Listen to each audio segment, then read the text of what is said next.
Hey, you're alive. When I dragged you out of the river, I thought you were never gonna wake up. I checked your pockets for ID, a phone, maybe. I hope you don't mind. But all I found was some loose change. So, wanna tell me who you are?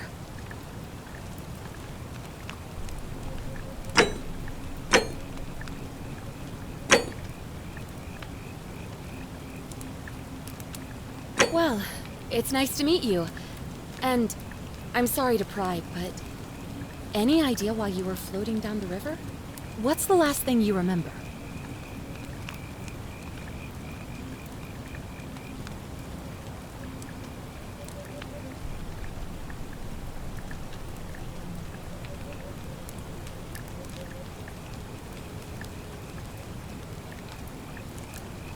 Really?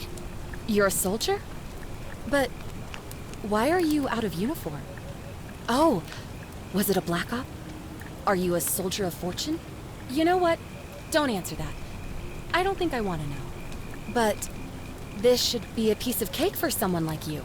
There are some ruins just behind you. Roman, I think. I need you to go in there and see if you can find a guy named Al for me. He went in there a few hours ago, and he hasn't come out. I've been freaking out, wondering if he's trapped or injured or worse. I would have gone in after him, but he made me promise to stay here, no matter what. There's no way I'm leaving without him, so I'm just kind of stuck here, waiting.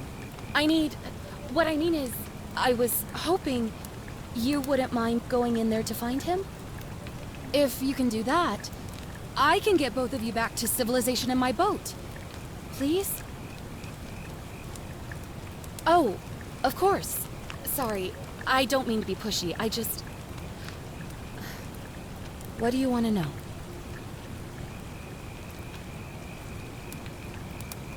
You really don't remember? We're in Italy. This river is the Tiber. Oh, there's not much to tell.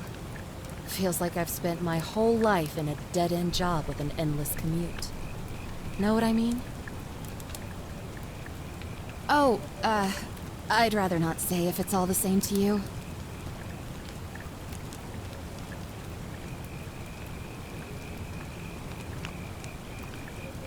All right, fine. Sorry if I sounded cagey, it's just that I don't always get the best reactions when I introduce myself. My name's Karen.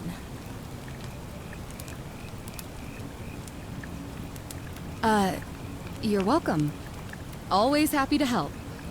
Was there anything else you wanted to ask?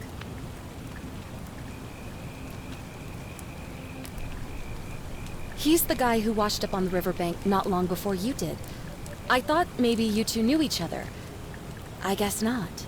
But maybe the two of you can piece together what you're doing here.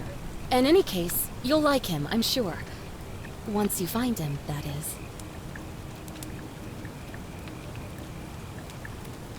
Not much, really. But imagine what you might find in there. Priceless ancient artifacts. Al... What am I, an idiot? You could hike a long, long way in any direction and never find another soul. Trust me. Great.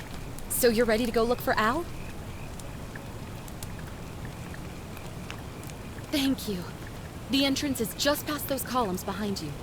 Please, hurry.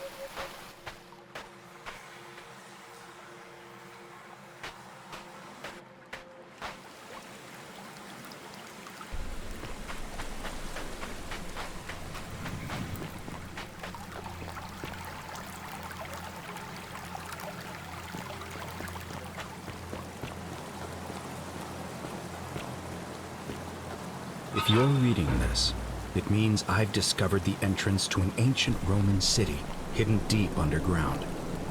Its existence is long forgotten, all knowledge of it lost, except in the Latin inscription here.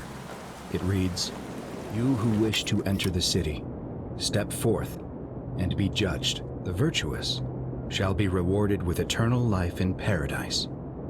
The wicked shall find themselves showered in gold, but in vain, for this shall be their final resting place."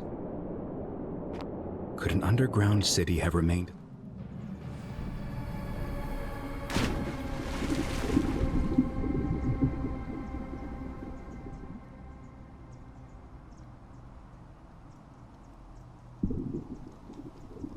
Have remained a secret for all this time?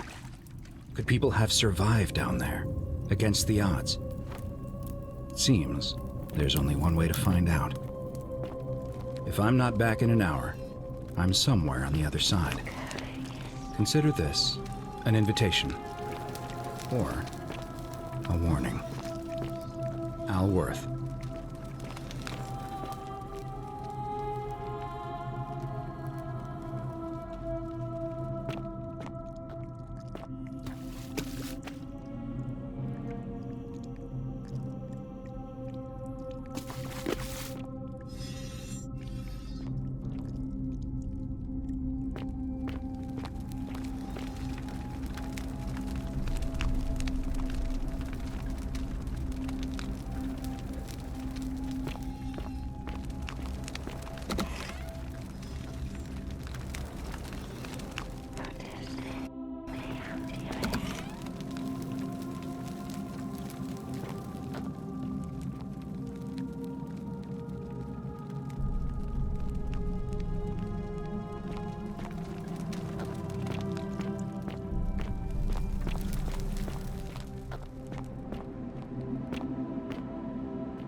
Whoever reads this, I'm sorry you had to find me like this. And worse, that you'll suffer the same fate I did. I've spent a lifetime in this place, going around and around in circles, searching for a way out. The inscription was right. There is no way back. And here there are only two options: death, or that godforsaken doorway into the past. I made the mistake of stepping through it. I wanted to set things right. And I tried. I really tried. Whatever I did, it took me right back to the beginning. Don't make the same mistake. Better to end it all now and find out what awaits you beyond that portal.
Salve, friend. I'm Galerius. Mind telling me who you are and what you were doing in the Shrine of Proserpina?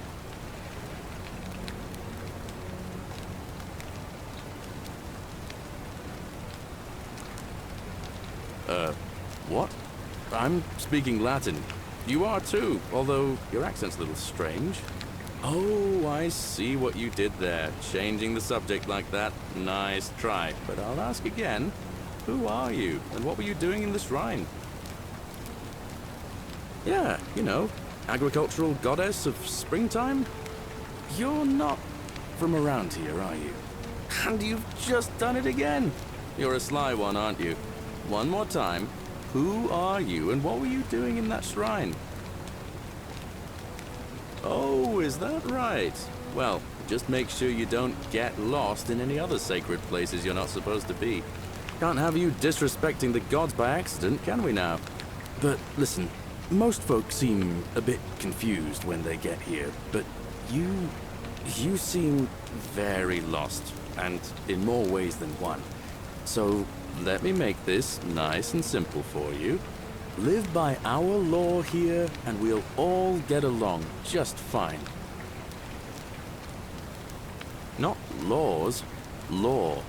There's just one, the Golden Rule, and the punishment for breaking it's, well, it's kind of horrific. But our magistrate insists we take all newcomers to see him, so I guess I'll let him fill you in. So then, you coming? Follow me. When I first arrived, I couldn't believe there were people living down here. But, as you can see, we've got a nice little community now. Only 23 of us at the moment, if you count the 3 who are missing. No idea how, since nobody knows a way out. But it's just big and dark enough to get lost in, if you're not careful. Aren't you going to introduce me to your handsome new friend, Galerius? Keep it in your loincloth, Aurelia. I'm taking him to see the magistrate. That pompous old bore won't be magistrate for much longer. Anyone who helps vote him out today drinks at my bar for free tonight. Politics. I'd stay clear of it, and her, if I were you. She's... it's not my place to say. Down on your right is our farm, where I grow all the food you'll ever want. As long as all you want is leek, cabbage, and wheat. Huh. That one usually gets a chuckle. The bloodless shadows wander without flesh or bone. Don't mind Livia. She means well. She's just been in a bad place since... Well, you know, I don't know what happened to her. Up here on your right is the chasm. If you've got a weapon, it belongs way down at the bottom. Up on your left is the forum, where you can visit the market or get yourself patched up in Lucretia's clinic in the Shrine of Apollo. Most of us have almost nothing, just what we had on us when we arrived, and what we've been able to make and scrounge up since. And this central plateau is where the magistrate and the other patricians live, so don't expect a warm welcome. Galerius, you're meant to be working the farm, not trudging dirt into the villas. Take it easy, Horatius. I was just taking our new friend here to see the magistrate. Well, he's asked me to escort the newcomer personally. The farm. Go. Now. You'd better go with him. But just remember, they're not like you and me. Don't let them use you. What was that? What did you just say? I said it'll take some getting used to. Yeah, I'm watching you, farm boy. Greetings, citizen. My name's Horatius. Magistrate Sentius asked me to escort you to him personally. Follow me, please. Follow me. The only thing you really need to understand right now is the Golden Rule. Let me see if I can explain it this way. When I was serving in the Legion, if there was a mutiny brewing in one cohort, the legate in charge wouldn't waste time finding the bad apples among hundreds. They just divided us into groups of 10.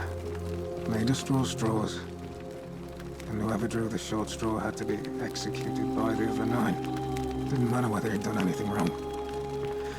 One of us in 10 would die for the crimes of the Collective. We call it decimation. If that seems like rough justice to you, you're in for a rude shock. Because the Golden Rule is exactly 10 times worse. The Magistrate can explain the rest. Who's up these stairs? Oh, another one fresh out of the baths, I take it.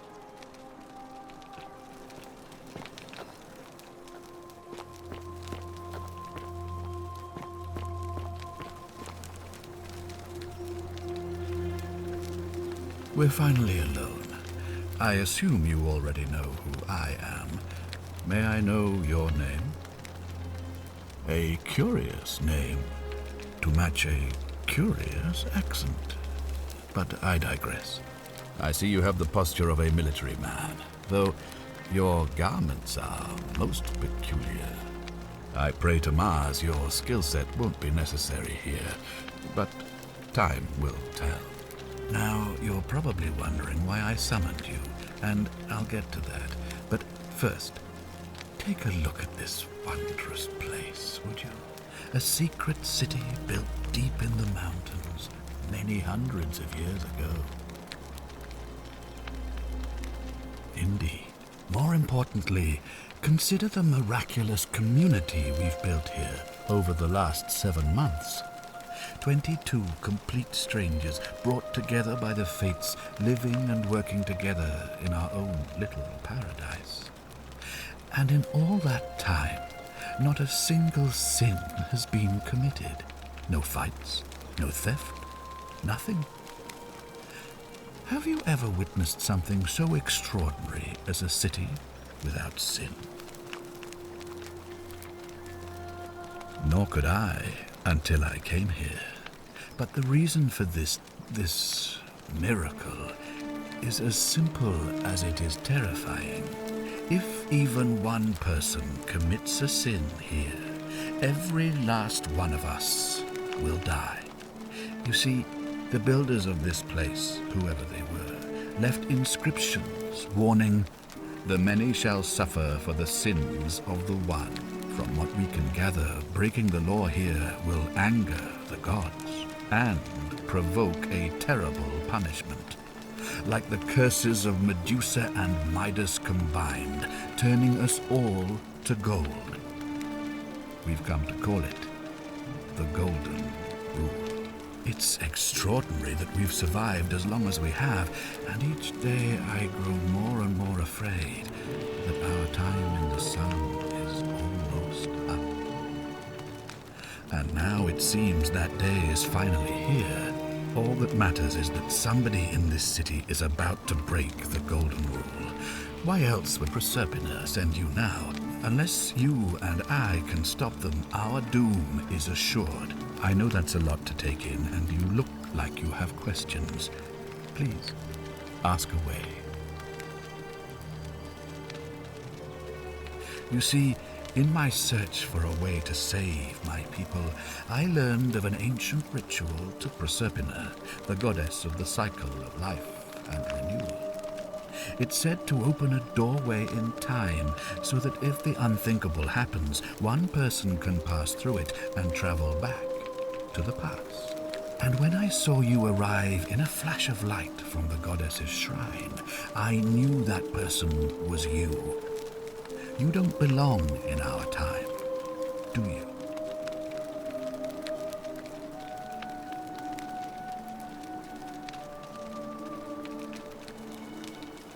"2,000 years?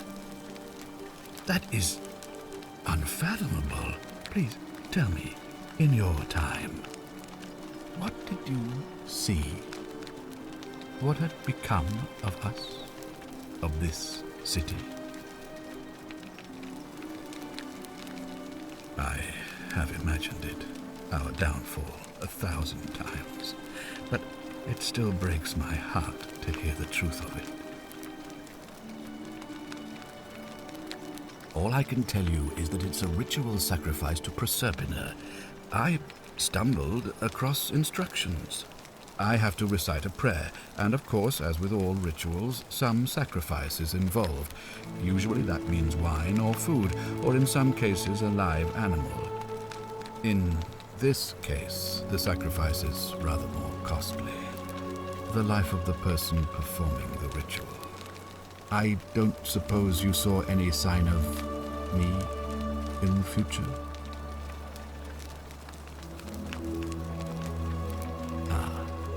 I assume that was me. If I'm forced to perform the ritual, it's going to cost me everything. You'll try to make sure I don't need to use it, won't you? Well, I suppose that's all I can ask for.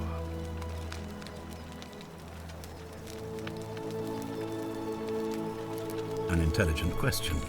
There was a good deal of debate about that in our first weeks here. Does it refer to crimes or to some other ill-defined wrong?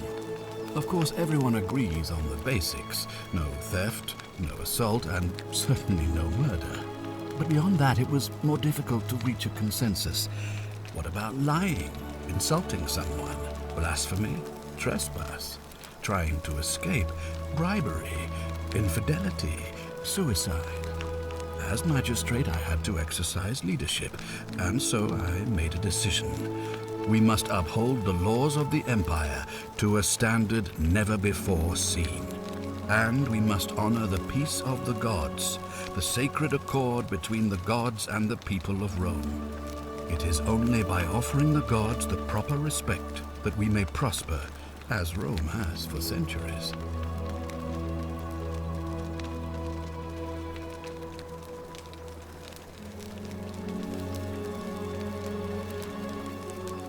I'm glad you agree. The key things to remember are that we have laws forbidding treason and blasphemy, murder, assault, and rape, as well as theft and arson and so on. I have made my pronouncement on the subject. Unfortunately, there are still those here who resist, whispering blasphemous and treasonous lies in the shadows.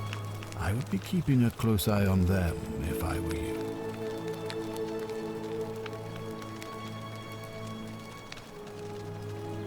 Well, I believe you're in the best position to go around asking people questions. You're new here, and it'll seem perfectly normal.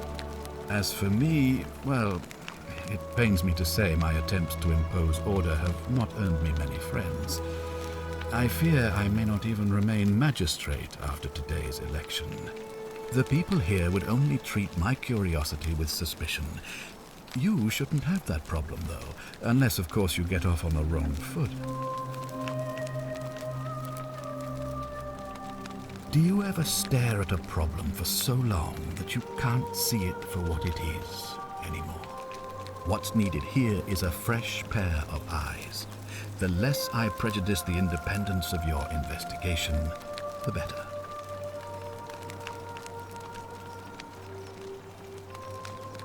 Me? Why would you suspect me? I've just told you, I'm about to sacrifice my own life to ensure these people have a second chance. What reason could you possibly have to suspect me, of all people? I'm glad you think so. Without trust, without each other, we won't be able to prevent what is about to happen. Well, all right. There are those who wish to vote me out of office so that they can pursue their own misguided political agenda. Frankly, their selfishness and recklessness risk destabilizing the entire city. I would be looking very carefully at them if I were you.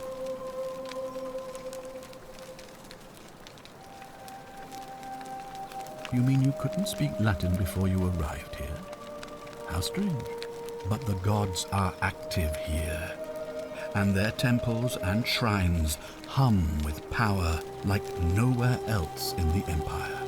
Perhaps when Proserpina brought you here, she planted the seed of Latin in your mind so that you could better serve her. An unbeliever, then? If you come up with a better explanation, I'll be interested to hear it. If I understand Prosperna's ritual correctly, that problem should take care of itself. Let me see if I can explain. If you manage to prevent the sin that breaks the Golden Rule, I won't need to bring you here. I won't create the portal, and you will never have been able to come here. Thus, you'll have created a paradox. If this occurs, you should be flung back to your own time, having changed the past for all of us. Make sense?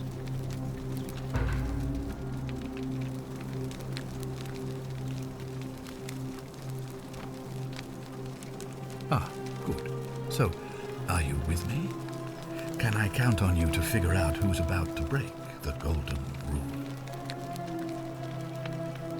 Wonderful.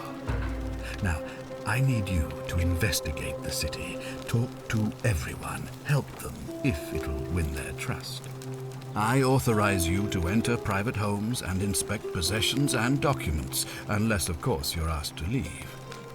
Figure out who the culprit is, and as soon as you have a name, come back and tell me immediately. Oh, and one last thing. If I were you, I'd start my investigation by visiting Lucretia at the Shrine of Apollo in the Forum. I heard wailing from there not long ago. Seems like something's not right.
Oh, another one fresh out of the baths, I take it. Ugh, I wish Horatius would stop letting barbarians in here. What do you want? You know, some people say it's the creation of an all-seeing god who's watching everything we do. But what kind of an awful, incompetent god would let my sister go missing on his or her watch? Did you hear that? Curse you, you coward! Where is my sister? What do you have to say for yourself? No response. Nothing. That's what I thought. I'm telling you, this mysterious god of ours has to be asleep on the job. Either that, or, like people are saying, it really is just a children's fable my father is exploiting to frighten us into behaving. I suppose we will. I trust you can see yourself out.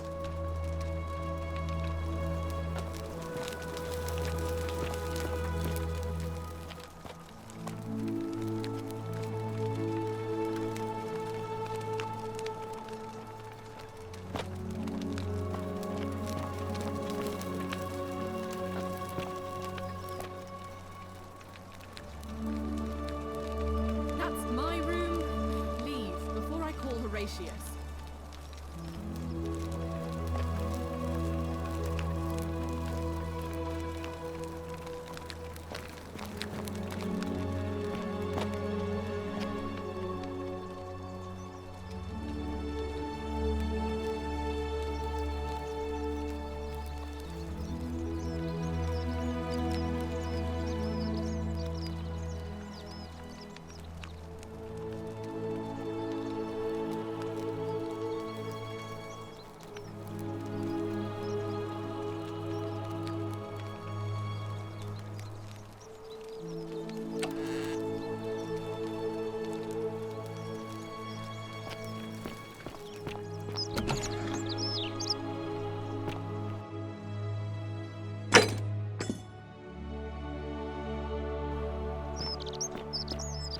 citizen. Fear is proof Hey, of a Horatius. degenerate mind. How's it feel knowing your man's doomed to lose the election today? If you're trying to goad me into an argument, it won't work. Isn't the Great Temple majestic?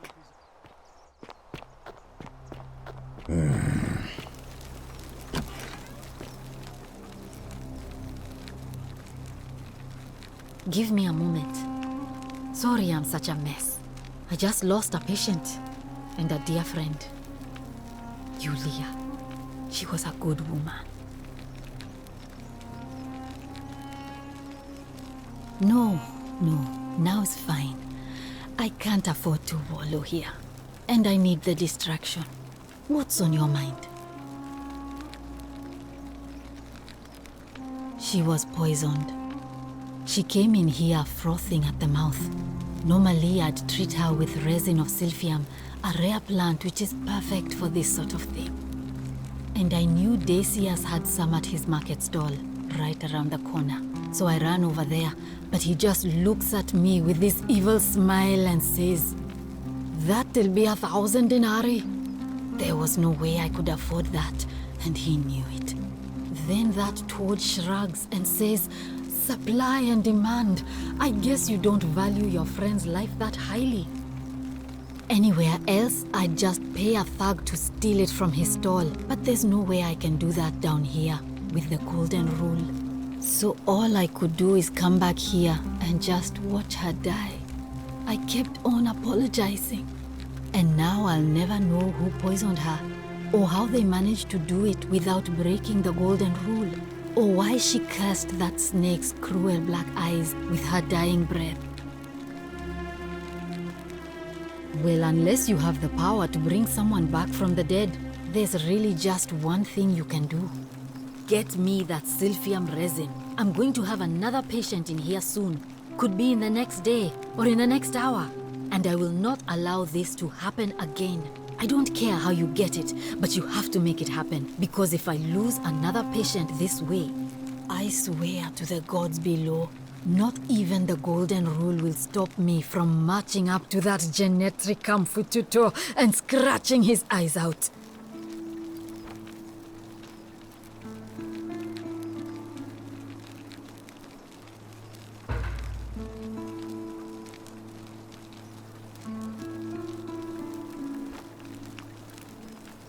A city without sin might sound good on paper, but whoever dreamt it up didn't think it through. Maybe it was an attempt to create some kind of utopia. But snakes like Decius will always find loopholes to exploit. And what can we do about it? Absolutely nothing. In some ways, we are worse off because we can't take the law into our own hands. Sure. What do you want to know?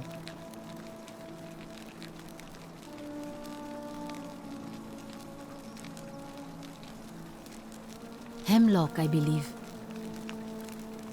Do you really want to know? I mean, if somebody poisoned her, then surely they would have broken the golden rule, and so maybe it's best we don't discuss it. I haven't seen her in months. She's not allowed to leave Malleolus' villa, and they are quite secretive. Gladly. I wish. Some people here need proper medical care, not the half-baked, hanging by a thread excuse for treatment I'm giving them. Just don't get sick or injured here. I'll do my best to treat you, but I'm out of my depth and dangerously short on everything you can imagine.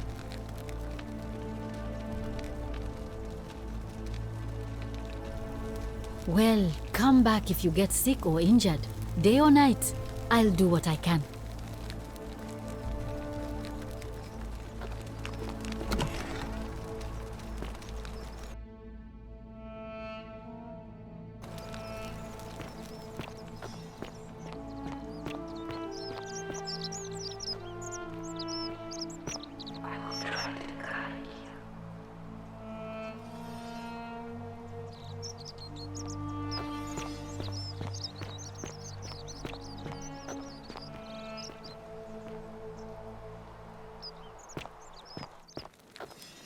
Hey, Virgil, how much would you want to make me a bow?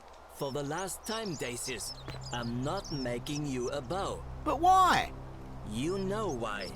But how am I going to defend myself against someone else with a weapon? There are no other weapons in the city. We all went along with the magistrate's weapons ban, so it wouldn't be an issue. That's why I've got to get in first before someone else beats me to it.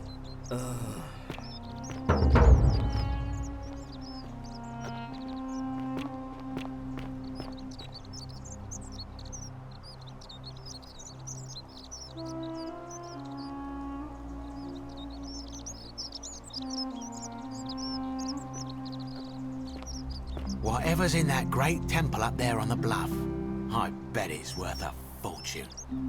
Salve, stranger, and welcome to our idyllic little slice of the Empire. I'm Dacius. Terrible shame what happened to Yulia, but we just have to carry on, don't we? You mean, how did I end up here? That is a lengthy tale. All right. Well, you see, I'm in the business of procuring rare and precious objects liberated from the enemies of Rome. Mostly sculptures, vases, the occasional slave, fetch a magnificent price in Roman high society. Had myself a nice little shop in Rome, just off the Forum. Lots of foot traffic and close to the docks. Good place to be when the fires broke out. See, about 7 months ago, half of Rome caught on fire. Everyone who couldn't get to an outer gate was running for the river, open to escape by barge. So I gathered my coins and some priceless vases into a cart and had my most loyal slave girl, pretty young thing named Acantha, push it for me. All the way down to the river, I'm elbowing for a stampede of people, turning back now and then to make sure she hasn't legged it with my valuables. But, to my surprise, we make it, and I see this barge loading up, and it's so full it's almost sinking. But the captain's happy to take my coin, so I start boarding, and then he puts his hand on my chest and he says, "No, too heavy. The cart or the girl." So I did what anyone would have done. Of course I chose the cart. I mean, I can always buy a new slave girl if I still have my money. So I put my hand on the cart, and I guess she realised what was happening because those pretty black eyes of hers go all wide. And in one swift motion, she topples the whole bloody thing into the Tiber.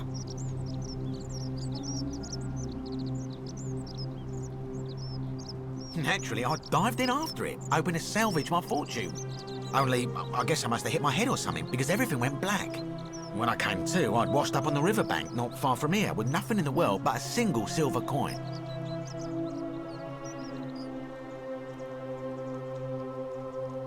Thank you, friend. But it turns out it might have been a stroke of good fortune, because this place is a veritable treasure trove. Look around you, there must be more gold in here than in the treasury of Rome. If I can just figure out how to get it out of here.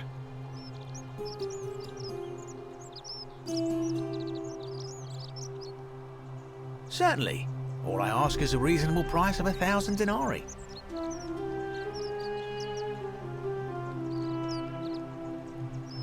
That's hardly my concern.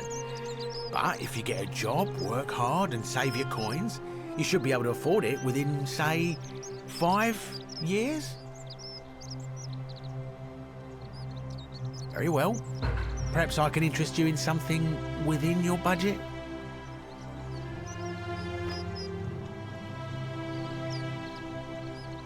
It's terrible for inflation is what it is. There's so much gold just lying around, it's practically worthless. At least down here. Of course, I have an idea for generating real wealth, but what I need is a bow. Just a simple composite bow. I've scoured this city from top to bottom with no luck. But if you happen to find one, bring it to me and we'll talk.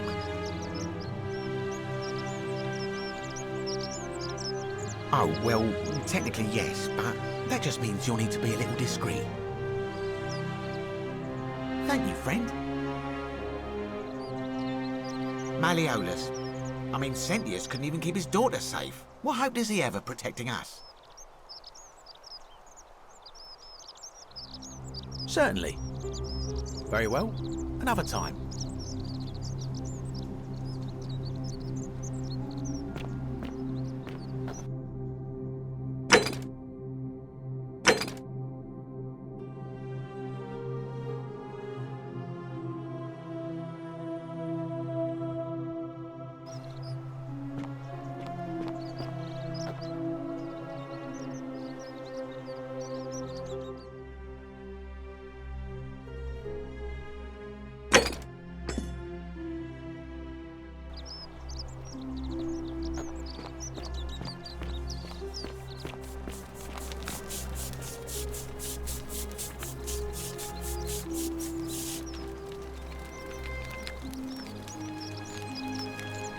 Ah, a new face. Salve, and welcome to a little community. My name's impossible to pronounce for most people, so you can just call me Virgil. You arrived on a sad day, friend. What with Julia's death? I wish we could have met under better circumstances.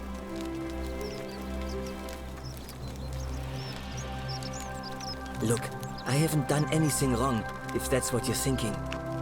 Somebody just has a problem with my preference for male company.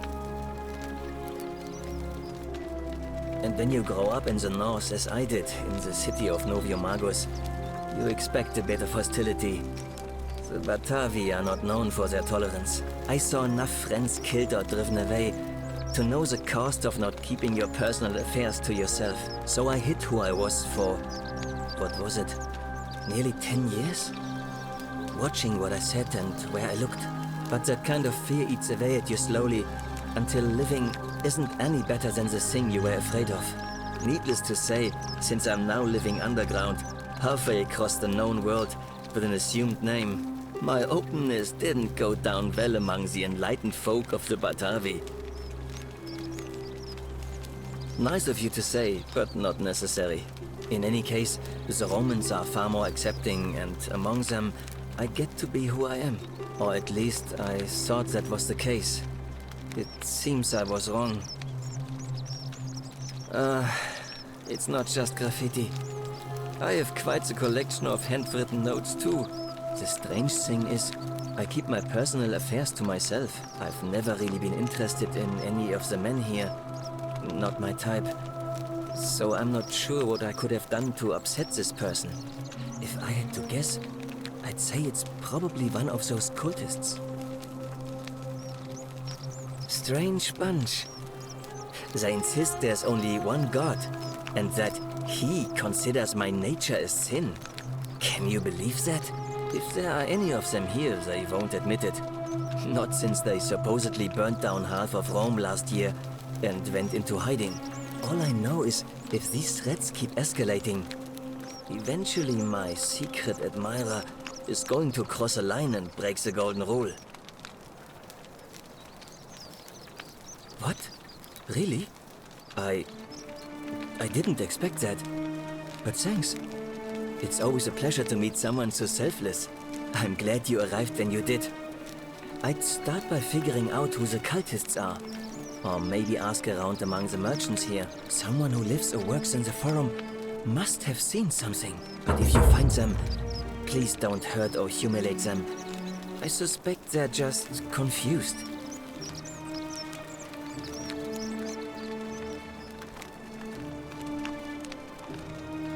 Well, Malleolus is talking about loosening some of the restrictions in this place. And while it's all a bit vague, at least he has a vision. My vote isn't for sale, if that's what you're asking. Nice to talk to you.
Wonder how much one of these statues is worth on the outside.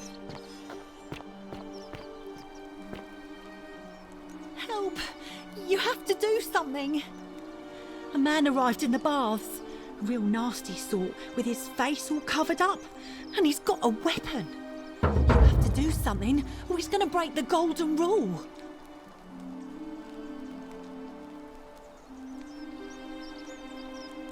Thank you. He's still in there, somewhere. I have to hide. Find me in this empty shrine when it's over.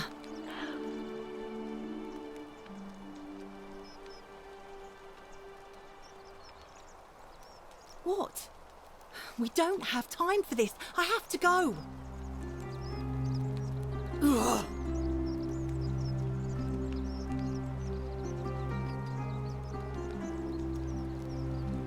The shrine is collapsing!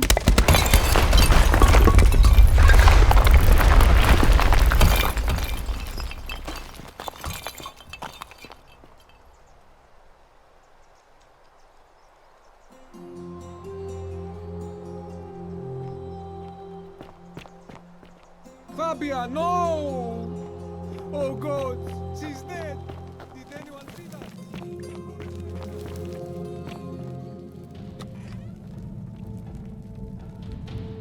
Stop right there. I'm looking for Tiberius Quinctius Crispus, otherwise known as Quinctius. Do you know where he is? I'm not sure I believe that, so allow me to explain something to you.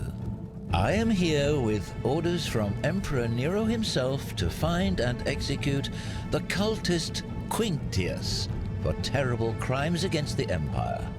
So, if you tell me the truth, I will allow you to live. But if you lie to me or otherwise obstruct the Emperor's business in any way, I will put this arrow through your chest. Is that understood? Thank you. Now tell me, who are you people, and what is this place?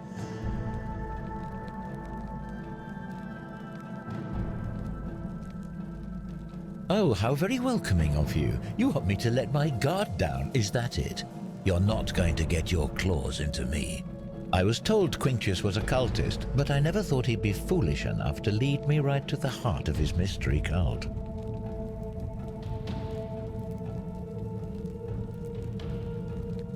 Oh, don't play coy with me. I don't care if you're worshipping Bacchus, Magna Mater, or Christ. You lot are all the same to me. Always sneaking off to your secret sanctuaries, indoctrinating each other with your little mantras. The Emperor may have tolerated your activities up until now, but after what Quinctius did, those days are numbered. You say that, but if you're not a cult, then why go to such great lengths to keep this place a secret? So you admit you're not allowed to leave.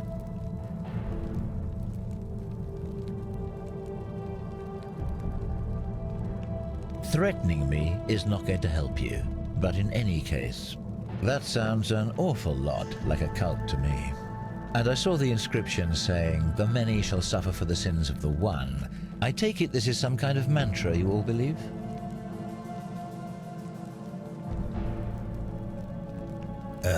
A distinction without a difference. You've clearly been indoctrinated into this nonsense. Now tell me, where did you lot get enough gold to make all these statues? You lot are practicing human sacrifice too. You people disgust me. Yes, because I'm the real villain here. It's all clear to me now. The secret sanctuary, the indoctrination, the mantra, the human sacrifice. You're cultists, there's no doubt in my mind. What baffles me is how a person can believe in something with such zeal. They just can't see what they've become. However, you still have a chance to redeem yourself by telling me where Quinctius is. Do not waste it. Very well, here's what I know. He's a 40 to 50-year-old man with distinctive eyes, one green and one blue. He's also known to have delusions of grandeur. The Emperor says he and his cult, your cult, are responsible for starting the fire which burnt half of Rome to the ground and killed thousands in the process.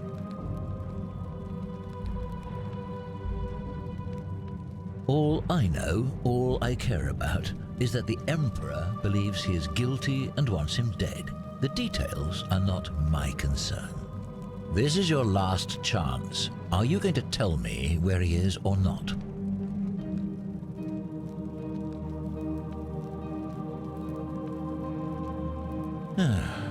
Then you're of no use to me.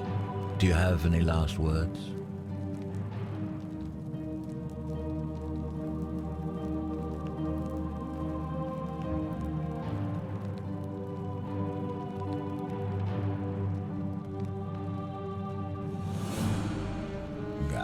You'd squander your last words on an empty threat. Now it's my turn to tell you something. Once I'm done with you and Quintius, I intend to kill every last one of you wretched degenerates. And I can think of nothing I'd enjoy more. The many shall suffer for the sins of the one.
Salve, friend.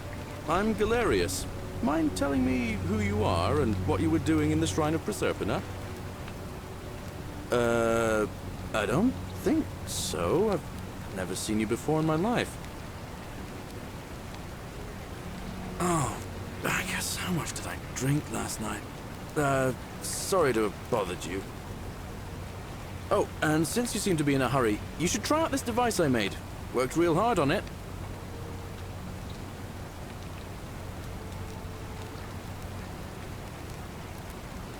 Just attach the pulley to the rope over the lake and hang on to the handles.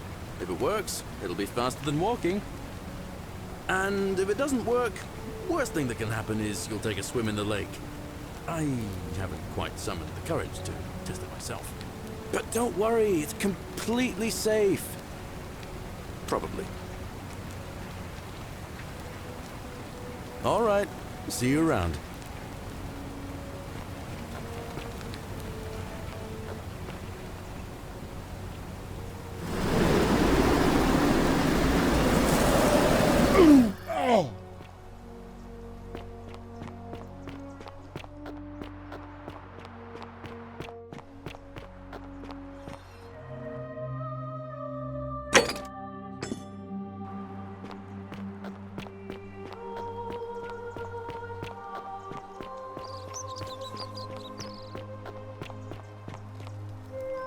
Help! You have to do something! A man arrived in the baths. A real nasty sort, with his face all covered up. And he's got a weapon. You have to do something, or he's gonna break the golden rule. Thank you. He's still in there, somewhere. I have to hide. Find me in this empty shrine when it's over. What? Why? All right, fine. Come and find me in my bakery instead. Please be careful.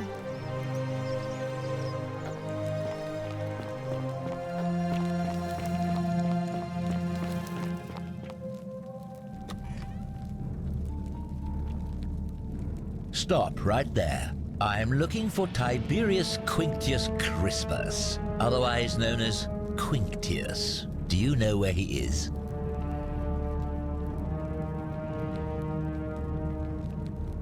Thank you. For your service to the Empire, I'll let you live for now, but you'd best make sure our paths don't cross again.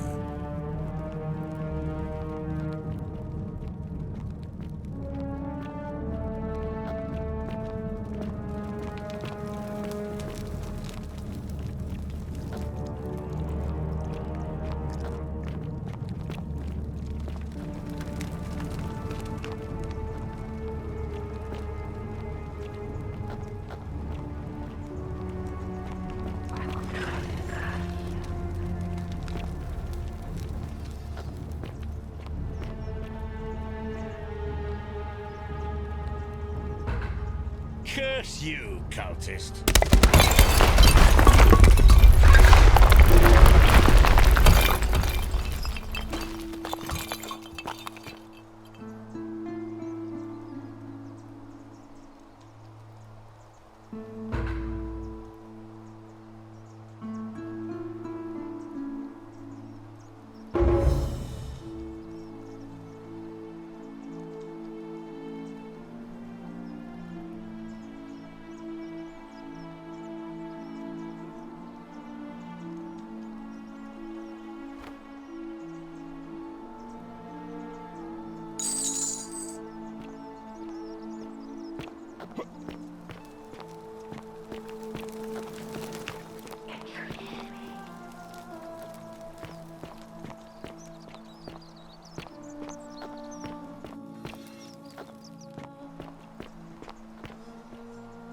You there! I'm sorry to trouble you, but I couldn't help but notice that fine bow you're carrying. No idea how you managed to get your hands on it, especially in the light of our dear old magistrate's ban, but I'm impressed. And before you ask, no, I wouldn't dream of trying to buy it from you. I have no use for a wooden bow myself. But I would like to propose a joint business venture of sorts. Tell me, do you have any idea how people here end up as golden statues?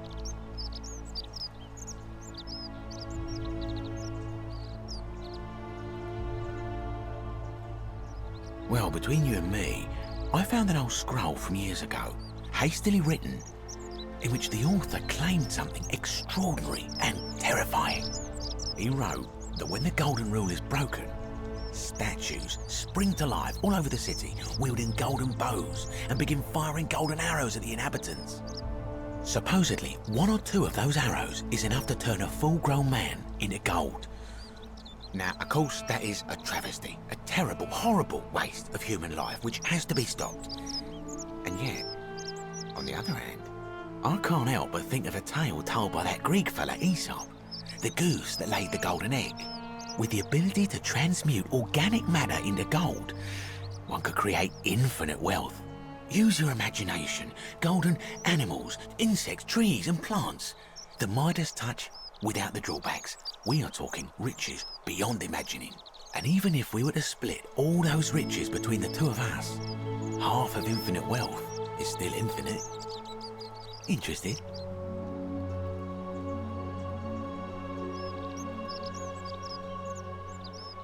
Look, I might have skimmed over that one, but don't be so pedantic. Are you interested or not? Oh, I'm not suggesting we use such a bow on people. There's no profit in breaking the golden rule.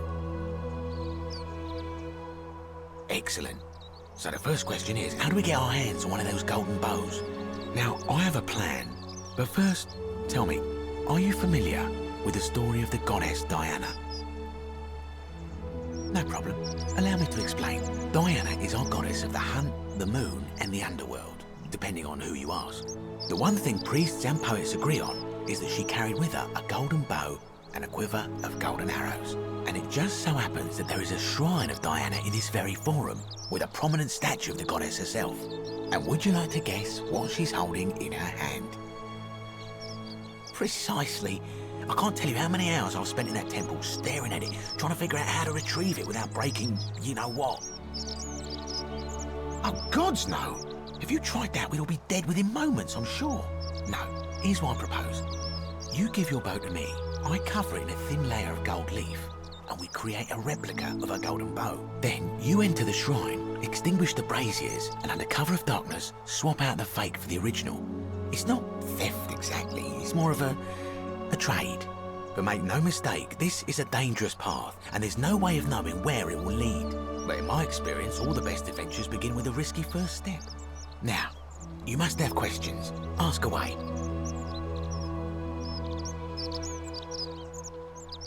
Because the gods would see you, of course. Hence my proposal. I'm more of an ideas man, whereas you're obviously the more resourceful and heroic type. I have complete confidence in you.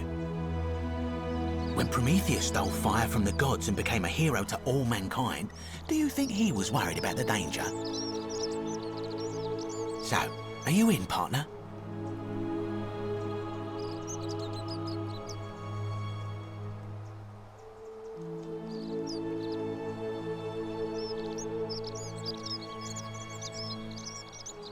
Wonderful. Now, if you'll hand over your bow, I can get started applying a layer of gold leaf. This is a quality weapon. Now, bear with me for a moment. And here we are, a gold leaf bow.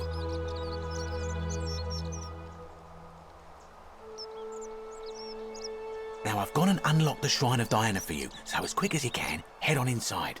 It's just at the end of the street on the left. May the gods not watch over you.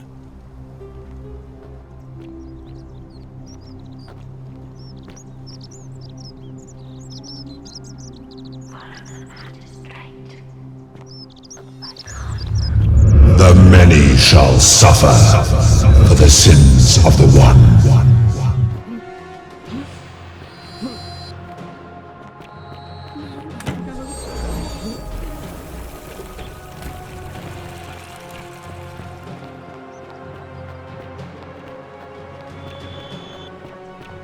Everybody run! After everything we've built.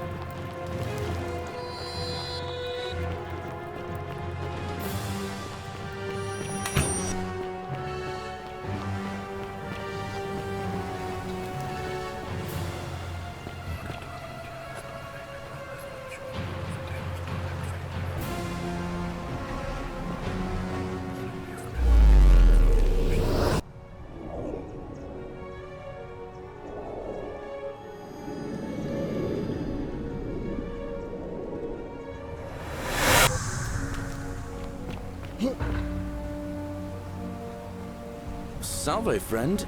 Mind telling me who you are and what you're doing with that bow on your back? Oh, sounds serious. I'm listening. Alright, let me see. Stop Fabia going in, but send the new arrival to the empty shrine. Understood.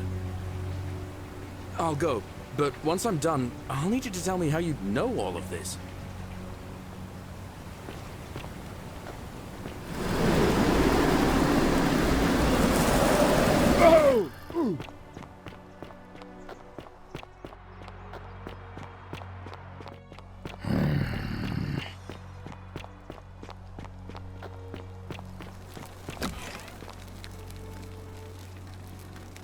What are you doing in here?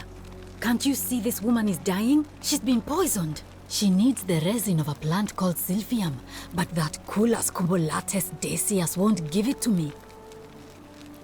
What? Quick, give it here. Yulia, you need to swallow this. Here, let me help you.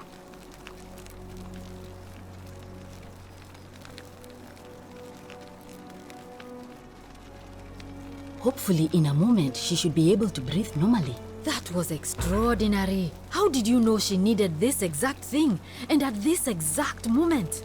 Are you some kind of oracle?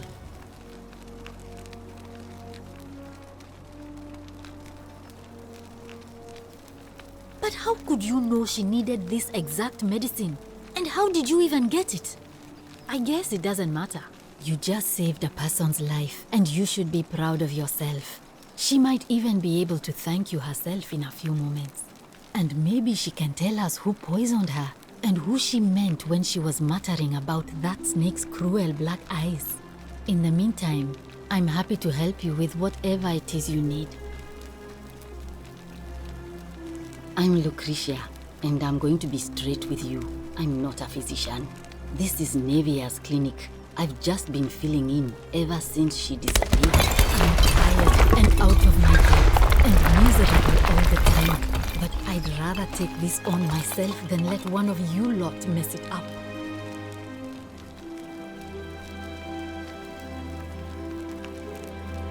My husband and I moved to Rome from Caesarea.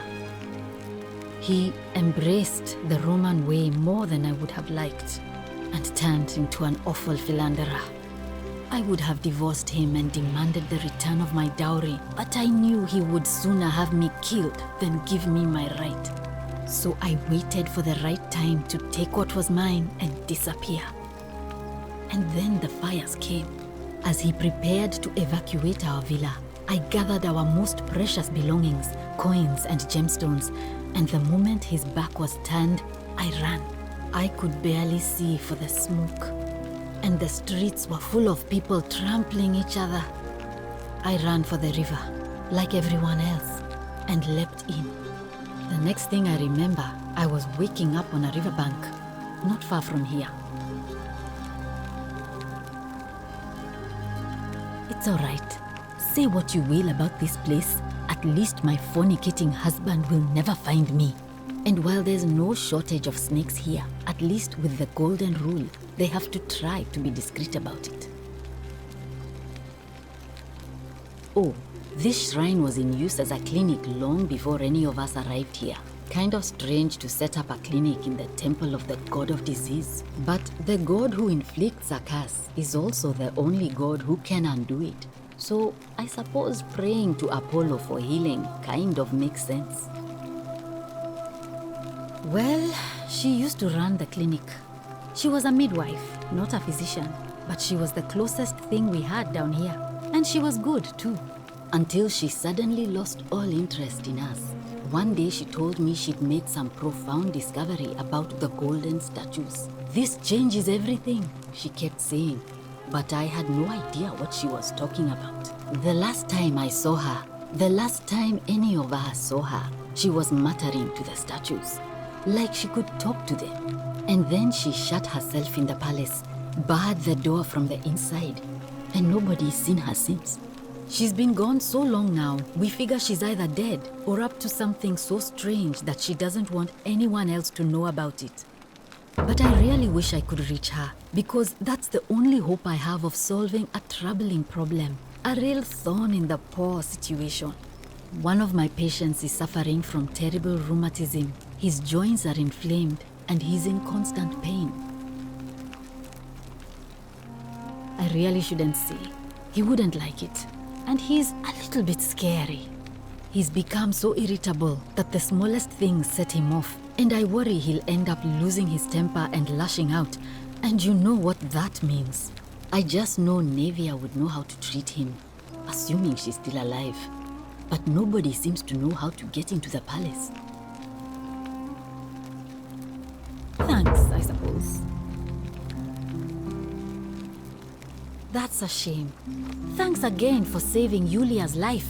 Apollo smiles upon you.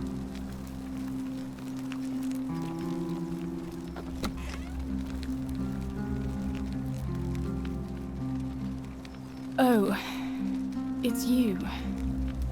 Sorry, I'm still a bit out of it. But thanks for trying to help me, I suppose. Was there something you wanted? Lucretia says I'm supposed to rest.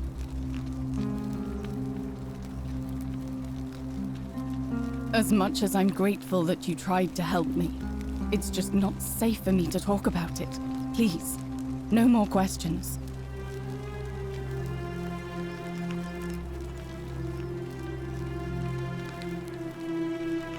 The Golden Rule. That's the least of my worries. The gods may be cruel, but Malleolus and Claudia are far crueler. Please, just leave me alone. I don't want to talk about it. Persistent as Nemesis, aren't you? I can tell you, but it's a long saga. All right. I'd been here about a week when it dawned on me I'd be trapped here for the rest of my life. I could hardly breathe, and I knew I had to get out somehow. So when my new friend Aurelia offered me a secret way out, I would have done anything. And then I learned her asking price. 1,000 denarii. She was supposed to be my friend. I told her it would take me years to save up that much. So she suggested I take out a loan from Malleolus. And I did.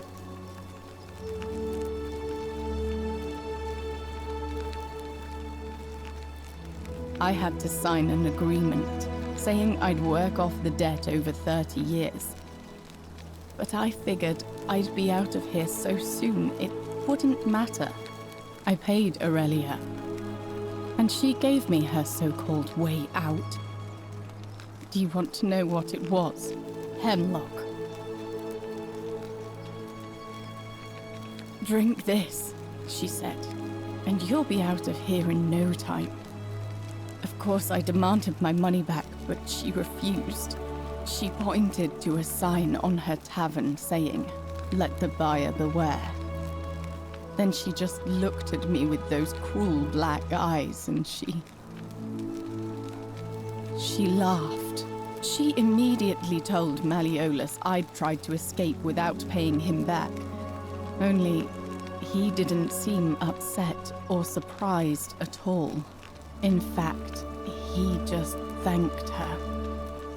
And that's when I realized the two of them had planned the whole thing from the beginning.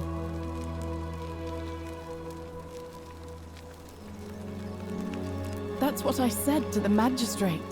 I went to Sentius and begged for help, but he said the law was clear. I'd signed over my labor for 30 years and there was nothing he could do. I thought about resisting too. But Malleolus said if I didn't submit, I'd break the Golden Rule. And I couldn't be responsible for all those deaths, so he locked me in his villa.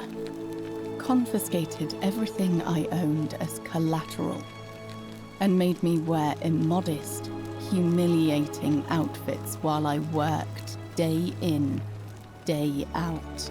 His wife Claudia was just as bad. She sent me to work on an endless stream of futile, demeaning tasks. I'd be on my hands and knees, scrubbing the floor clean for hours, only for her to pour slop on it and hiss, "You missed a spot."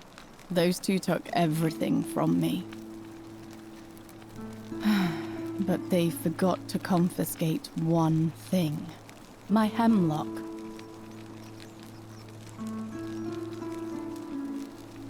I just wanted it to be over.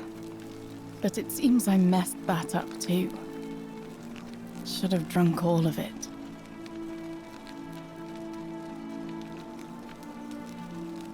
I brought it on myself. I trusted one of the most callous human beings I've ever met, and tried to swindle the other. I don't know how I could have been so stupid. When I've recovered, I expect their thug Domitius will come for me. He'll escort me back to their villa, and I'll be right back where I started. Only this time, I won't be able to lull myself to sleep at night with the thought of a permanent solution. Honestly, it would have been better if the poison had been allowed to run its course. I doubt it. It seems this is the fate the gods have chosen for me, for trying to escape. At least until someone breaks the Golden Rule. Maybe it wouldn't be so bad. A lot. But it doesn't matter. I made a suicide pact with Ulpius last night. He's in exactly the same position as I am. Malleolus and Aurelius set the same trap for him a month after they did it to me.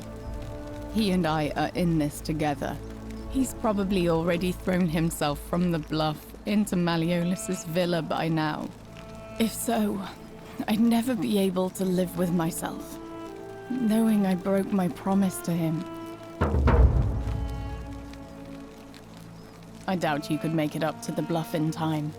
I don't know who you are, or why you seem so determined to help me, but thank you. All right, but please don't take too long.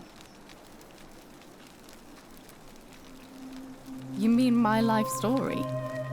Oh, well, I grew up as part of a big family in Rome. Me and 3 older sisters. Our father found good husbands for my sisters, but I wasn't cut out for that kind of life. So he found me a job as a scribe for a prominent merchant. It was a good life for a while, until 7 months ago when the fires came. My colleagues and I worked desperately to try to protect our warehouse. We must have had 100 workers passing buckets of water, chanting prayers to Vulcan, but they fell on deaf ears. The fire was relentless and it claimed everything and everyone. Well, almost everyone. My employer told me to grab what valuables I could and flee for the Tiber with the crowds.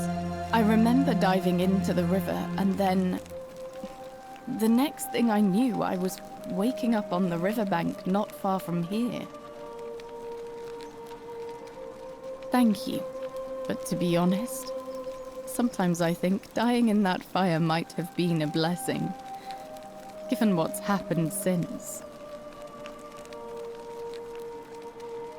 All right. Thank you again for saving my life.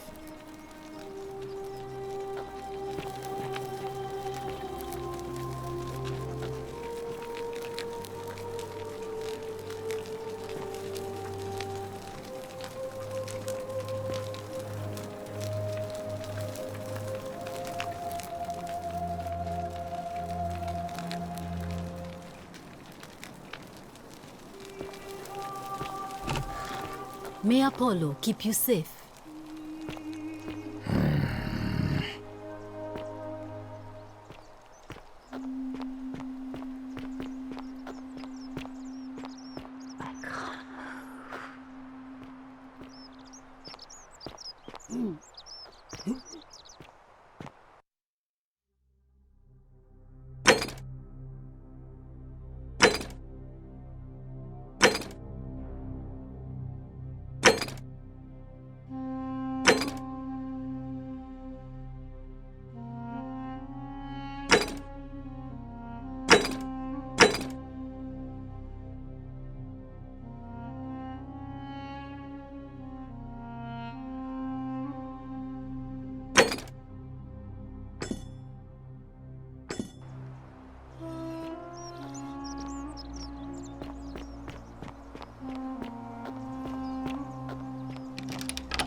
A fellow traveler from a faraway land.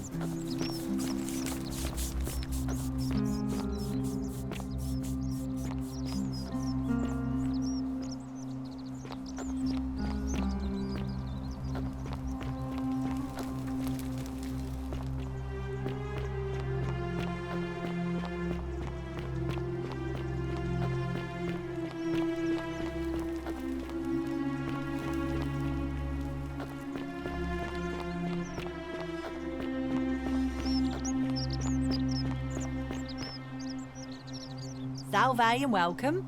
Need something? Hey, Virgil, how much would you want to make me a bow? For the last time, Terrible shame, that is. Maybe this'll help. Late last night, I was cleaning my oven when I heard some noises outside. The forum's usually dead quiet at that hour, so I came out to see what was going on. To be honest, I thought maybe poor old Dooley had got out of his cell and was snooping around again. So I put my head out and saw someone in front of Virgil's shop. I couldn't tell who, it was too dark. I called out to them, but they just turned and ran off without a word. All I remember is they ran past a lit torch and the light glinted off something metallic.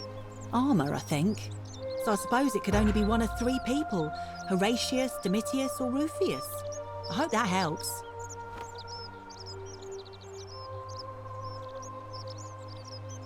All right, thanks again for taking care of our problem. I won't forget it.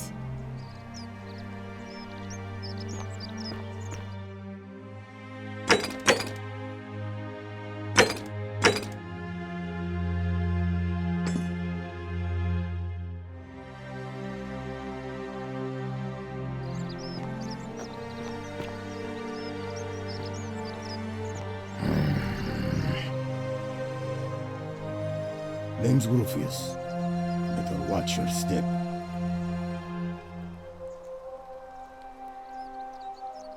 Can't talk long. Got to stay sharp, but family's from Seleucia on Tigris, Babylon province. But I've been roaming a long time now. Even joined the legions. The 6th. The one they call Ironclads.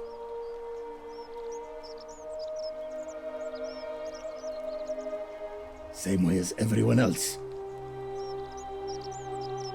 Because we're all in grave danger. Is it not obvious? If you were dealing with what I am, you wouldn't be either. Nobody is supposed to know about that. Did Lucretia tell you? Gah. Look. I haven't been at my best lately. All my joints ache constantly, and the pain. It has a way of messing with your head. I get stirred up by things that shouldn't bother me, and then there's the statues, and my doubts about my faith. And I just want to scream. You want to help me? Do what Lucretia hasn't been able to do. And find me something to make the pain go away. Until then, get out of my face.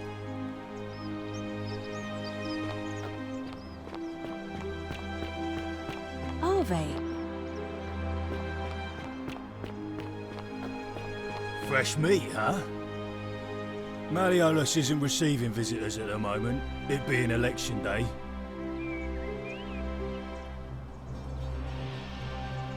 The name's Domitius. You want to get to Malleolus, you go through me. Why? Because I am a gladiator, that's why. You want to see me fight? Keep running your mouth, fatuous cunners.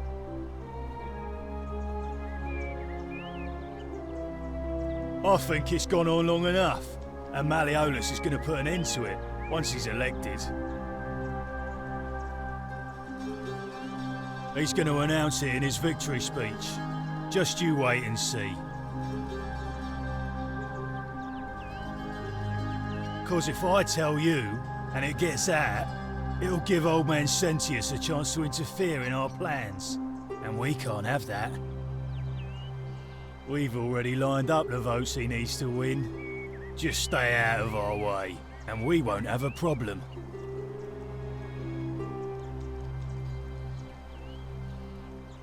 Too bad. He's busy. Unless... No. You don't look like you could afford it. I'm glad you asked. See, he's a busy man, and this is an important day. He'll be inside practicing his victory speech for tonight. Left me strict instructions he doesn't want to be disturbed. So if you want to see him, I'll need something valuable in return.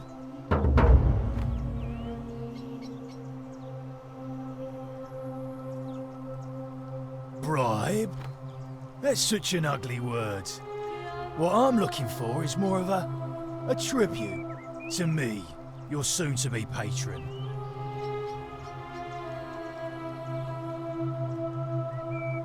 Dunno. Something good. Just make it good. Whatever. Just remember, I'll be watching.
Hey, you're not thinking about going into the cistern, are you?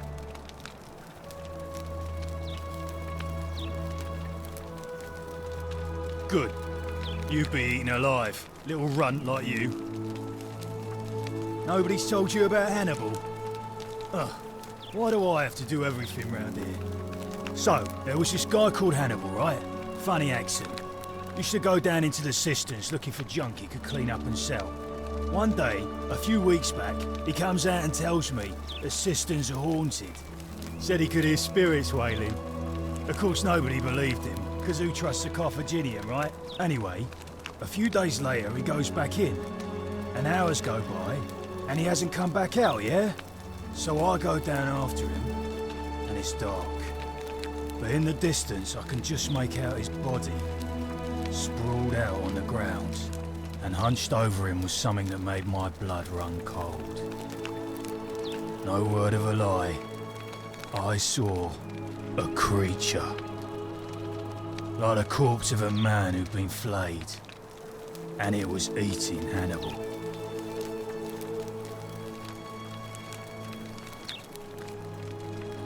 If it was a man, maybe. But I swear on my life this was no man. More like a Strix. Or some Versipelus that feeds on human flesh. I didn't stick around to see which. I know what I saw, alright? But if you reckon you're more fearless than a gladiator, don't let me stop you going down there. Just see what happens.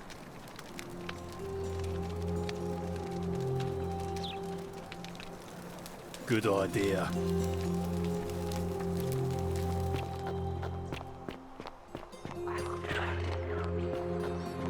Keep an eye out for Scintilla, would you? What is it, citizen?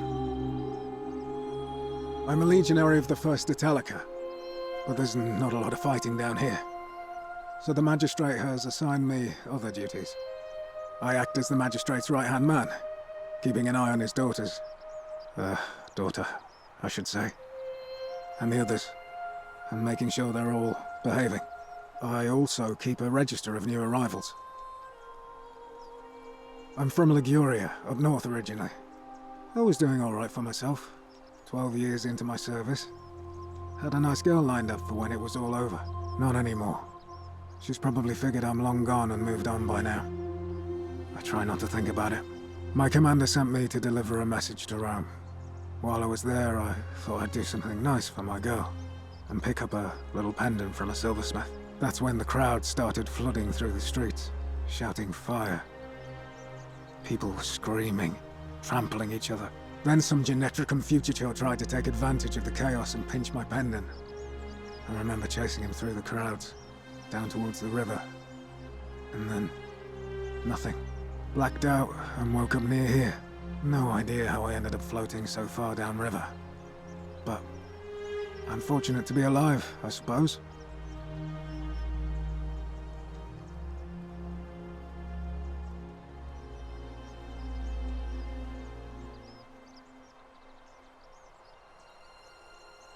He's one of the better commanders I've ever had, that's for sure.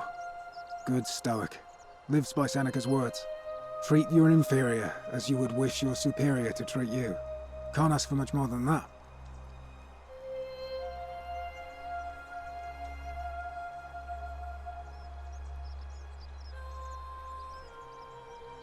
I don't see why not. Just make sure I get it back by tomorrow.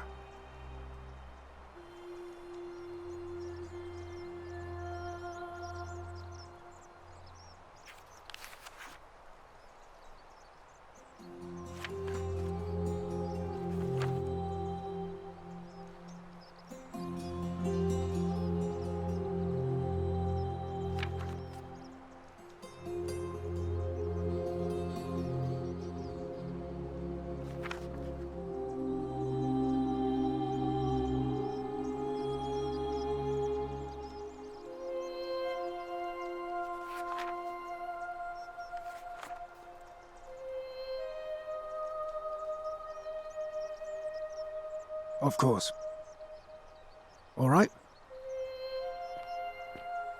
Keeping an eye on things, Horatius? As always, priestess. Any news about Scintilla, Navia, or Kabash? No sign of any of them, I'm afraid. But we do have a newcomer. Strangely dressed fella. Funny accent, too. A traveler from a faraway land, then? Seems that way. Then let's make sure he feels welcome, shall we? Of course, priestess.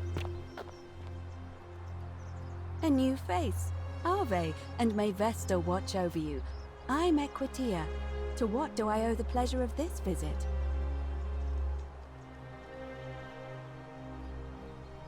Fear is proof of a Oh degenerate my. mind. I take it people are quite direct where you're from. I suppose it's quite charming in its own way. Usually, however, you wouldn't simply march up to a Vestal priestess and without due formality or courtesy ask, "What is your story?" The proper approach would be to arrange an introduction through a mutual acquaintance in high office, by which time you would already know how to address me. And then you would find a way to satisfy your curiosity rather more indirectly. But to be honest, I've often thought what an unnecessarily formal way to communicate that is. So, let's do it your way. You just keep being yourself and ask whatever you like. It'll be a refreshing change. You really don't know? You are from far away, aren't you? Well, I am one of the priestesses charged with keeping the sacred flame in Rome's shrine of Vesta burning. I take it you know who Vesta is? Vesta is the mother goddess of hearth and home, and the guardian of the Roman people. You know, I'm not entirely sure. But what about you? How did you end up here? Karen, you say? And nothing about that name seemed odd to you?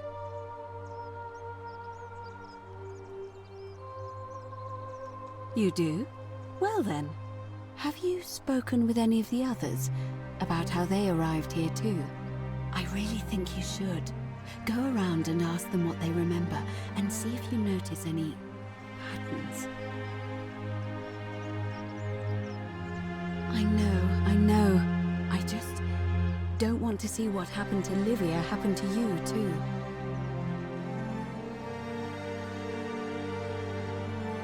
Thank you. Now, go and follow the thread of truth through this labyrinth and come back to me if you discover any patterns.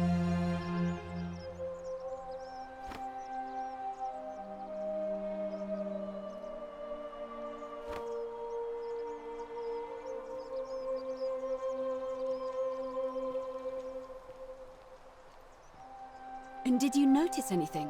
A pattern?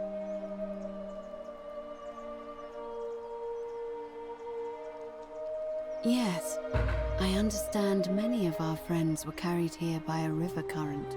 What else? That's true. I know I wasn't entirely sure how I wound up here. What else? There are definitely some common threads there. But I think we'll need at least a few to ensure we're not just seeing coincidences. Keep asking people how they wound up here. I don't want us to rush to any conclusions yet. Livia's fate weighs heavily on my mind, and dictates we should be sure. Yes, you should ask the others first. Come back to me once you've acquainted yourself with the rest of our neighbors.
Greetings and salutations. Greetings. I'm Georgius. It gladdens me to see another foreigner in our midst. We must stick together, you and I. And I must say, my sartorial friend, your clothing is most extraordinary. Leather boots in place of sandals, trousers with precise stitching, and such a curious design. I have traveled distant trade routes from the markets of Damascus to the farms of India. And never have I seen anyone dressed quite like you. Tell me, I must know. From which exotic part of the world do you hail?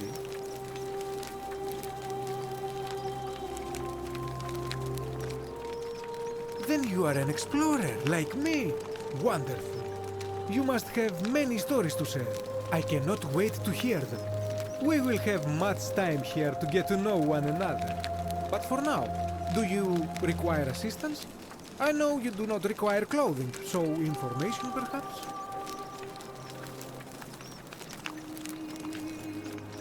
Shh. Have you not been told about the last attempt? Oh, then I suppose this duty falls to me.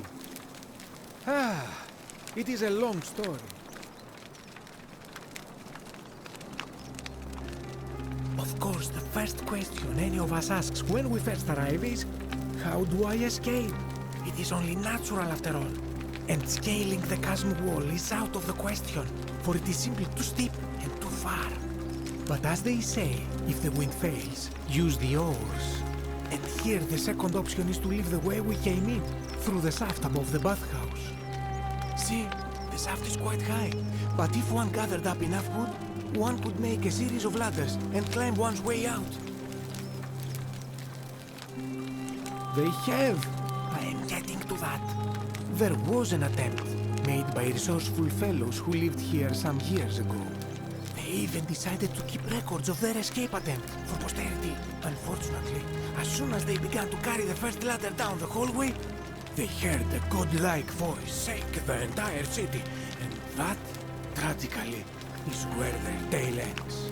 So it seems that to merely attempt escape is to invite the wrath of whichever god oversees this place.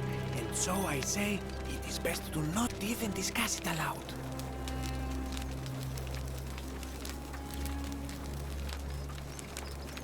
My story? How kind of you to ask. I am a tailor and I run the humble shop in the forum.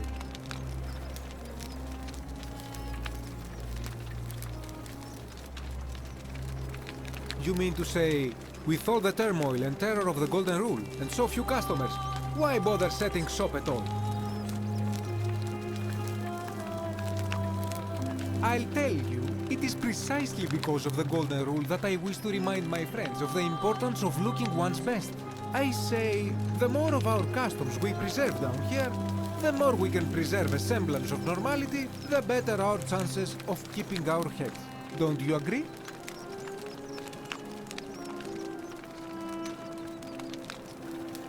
Oh, and there is another reason too.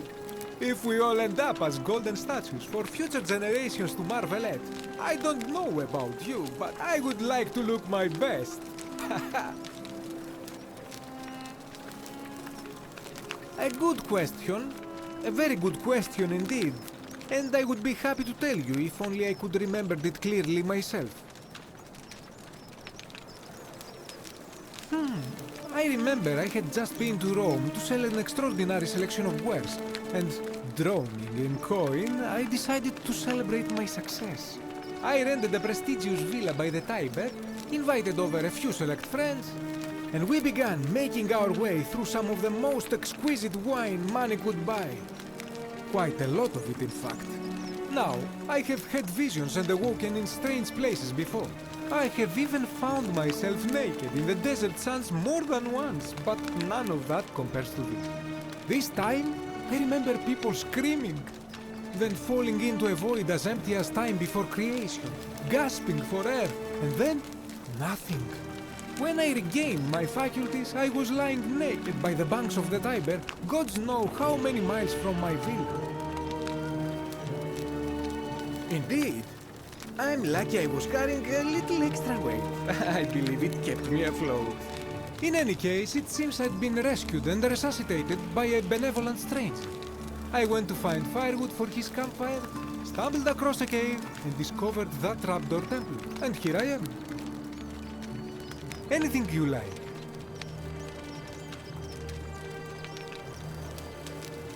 That, my friend, is quite the dilemma. But after some reflection, I'm leaning toward voting for Malleolus. I do not enjoy the thought of another visit from Domitius if I voted the wrong way. But of course, I hope that our paths cross again soon, my friend.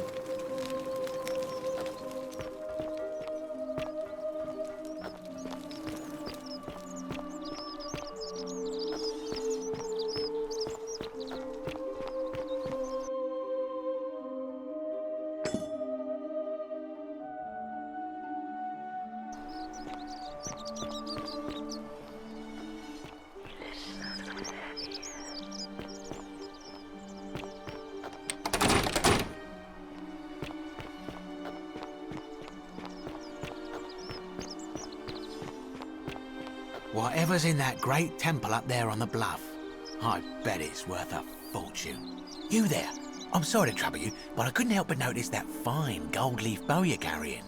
In fact, if I didn't know better, I'd say it looked like my own handiwork.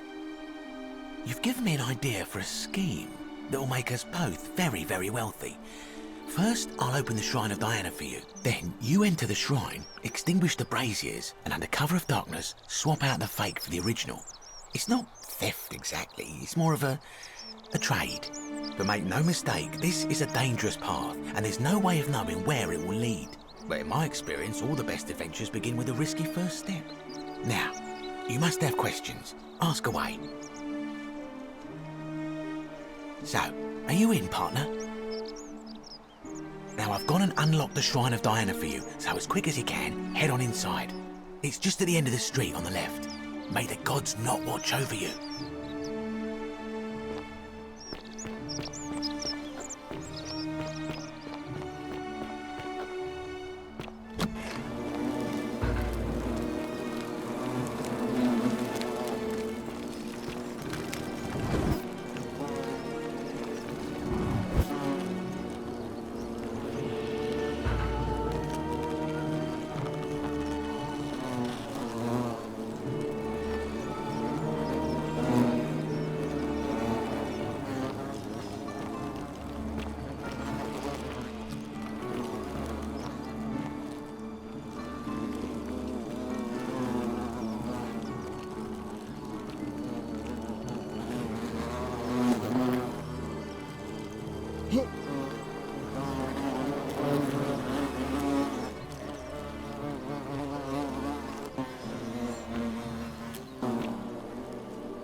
Is that you, partner?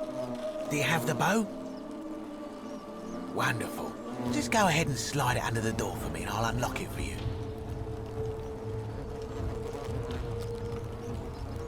And yet you did. And now, here we are. With me out here and you in there. Until you give me my bow. No, technically, I never said that. I said, if we were to split all those riches between the two of us, infinite wealth is still infinite. It's hardly my fault if you can't tell the difference between a hypothetical and a promise, now is it? Oh, I do love a good loophole.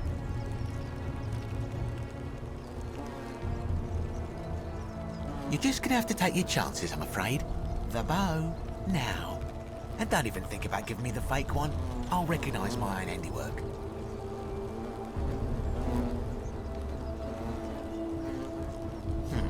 I would reconsider my position quickly if I were you. I'm not sure if you noticed, but you're stuck in there with a hornet's nest, and they can be rather aggressive toward intruders. You know, some say it takes 27 hornet stings to kill a man, but I always wondered how anyone could have known that. Let's find out if they were right, shall we?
My beloved Galatea, I write this so that one day, when we're finally together, you will understand what I've done and why I had to do it. The others will call me mad or a monster, but I don't care what they think. Everything I'm doing here, I'm doing for you. I'll start at the beginning. Soon after my arrival here, as I walked down a corridor lined with golden statues, I thought I heard a whisper behind me. A rasp of air, as if vocal cords of metal strained to say a word or two. I tried to dismiss the idea, tried to concentrate on my work as the city's medic, but that tortured whisper haunted me. Weeks later, in the hallway to the bathhouse, I heard it again and found myself drawn to the statue of a Roman woman wearing a stola. Her face was contorted with anguish and fear, and disturbingly, it was as if she was looking right at me. As I walked past her, I heard that strained whisper again, and turning back, I discovered that even though I had moved, she was still looking right into my soul. That was when it dawned on me. This was no statue. This was a woman trapped within that golden prison. Naturally, I told the others, but when I could not reproduce the results of my experiment, they would not believe me. But from that moment on, I knew the full horror of this place. Immobilized within these statues are living human beings. It was that day, my love, that my heart broke.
Let me die.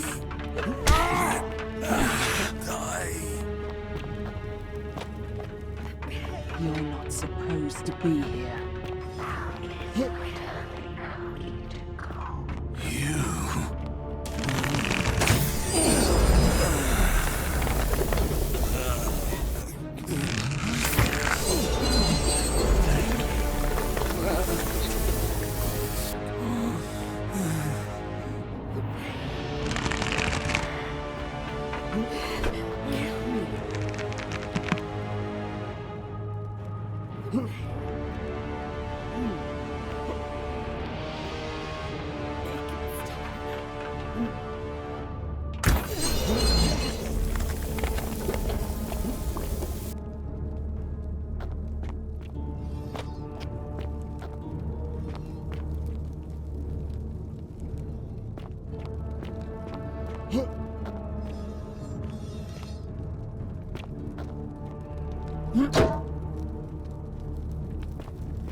My beloved Galatea, after I learned the terrible truth about the golden statues, I wandered the city as if in a nightmare.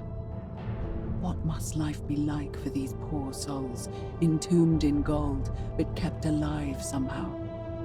Trapped in their own personal Tartarus, consigned to eternal torment, too horrific for any sane mind to comprehend. I tried to offer them what small mercies I could. I began to talk to them, to keep them company. I'd imagine backstories for them, give them names, and tell them of the world, of the histories and stories I'd learned as a child. As the others became more concerned by my charity, I sought solitude from them, preferring the company of my tormented charges.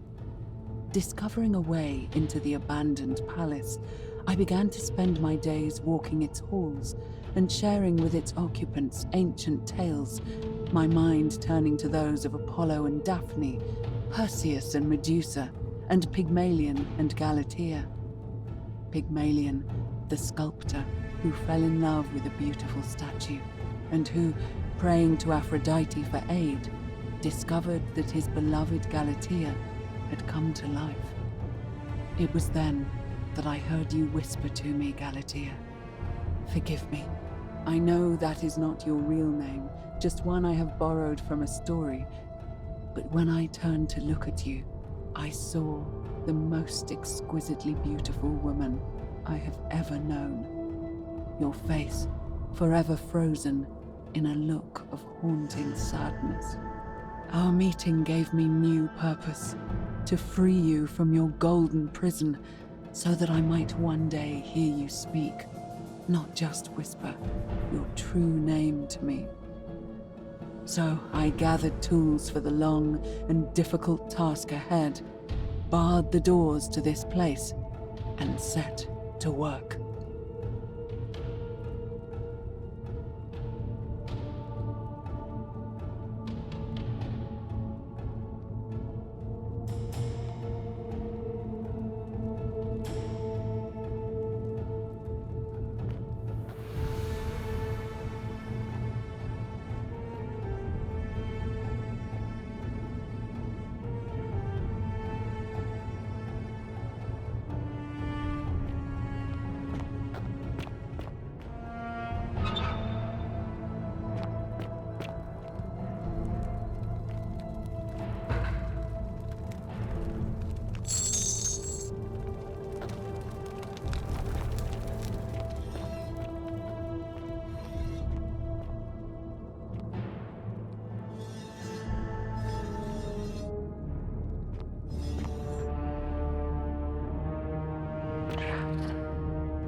beloved Galatea, my attempts at freeing these souls from their golden prisons have not been going to plan. My first charge was a Greek woman who I called Iodame after the Athenian turned to stone by Medusa. Drilling through the gold that encased her, I was vindicated by the discovery that beneath half an inch of gold, which is so rigid it must be some kind of alloy, was living flesh. Unfortunately, this golden alloy seems to have fused with her skin, so removing it exposed the sinew and muscle beneath and appeared to cause her great pain. At first, I braced myself, expecting that inflicting such pain would break the golden rule, and yet, somehow, it did not. It seems whichever god is responsible for imprisoning these poor souls does not care about their suffering at all. They are forsaken. Undeterred, I pressed on, working late into the night, attempting to remove the golden layer that encased her as delicately as I could. Eventually, I was able to free most of her body, but when I released her from her restraints, her first act was to lunge for my throat, clawing at me with all her strength and those sharp metal talons. This was my thanks for trying to save her. Whatever possessed Iodame to attack, she was clearly not a suitable subject for my experiment, and I was forced to lock her inside an isolated wing of the palace and bar the door. As I continued working on others, I could hear her flailing and launching herself at the other side endlessly.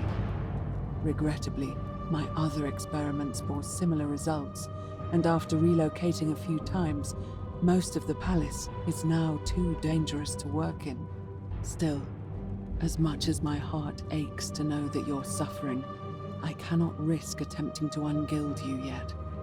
Not until I have perfected a method that will bring you back to me, whole in both mind and body, and ensuring your humanity is preserved. I promise you this. One day we will be together, even if I have to free every last statue in this god's forsaken place. My beloved Galatea, my beloved.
must be the wretched snake who broke into my palace and disturbed my experiments. And worst of all, look at what you made me do to her. This never would have happened if you just stayed away. You're going to pay for that.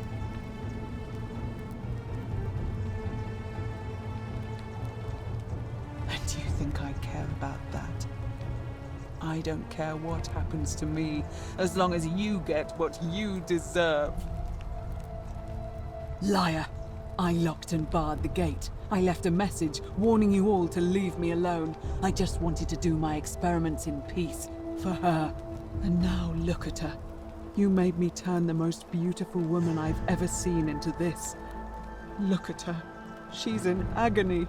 All I wanted was to spend my last moments with her, to see her beautiful face, to hear her speak freely, instead of in those cryptic whispers.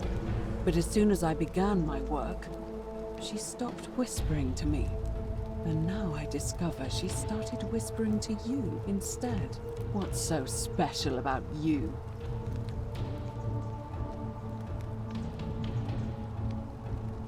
What do you mean, the same voice? Yes. I remember when they used to whisper to me. They did sound similar. I just thought it was because all voices sound the same when they whisper. But now that I think about it, they were all benevolent and seemed to share a common knowledge. But if these bodies are mere conduits for that one voice, then this body is nobody. And everything I've done here was... Wait, I see what you're doing. You're trying to steal her away from me. Were you planning to wait until I'd done all the hard work, then swoop in? Is that it? Liar! You tried to steal her away from me, and now look what you made me do. Give me one good reason why I shouldn't peel you too.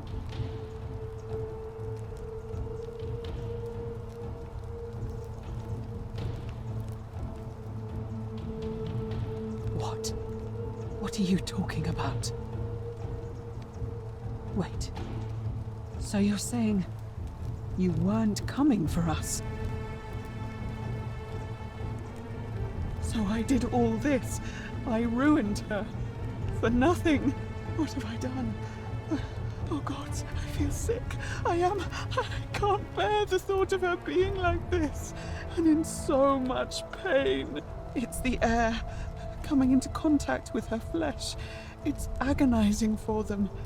But the only way to fix it will be to break the golden rule and let it run its course. At least that way she'd be golden again, and we'd be together.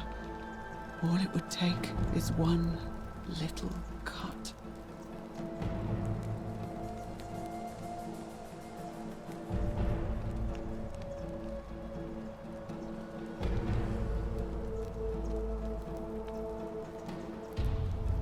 It's too late.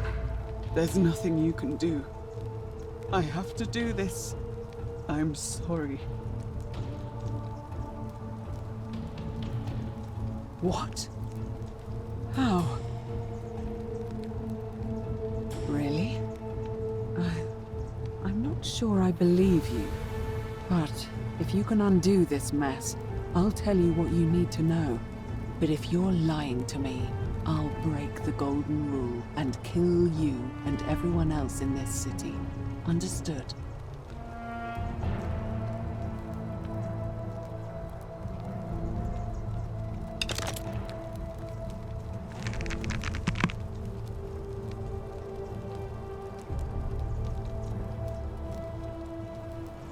Make her gold, or I'll make us all gold.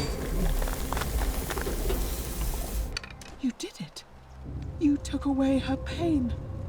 I don't know what to say. Thank you, thank you. I swear I will never harm her again. I swear it. I'll stay here to keep her company. But these poor souls, what can be done for them? I've tried everything I can. I fear The only one capable of releasing them properly is whichever god doomed them in the first place. In any case, I must honor our bargain.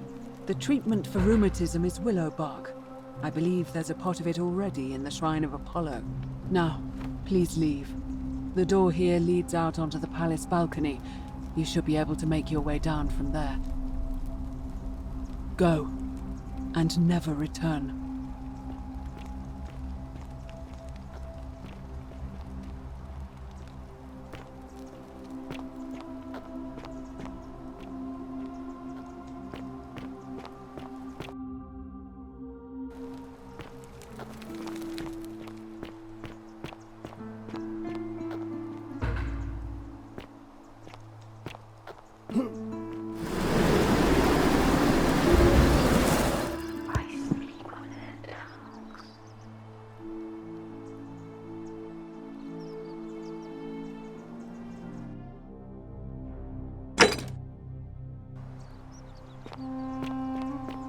May Apollo keep you safe.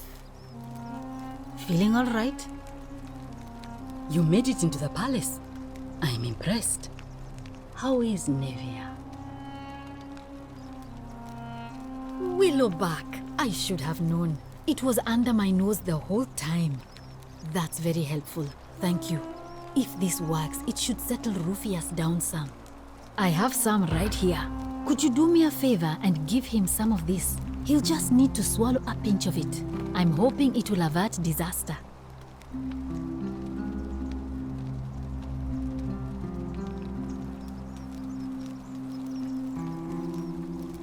Thank you. I'm really glad you arrived when you did.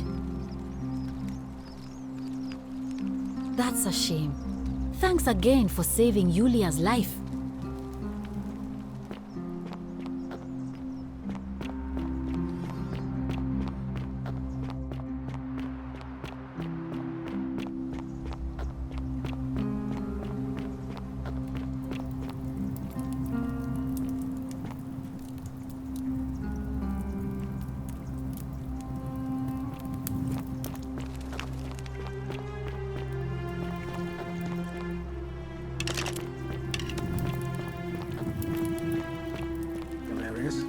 Horatius? Ixion. Looking a bit troubled there.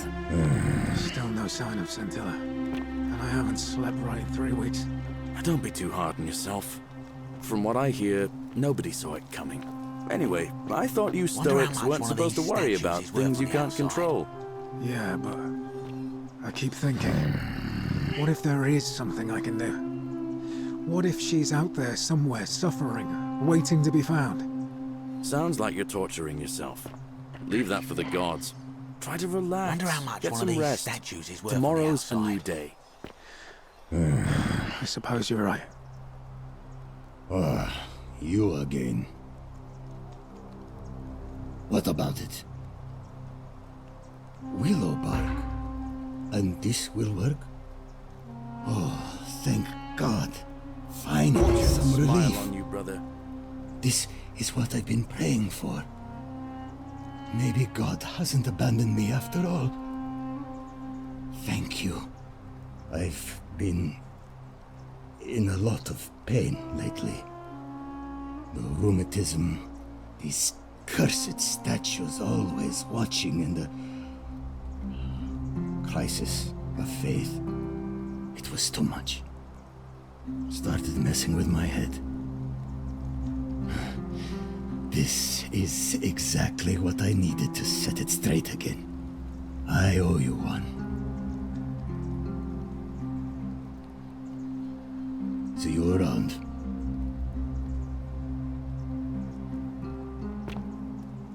Cerberus lifts his triple head and lets out his threefold braying.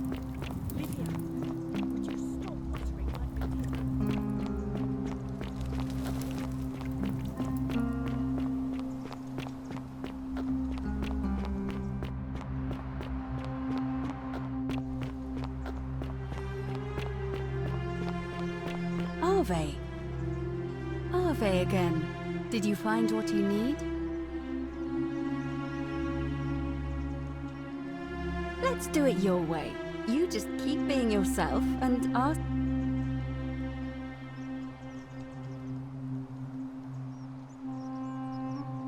You know, I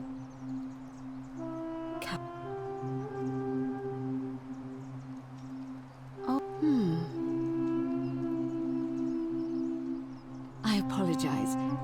I don't mean to be cryptic. It's just that you've got me thinking. Have you spoken with any of the others? Good.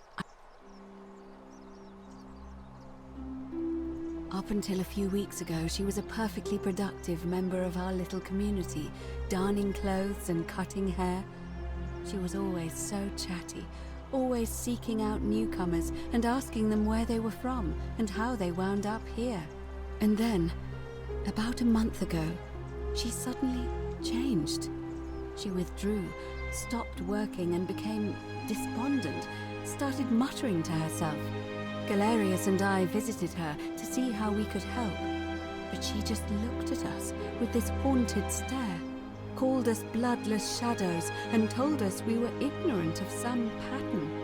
Look, it could be unrelated. Perhaps she simply fell ill. Or, as Galerius suggested, the weight of the Golden Rule was too much for her. But there is a small chance that she learned something, saw a pattern nobody else saw, and that it broke her. I just don't want to see that happen to you. So be careful, will you? You have? Then what is it? Yes, I suppose that could be something. But then most of us do tend to carry coins on our person, don't we? It's as I feared. I think I understand what poor Livia has been going through. You mentioned earlier you met a young woman in the forest named Karen, yes? I see. And was this Karen by any chance wearing a hood? Because I've seen her before. There's something I think you should see. I think you'd better follow me to the baths. But don't follow too closely. We can't have people thinking we're bathing together.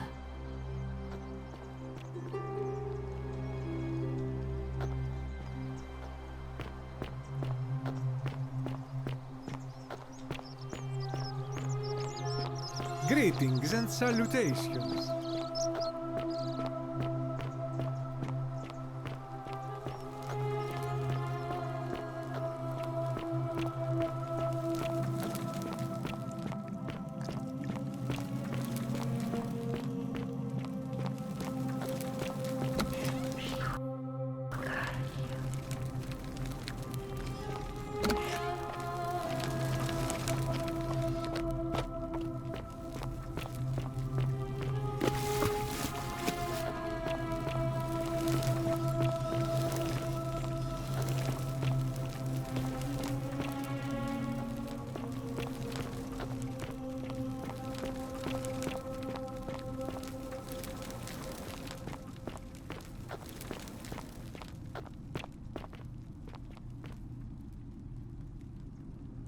All right, you're here. You were asking how I knew the young woman you met by the river was wearing a hood. Here, look down at the bottom of the baths. It's a little hard to make out in this light. If only we could see. Oh, what a marvelous lamp. But do you see it? Somebody waking up by a river in a forest to find a hooded figure with a coin. It's just as you described it, only your pronunciation is a little off. The name you heard wasn't Karen. It was C-H-A-R-O-N, as in Charon, the ferryman of the dead. Charon, who, in exchange for the right coin, helps the souls of the newly deceased cross the Styx, the river that separates the land of the living from the land of the dead. When I dragged you out of the river, I thought you were never gonna wake up. I checked your pockets for ID, but all I found was some loose change. Feels like I've spent my whole life in a dead-end job with an endless commute. Sorry if I sounded cagey, it's just that I don't always get the best reactions when I introduce myself. My name's Karen. I'm so sorry, my friend. I'm so sorry. I take it you know what this means. I'm afraid so. It's all starting to make sense. All these people whose last memory was running from the fires toward the river. It seems none of them escaped with their lives after all. Perhaps we should be grateful they don't remember their final moments. It also tells us that the Golden Rule is the work of Pluto, the god of the underworld, and why his epithet has always been Father of Riches. I know it's a lot to take in, and you look as if you have questions, so I'll try to answer them if I can. That was my first thought too. In the old stories, the underworld was where the souls of the deceased were taken. But it was also possible for the living to reach it without dying, if they were particularly fearless. So I'm afraid I don't know. Oh, I'm sorry. I keep forgetting you're not from here. If you were Roman, or even Greek, you would know these stories. Each of them is slightly different, whether the storyteller was Plato, Homer, Virgil, or Ovid. But they always involved the souls of the dead meeting a grim ferryman named Charon on the bank of a river. It was said that he'd help the new arrival cross, only if they could pay him with a coin, an obol. That's why it was once our custom to bury our loved ones with a coin in their mouths. Charon's obol, we called it. Of course, an obol was a kind of Greek coin, because we inherited this knowledge from the Greeks. The only difference is that they spelled it with a kappa, which I suppose means Kharon is closer to the original spelling. To be fair, the ferryman isn't exactly as the poets described, and he, she, they seem to appear to different people in different guises. You say you saw a young woman named Karen with a hood, and I once heard Kabash mention a stranger in a ram headdress named Kerti, and Rufius described meeting a stranger named Kamut Tabal wearing an eagle headdress. But whatever form this stranger took, they were always wearing a hood of some sort, and their name always began with a K sound. I suspect the only way you'll solve this riddle is if your paths cross again.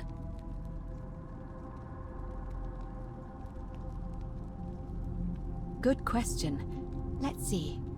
In the stories, Charon would always require a coin as payment for passage across the river.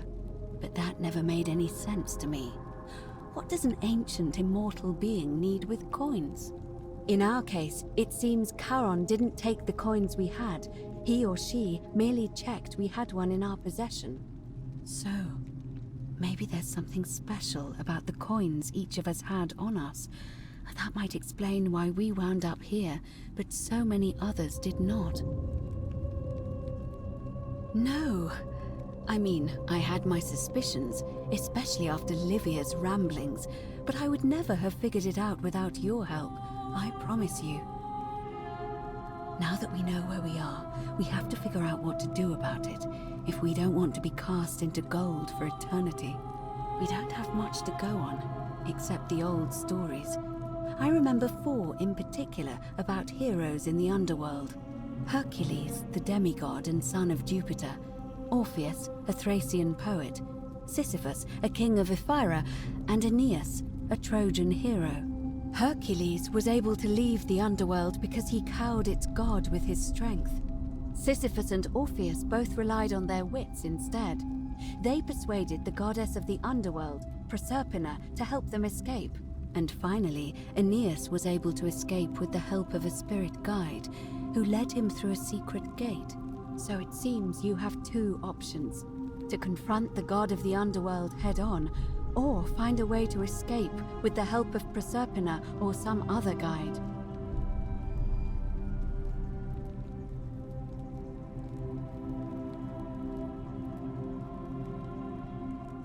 It's a reasonable question. But the problem is, this place is fairly well designed to keep us here. There's no way to climb up the shaft. And even if you could build a ladder big enough, just trying it would break the Golden Rule. We know that, thanks to the writings left behind by those who've tried. All Romans try to avoid saying it, and the reason is quite simple. He might hear us. You may refer to him as Pluto, if you wish, but you'll only be calling attention to yourself. Do so at your own peril. Shh! Is everyone so blunt where you're from? Oh. That option would be the boldest, but also the only way to learn the truth about the Golden Rule, and maybe even put an end to it. As I said, Hercules managed to overpower the god of the underworld, but he was a demigod. Forgive my candor, but you are no Hercules.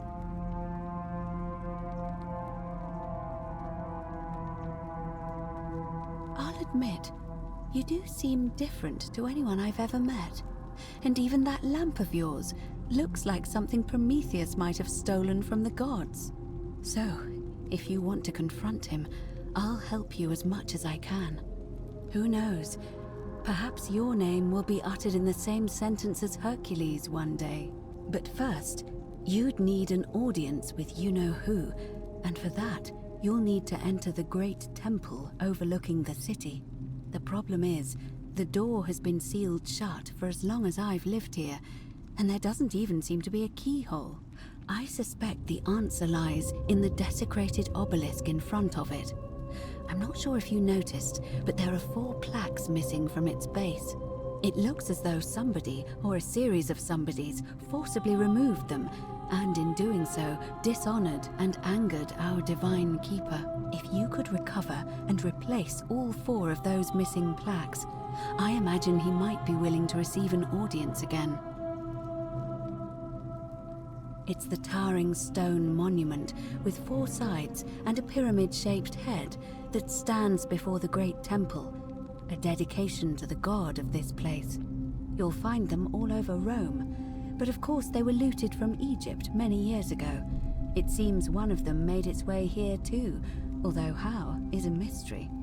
However, this one is unusual in that each of the 4 sides is decorated in a different style: Roman, Greek, Egyptian, and another I don't recognize. That means you'll need to recover 4 different plaques: Roman, Greek, Egyptian, and a 4th, a mystery plaque.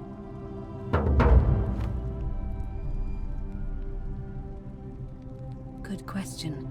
To answer that, we first need to ask who would have defaced the obelisk in the first place.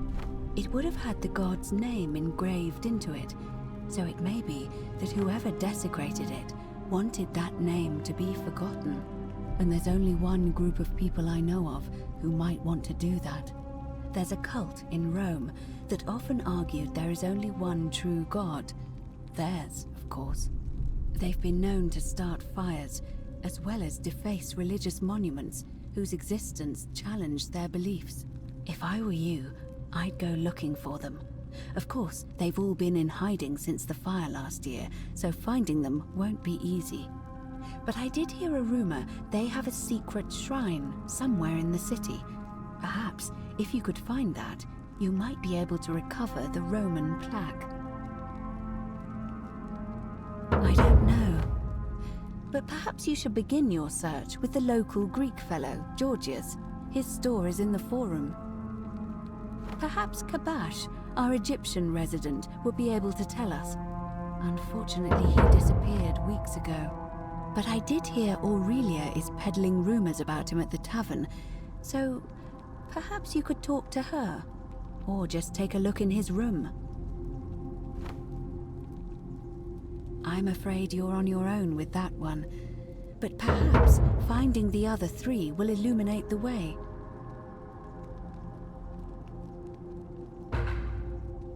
As I mentioned, both Orpheus and Sisyphus were said to have persuaded Proserpina to help them escape, and Aeneas was guided to the exit. The problem is, those are the stories of a poet, a self-aggrandizing king, and a brawler about their own heroic deeds, so they should be taken with a grain of salt. First, Proserpina. What we do know about her is, well, it's a grim tale. It's said the god of the underworld abducted and dragged her here against her will, forcing her into marriage.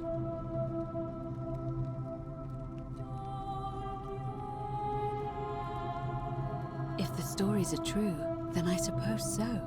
The problem is, how do we communicate with her without being noticed by her captor? Leaving that aside for a moment, there is also the possibility of a spirit guide.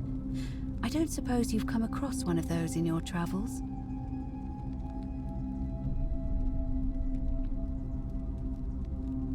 Truly? And you're only bringing this up now? Then again, I suppose you were worried I'd think you were as mad as Navia. Can you tell me more? Is it the same voice? What kinds of thing does it say? Fascinating. Perhaps she is a benevolent spirit. Or perhaps... Perhaps you're hearing the voice of Proserpina herself. If she has indeed been abducted, it would make sense for her to speak in cryptic whispers to avoid detection. Tell me, has she told you anything that might lead you to the way out? Oh, I see. Well, let me know if you hear anything that might be a thread through this labyrinth. All right. I would suggest not discussing this with anyone. The best we can do for them is to let them remain oblivious for as long as possible. As for Livia, it seems she's been shouldering the weight of this terrible secret all this time. Perhaps it would comfort her to know she's not alone.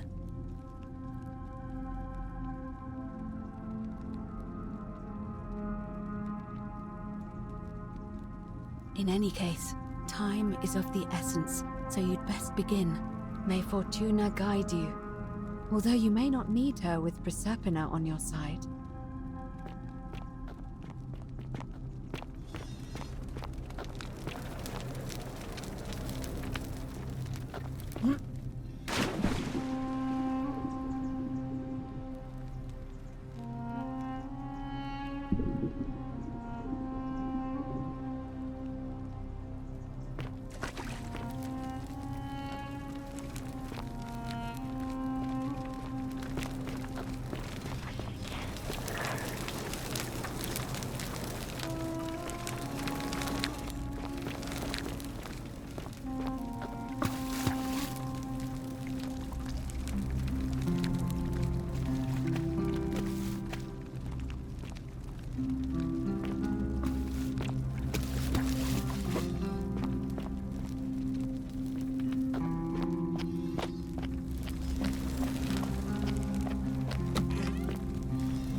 Gracious.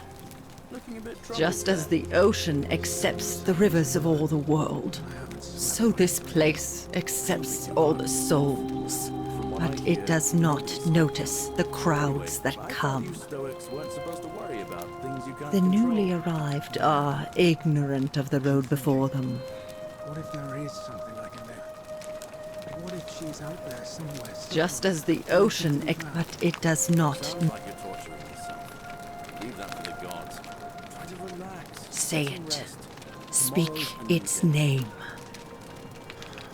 Then it is true. I was right.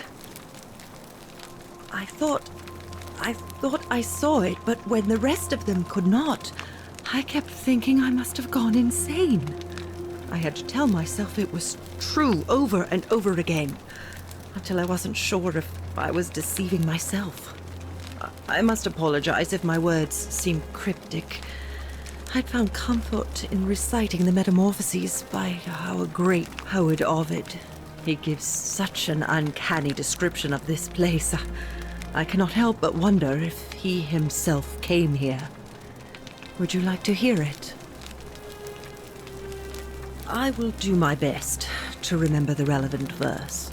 There is a downward path, gloomy with fatal yew trees. It leads through dumb silence to the infernal regions.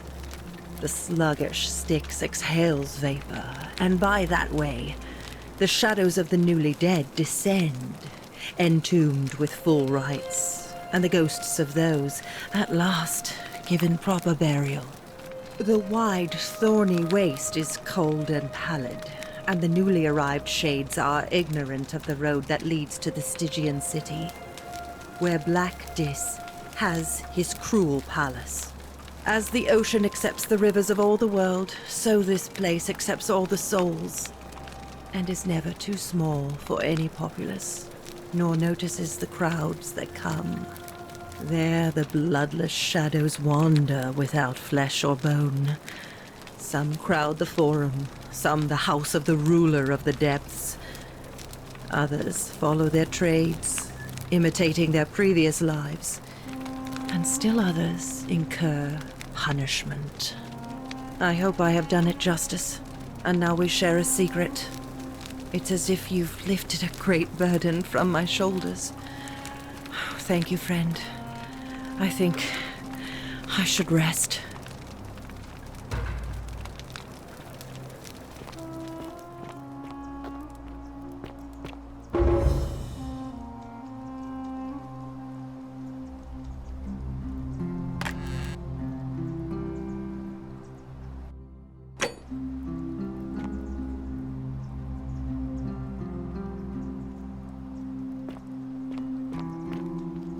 Galerius? Horatius? Looking a bit troubled there. Still no sign of Scintilla. And I haven't slept right in 3 weeks. Don't be too hard on yourself. From what I hear, nobody saw it coming. Anyway, I thought you Stoics weren't supposed to worry about things you can't control. Yeah. I keep thinking, what if there is something I can do? What if she's out there somewhere suffering, waiting to be found? Sounds like you're torturing yourself. Leave that for the gods. Try to relax, get some rest. Tomorrow's a new day. I suppose you're right.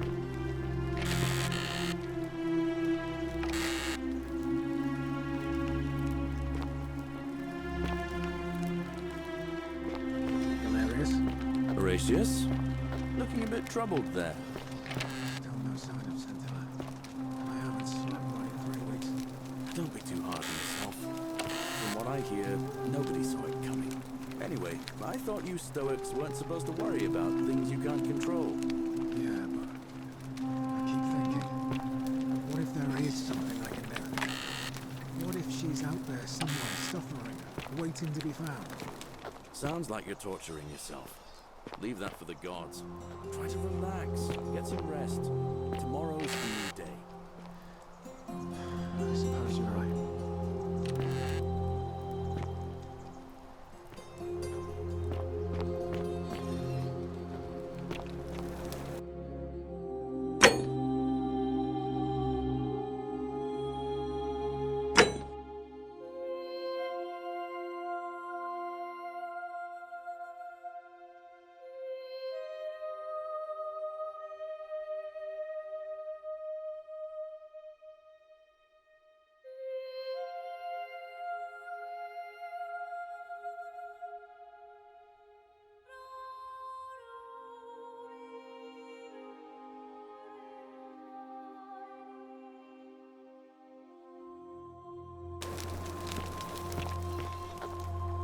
Galerius?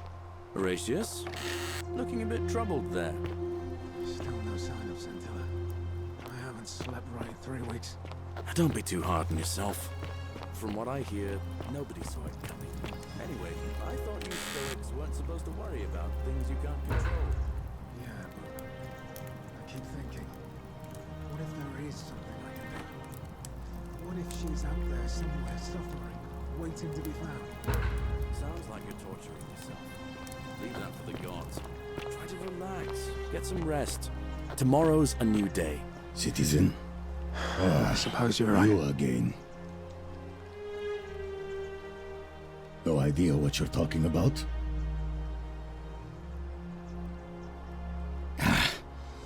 Look, I haven't been at my best lately. Salve. I know that. It's the rheumatism. It starts with constant pain in all your joints. Then the pain starts to mess with your head. Makes you angry, mean. I know that's not an excuse for how I acted. But it's the truth. But with the willow bark, I'm already starting to feel like myself again. And I know I said I owe you one. So I'll leave him alone from now on. It's not as if I was ever going to hurt him anyway. I was just lashing out. I'm going to go and clean up the graffiti. Just forget this ever happened. Will you?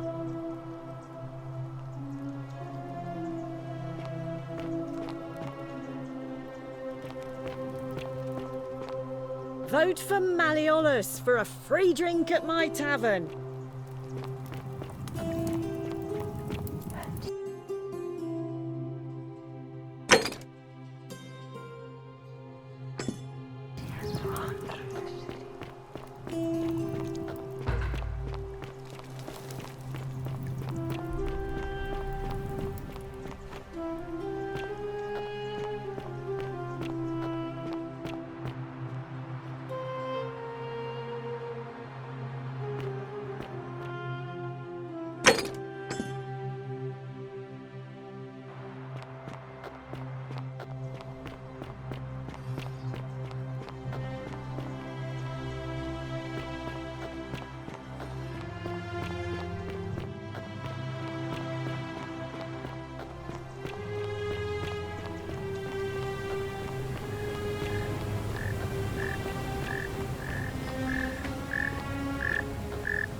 Ah, a new face.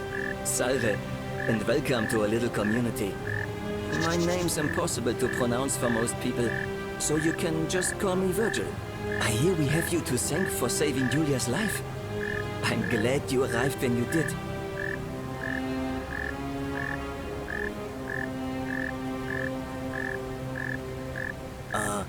What demon or spirit told you about that? You went snooping in his place? That was risky. We're lucky you didn't cross any lines. Have you spoken to him about it? Really? How did you manage that? Poor fellow. I've heard that can really mess with a person's head. Well done for figuring that out. Really? That's promising. I'll keep an eye out for him. Well, I'm an architect. Or at least I was back in Rome. That's probably too grandiose a term to describe what I do here. Help out with repairs and try to stop old buildings from collapsing on people. That kind of thing. But you probably don't want to hear about the ingenious architecture or mysterious history of this place.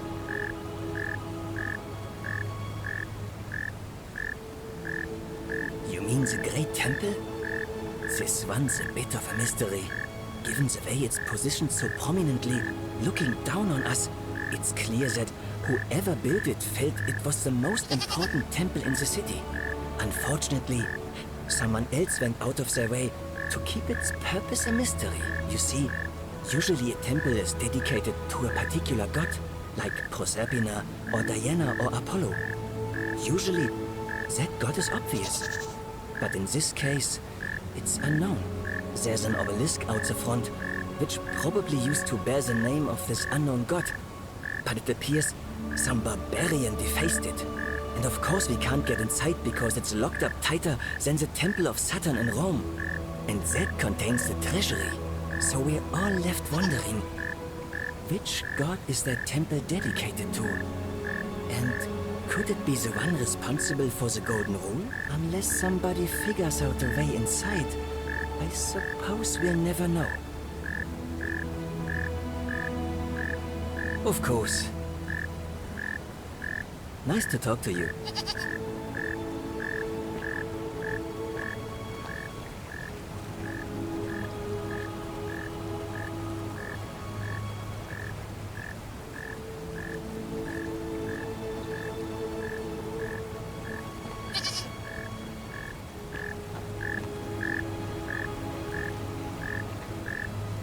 Sometimes I stare at the great temple on the bluff, and I think, whatever is in there, it has to be important.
Citizens, we have a quorate body of voters gathered here to elect the city's magistrate. The candidates are Sextus Sentius Imperiosus and Marcus Malleolus Gurges. As agreed, we shall dispense with ballots and candidates will abstain from voting. Let's make this quick. As I say your name, call your vote.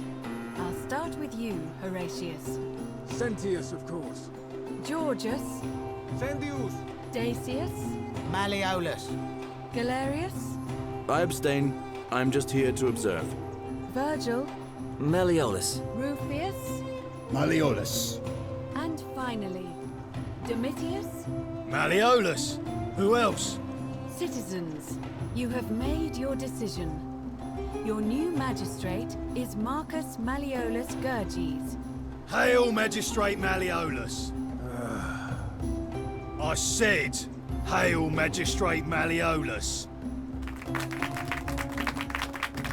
That's more like it. Thank you. Thank you.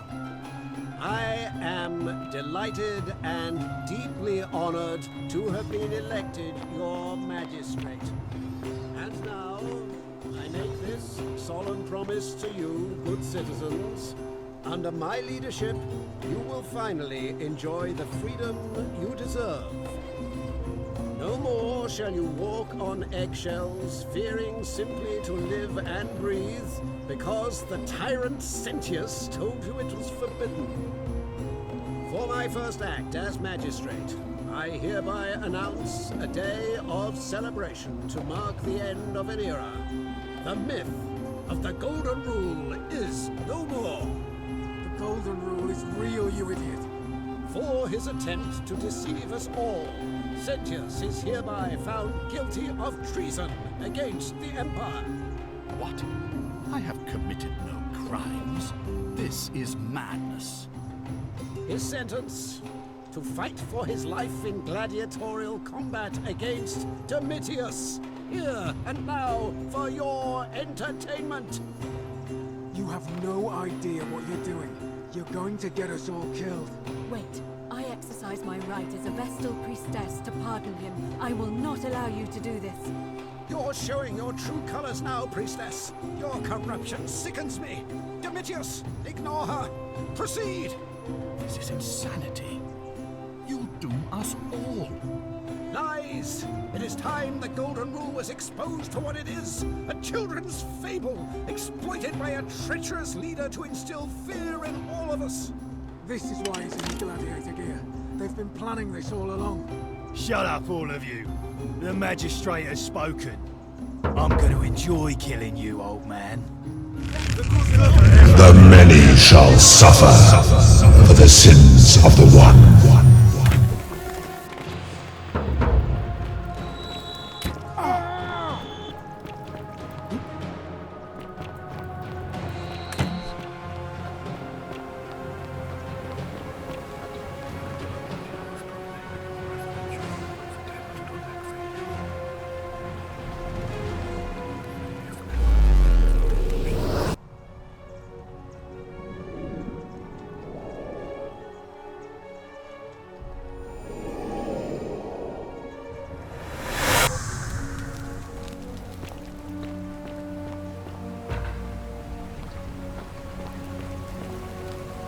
Salve, friend. Mind telling me who you are and what you're doing with that bow on your back? Oh, sounds serious. I'm listening.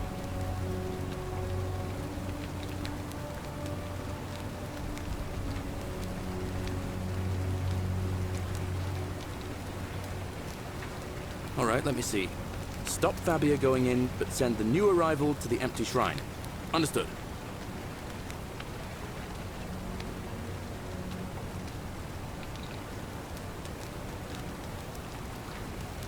I'll go, but once I'm done, I'll need you to tell me how you know all of this.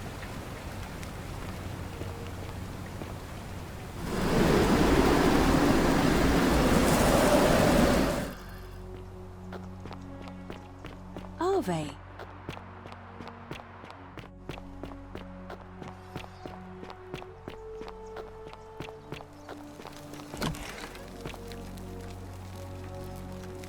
What are you doing in here? She needs the red. What? Quick, give it here. Yulia. Hopefully enough. That was... But how could you know? You just... That's a shame. Thank...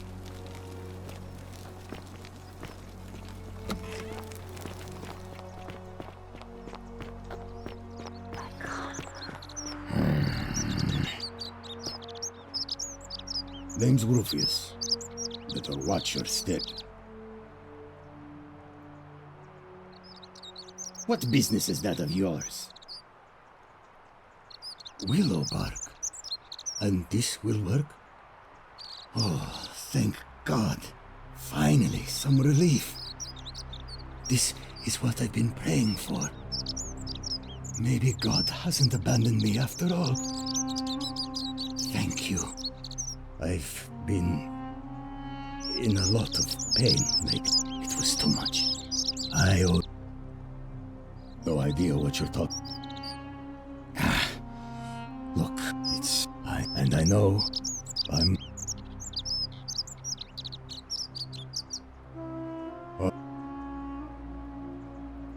Meliodas. Protect his daughter in a city without sin. How's he going to protect us? No.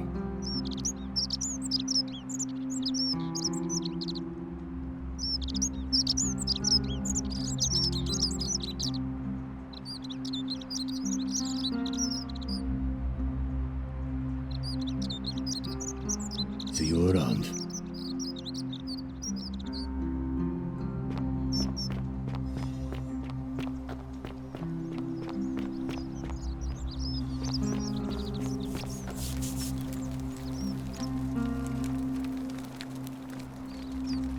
Ah, a new face. Salve. I hear we have...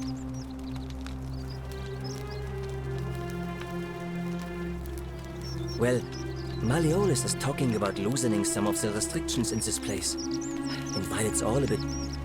My vote isn't for sale. Well, I'm an architect. Or, given the way it's... Of course. Nice to talk.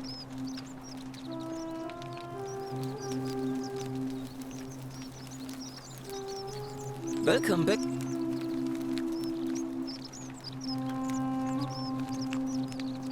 Nice to talk to you.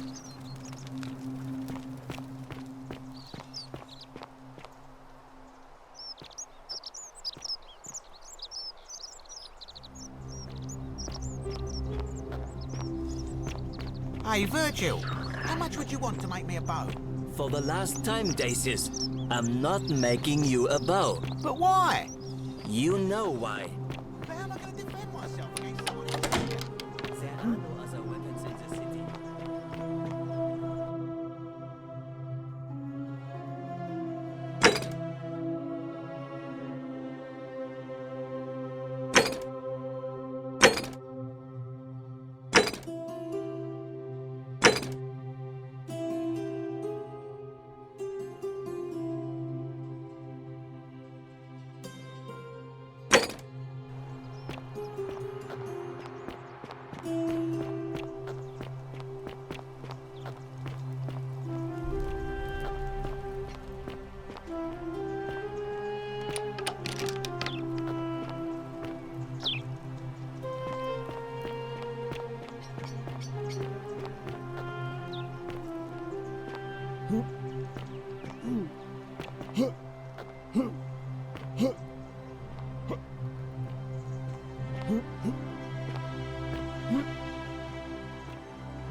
Hey, you're not thinking about going into the cistern, are you?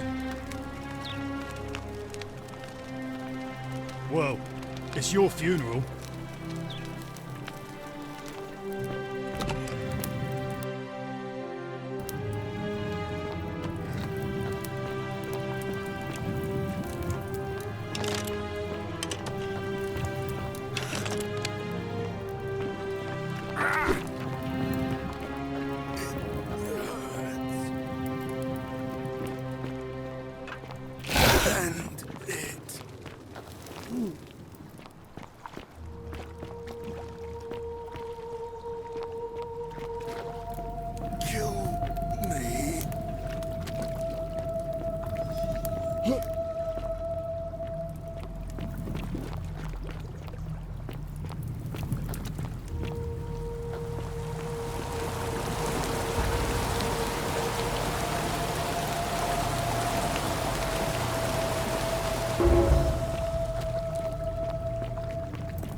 find you. Do you know you're here? You have to help me escape before that monster comes back. I'm Scintilla. I found a way out through the Gate of Horn, but it's locked. So I told him about it, and instead of helping me escape, he locked me up. He wants to keep us all here forever, or until we're turned to gold. He's a monster. You have to let me go so we can kill him and take his key. Sentius, my adoptive father. Furies help me. I'll castrate and crucify him. I don't know. He said the gods are on his side because they don't want us to escape either. Behind me, there's an aqueduct tunnel bringing water from outside the city, so it should lead us outside. The only problem is it's barred by a heavy locked gate, and he has the only key. I'm going to take that key from around his neck, even if it means cutting his throat to get it. I'm done caring about the golden rule. I just want out. Help me, and we can escape together. There won't be enough time. Just you and me. What do you say?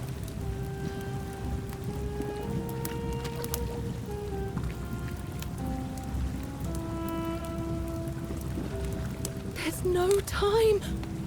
Wait, did you hear that? He's here. Quick, you have to let me go. It's now or never. What? No, you can't just leave me here. How can you be so heartless?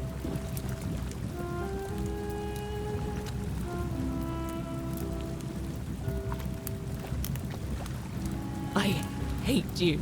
I spit on you. I hope Dis drags you to Tartarus.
So you survived the cistern. Probably just a stroke of fortuna. Don't you? Fear is proof of a degenerate mind.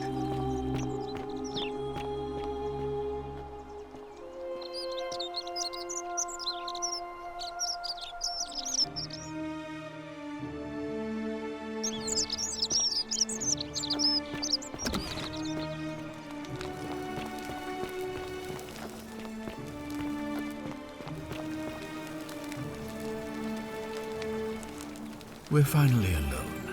I assume you already know who I am. May I know your name? We have?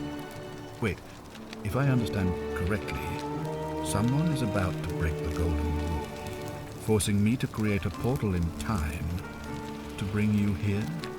I must have entrusted you with figuring out who the culprit is. Only, I assume we failed. And you had to start over. Is that about right? If so, what happened?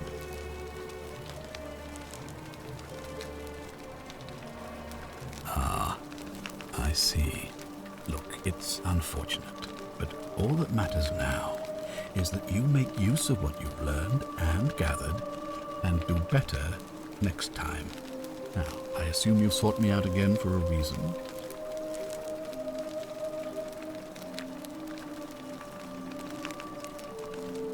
Sextus Sentius Imperiosus is my name, though Magistrate is the proper way to address me.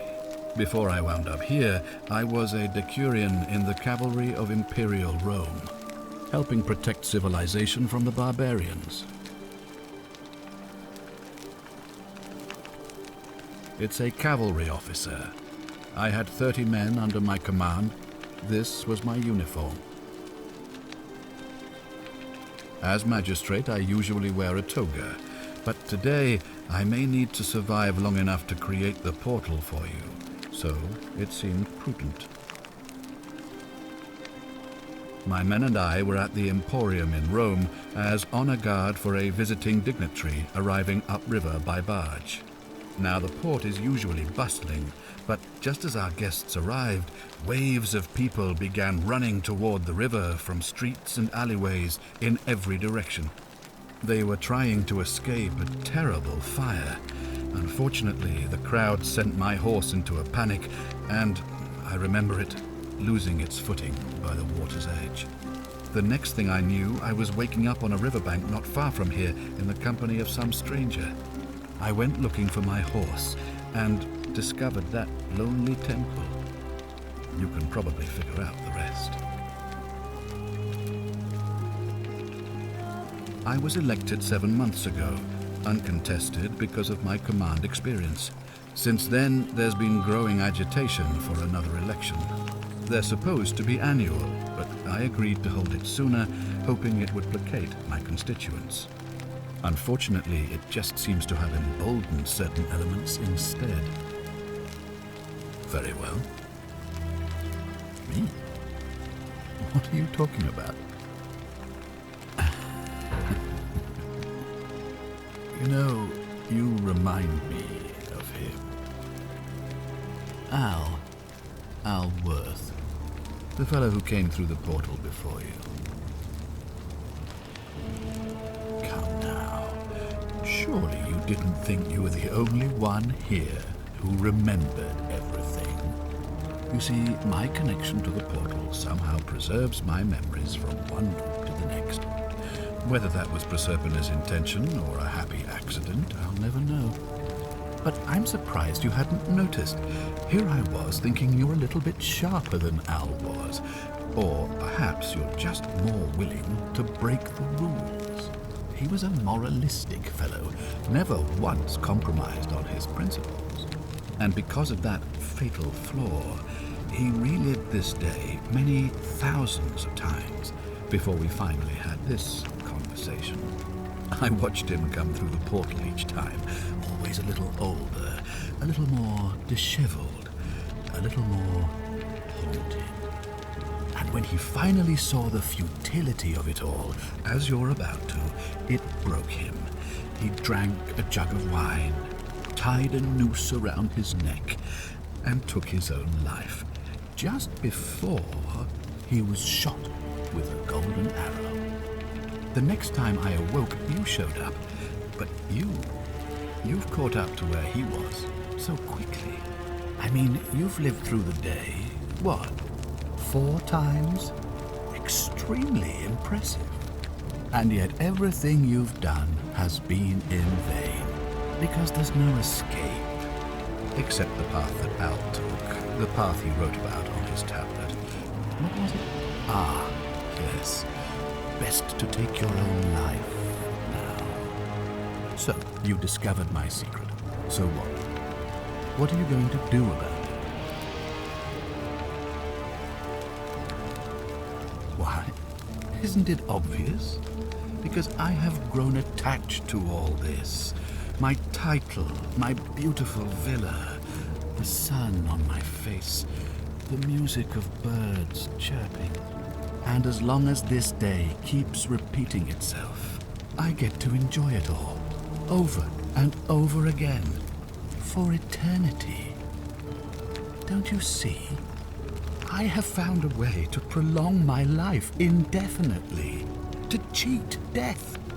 I have become, in effect, as immortal as the gods. Can you honestly say you would not wish the same for yourself? And why would I agree to that?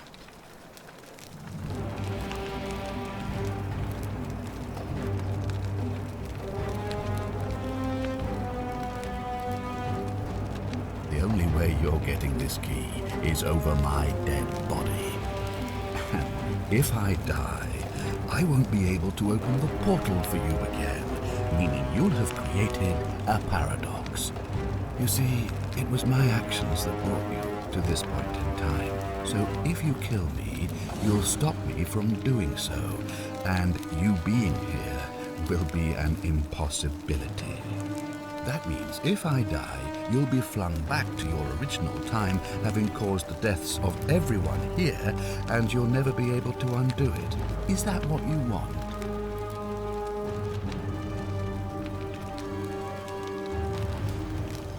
You might want to think that through. If anyone so much as touched you and your pathetic morality. Nobody cares about your opinions, least of all me.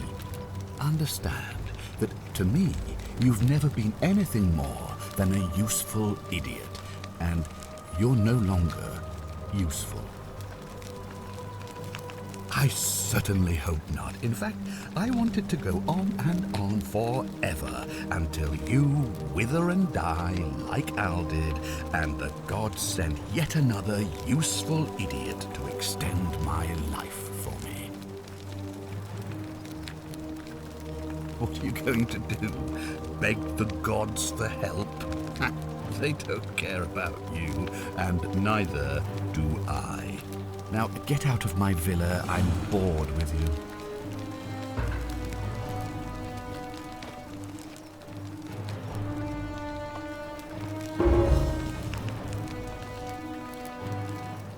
What is that thing, and why are you pointing it at me?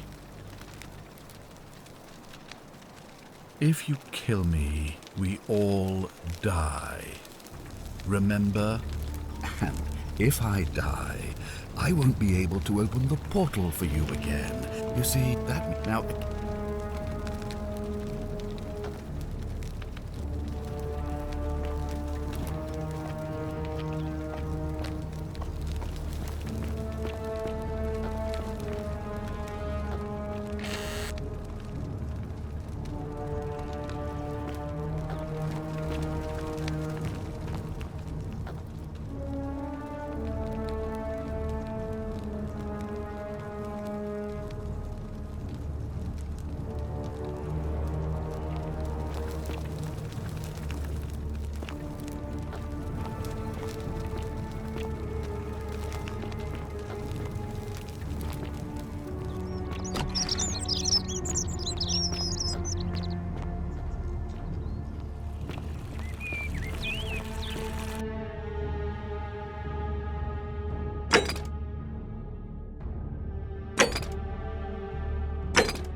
So you survived the cistern.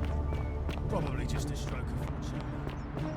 Isn't Fear the is keeping an proof eye of on a things? degenerate mind.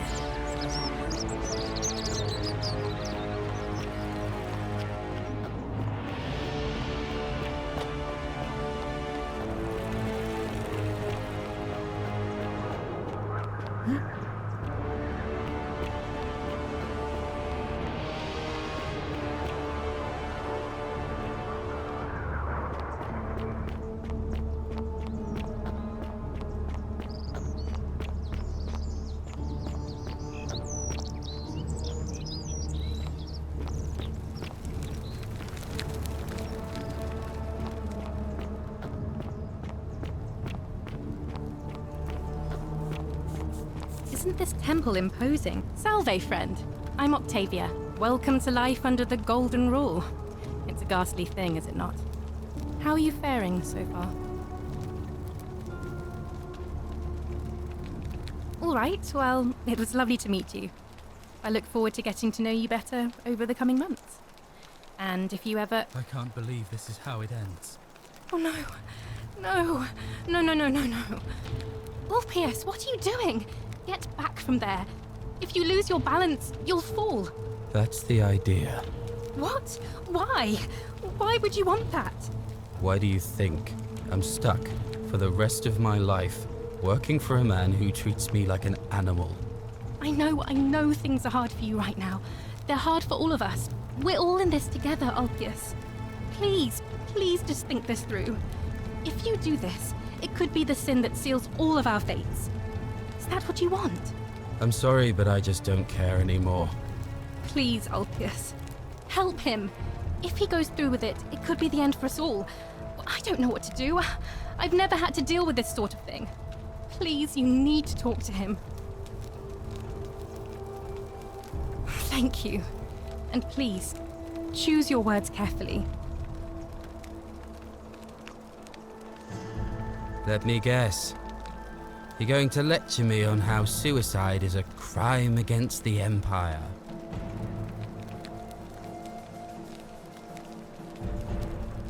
I screwed up my life. That's what's wrong. I borrowed money, and when I couldn't pay it back, I wound up in debt bondage. I'll be stuck slaving away for that Culus Cumulatis Malleolus for the rest of my life. I am out. Wherever you are, Scintilla, my love, I'm sorry. Ulpius, no!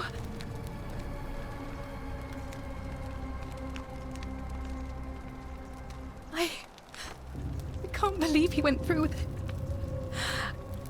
Oh Lord. That poor lamb.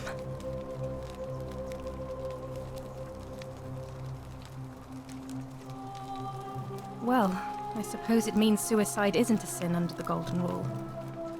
So I guess that means whichever god is responsible for it. It isn't mine. I'll have to let everyone know what happened. And I guess Malleolus will have to clean up the mess in his villa. It's of his own making, after all. And I'd best pray for poor Ulpius.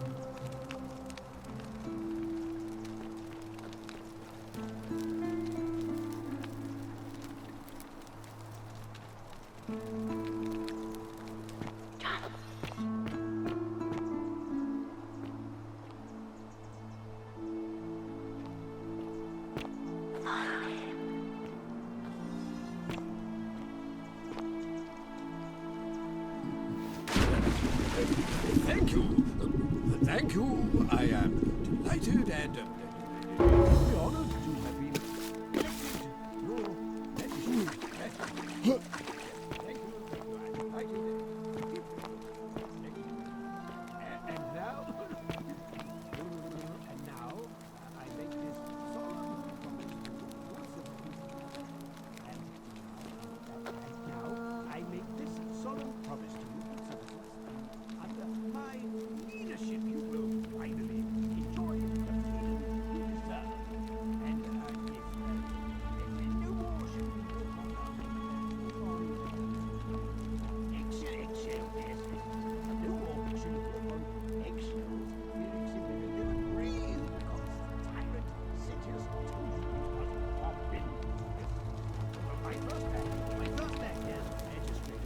thereby I hereby announce a day of a day of celebration. I hereby announce a day of celebration marking the end of an era. Yes, yes, yes.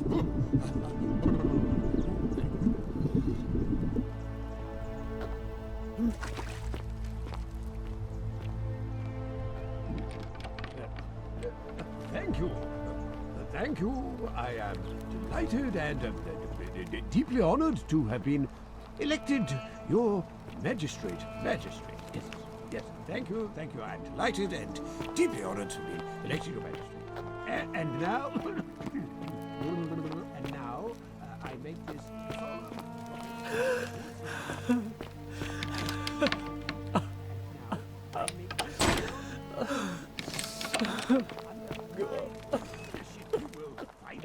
enjoy the freedom you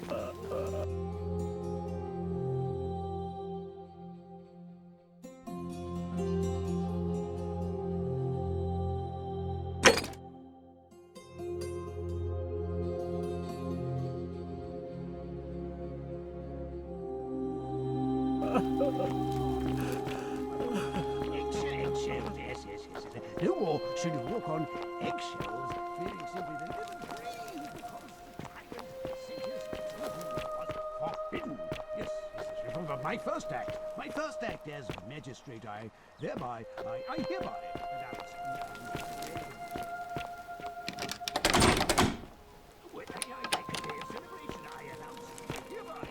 A day of celebration to mark the end of an era. Yes. Yes.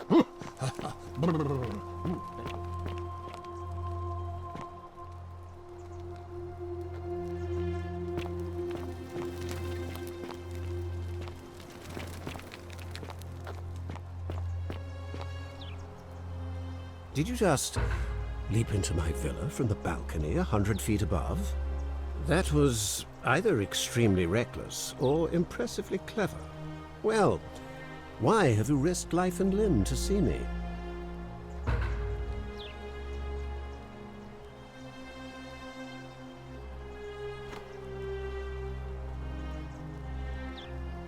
My name is Marcus Malleolus Gurgis. You seem to have confused me with someone else. You mean my heterochromia? I am guilty of nothing more than having different colored eyes. And I'm hardly the only person with the condition. Alexander the Great had it too, as it happens. I like to think it is simply the way the gods have chosen to mark a natural-born ruler. Nothing more.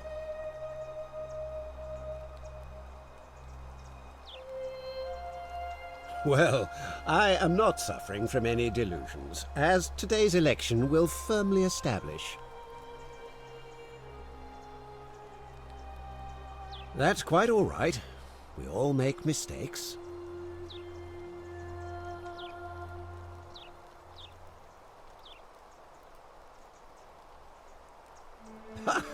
Are you insane? You barge into my villa uninvited and then make outrageous demands? Why would I withdraw from an election I'm bound to win?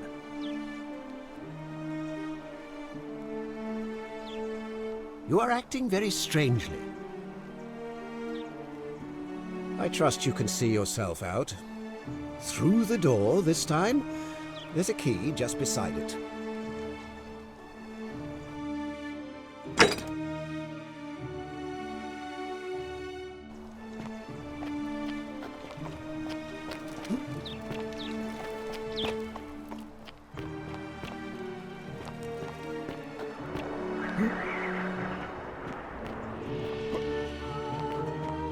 Still here.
fellow traveler from a faraway land.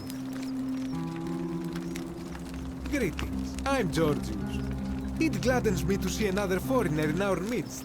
We must stick together, you and I. My friend, your words intrigue me more and more. But yes, very well, ask me what you will. And in a city full of Romans, you are asking me? Because I am Greek. Let me tell you something about Greeks and Romans. My name is Georgios, yes. But the Romans, they do not care. They hear me say Georgios, and they think, ah, he must mean Georgius. Good Roman name. They do this all the time. They see us worshipping Zeus, they copy us, but call him Jupiter. They take Hades and call him Pluto, Persephone, Proserpina. I am flattered that they copy our ideas, but why must they change the names? Do they want credit for making it all up? Do they want to forget where it came from? At first, I pull my hair out.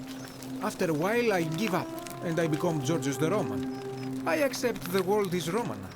Plus, I have no hair left to pull. But my point is this. If you want to know who stole an old Greek name, look no further than the sticky-fingered Romans. The plague you seek was pilfered from a collection of old Greek relics by none other than Duli. He cannot help it. Like a typical Roman, he likes shiny things, especially those that once belonged to my people. And besides, it makes him happy. So I say, let him keep it. I believe he still has it with him, in his cell, just opposite the Temple of Demeter. I hope that our paths cross again soon, my friend.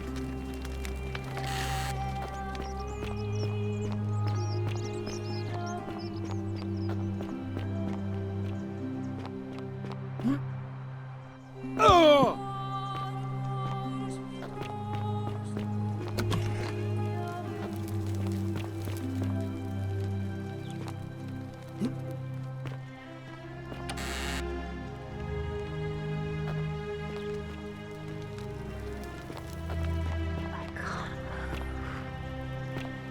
That's quite an impressive bow you have there.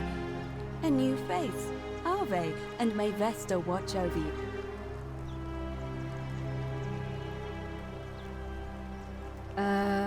I beg your pardon? Oh my. That is quite a lot to take in. You'll have to give me a moment. Let's see. If that is indeed the case, I suppose we'd better figure out what to do about it, hadn't we? We don't have much to go on, except the old stories. I remember 4 in particular about heroes in the underworld. Hercules, the demigod and son of Jupiter. Orpheus, a Thracian poet. Sisyphus. Hercules was able to leave the underworld. Sisyphus and Orpheus both. And finally, Aeneas. So it was. May Fortuna. Ave. It must be completed by dusk, just the same as any other official business. It'll be between Sentius. Why do you ask?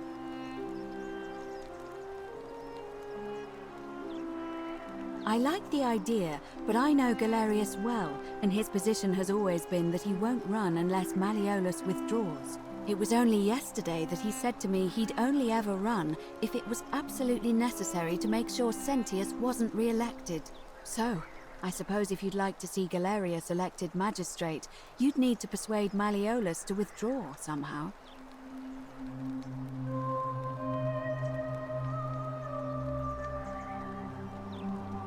Certainly. See you again soon, I hope.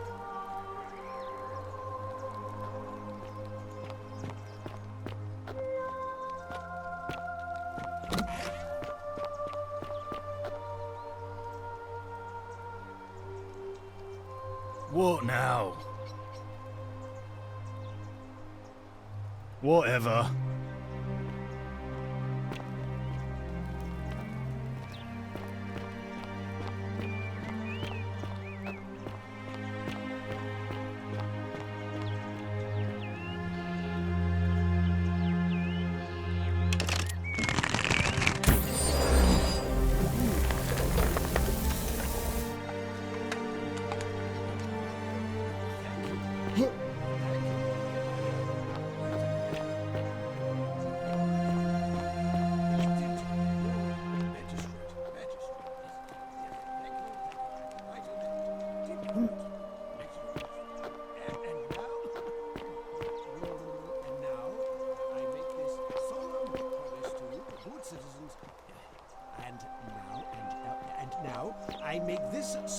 promise to you, good citizens.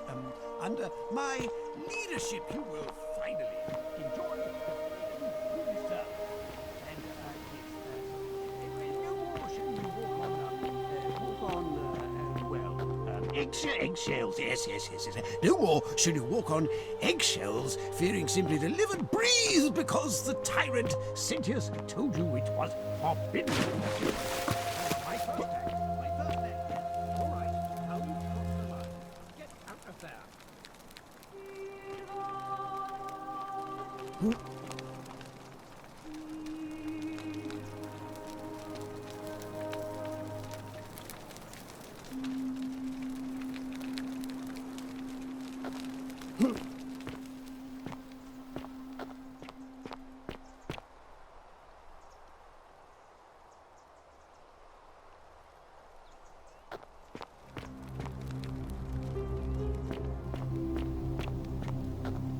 Still here?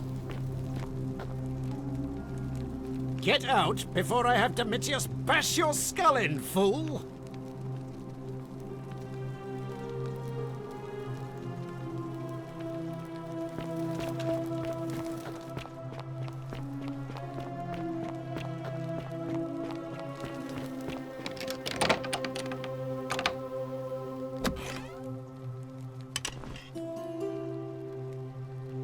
I'm not supposed to be in here. Talk. What business could you possibly have with me? My marital affairs are no concern of yours. Thank you very much. An intriguing proposition. Go on. Perhaps you're not as silly as those clothes make you look. What makes you say that? You know, I may have the very thing you're looking for. Some time ago, when he still cared for me, he wrote me a love letter. Only, he used the wrong name. Now, addressing one's wife by the wrong name is not unheard of among philandering Romans. But in this case, the name he got wrong was his own. I confronted him about it, and he stammered through some incoherent response. I let it go, eventually, and yet questions have lingered in the back of my mind ever since. But wait a minute. Why exactly are you helping me?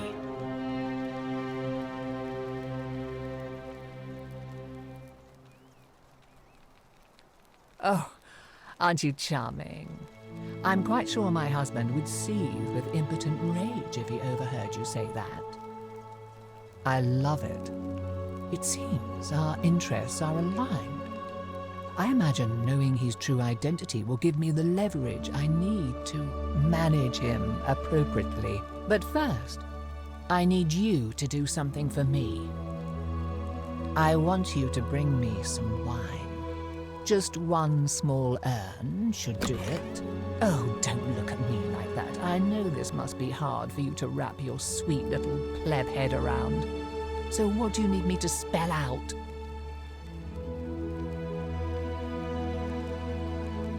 Let me tell you something about Malleolus. He talks a lot about freedom, but what he doesn't tell you is that he means freedom for men. After all I've done for him, counseling him through his entire election campaign, and he had the audacity to lock me in here. He said it was for my own good, and that my drinking was unbecoming of a lady, let alone the wife of a magistrate. I'll show him unbecoming. Tonight, at his victory party, I'm going to get good and merry, and if he tries to discipline me again, I'll threaten to expose his true identity in front of everyone. I am so looking forward to it. So you'll help me? Excellent. Now, you'll need to pay a visit to that strumpet Aurelia in her tavern. I expect you'll have to flatter her a bit. If that doesn't work, you might be able to get some advice from Yulia, who's probably still at the shrine of Apollo. I heard they used to be close. They both appreciate the poetry of Sappho of Lesbos, if you get my meaning. Thank you.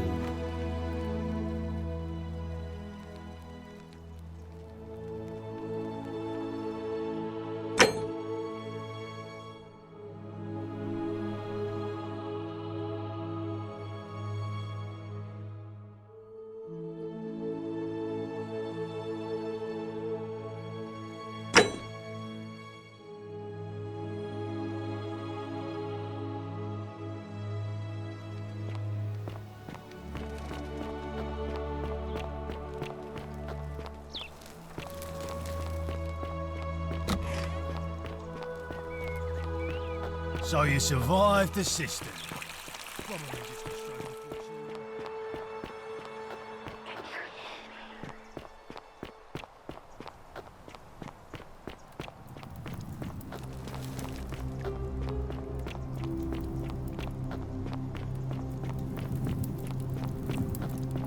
Cerberus lifts his triple head and lets out his threefold braying.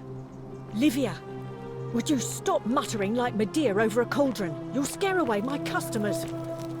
They follow their trades, imitating their previous lives, but they are ignorant. This again. You're in a world of your own, aren't you?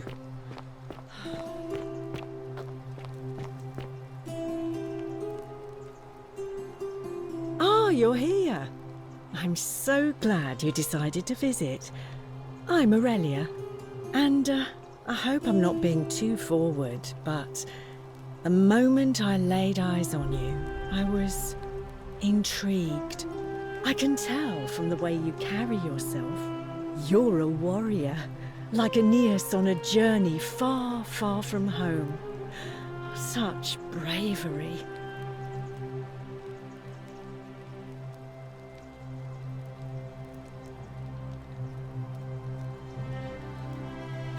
How dare you! Get away from me, you pig! Oh, do us all a favour and drink hemlock, Caput Murder. Ixion turns.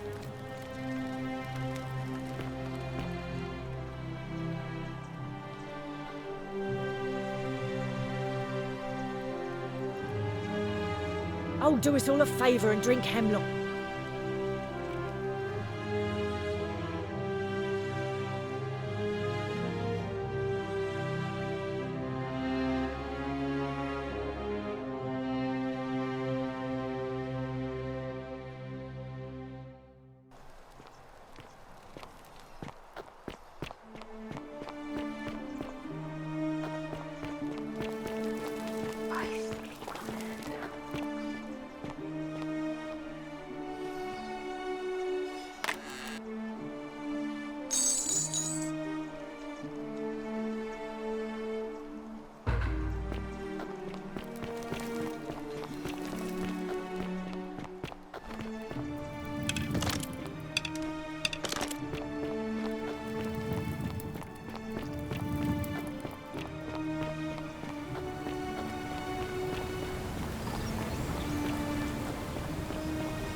Why are you still here?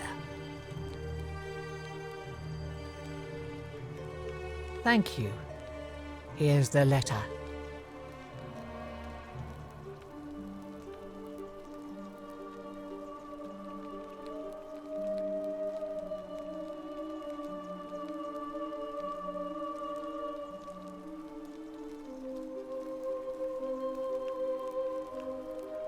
Now, perhaps you can tell me who Quinctius really is.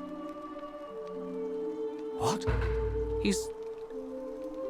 Oh no, that's... quite a lot more serious than I imagined. I only wanted some leverage over him, not to destroy him. Give me that immediately. Nobody else must know.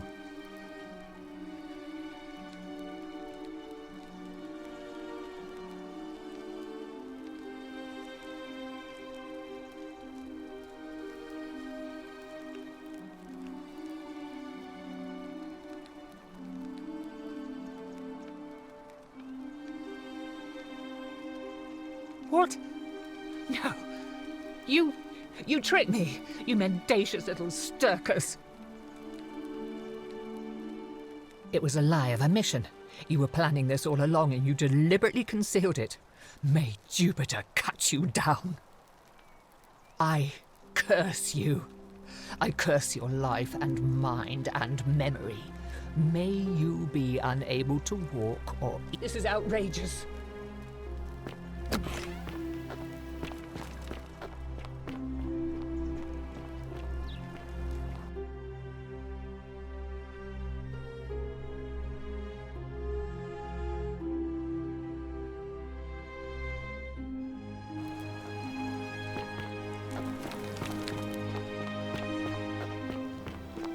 Still here?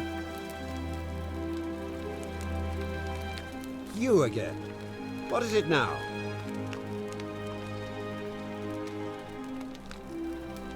Look, if I had a Roman plaque in my possession, I'd be happy to sell it to you, but I don't, so I can't.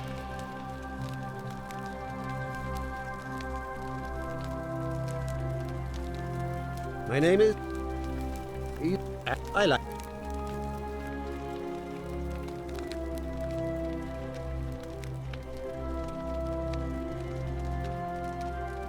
Well,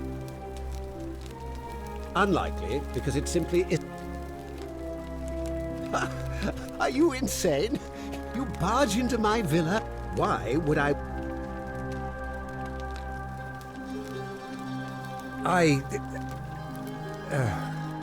So, it finally caught up with me. I suppose that makes you... what? One of Nero's assassins?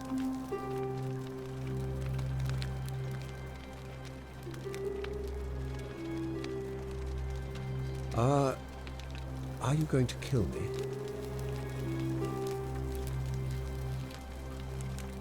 Oh, so much work and money. Oh, well, if I do it, you'd let me live?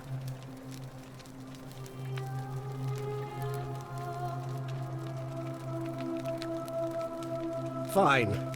Ruling this cesspit of a city would have been beneath me anyway. I'll have Domitius notify the priestess of my withdrawal and release those two from debt bondage. There. You got what you wanted. Now, please, leave my villa and never speak to me again.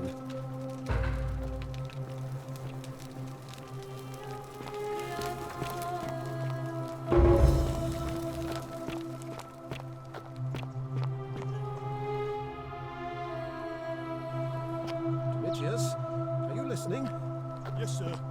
I've made a decision to release Julia and Ulpius and withdraw from the election. I want you to go and inform Equitia. Sir? Are you under duress, sir? I just had a change of heart. But you were on track to be magistrate, sir. All that work, all that money, wasted. Those are my orders. Carry them out. As you wish, sir.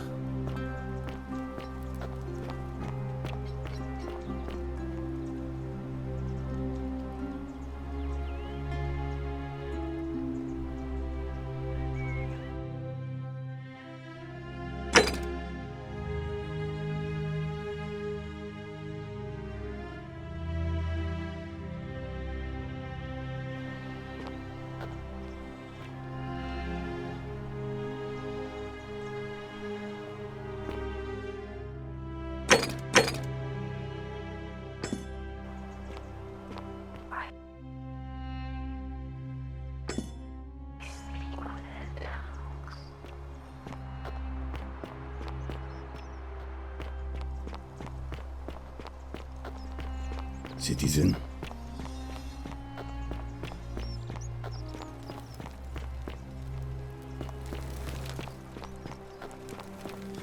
Hello? Hello?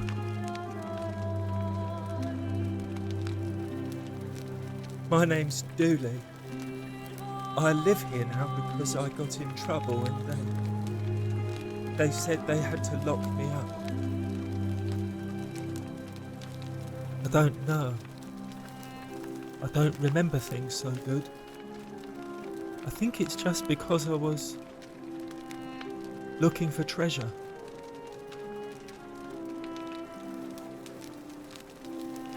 Yes, but I wasn't. I was just looking. They said I did it more than once, but I can't remember things so good. Then they called me mean names. They called me a liar, Billy. Yes. They said I have to live here now, and gave me this letter. But I'm not good with words. Do you think you could read it for me?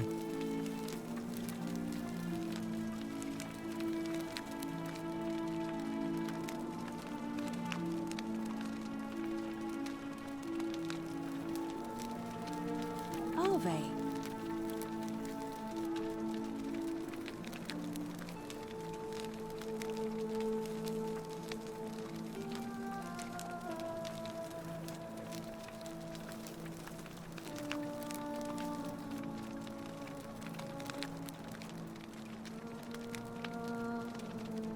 What does it say?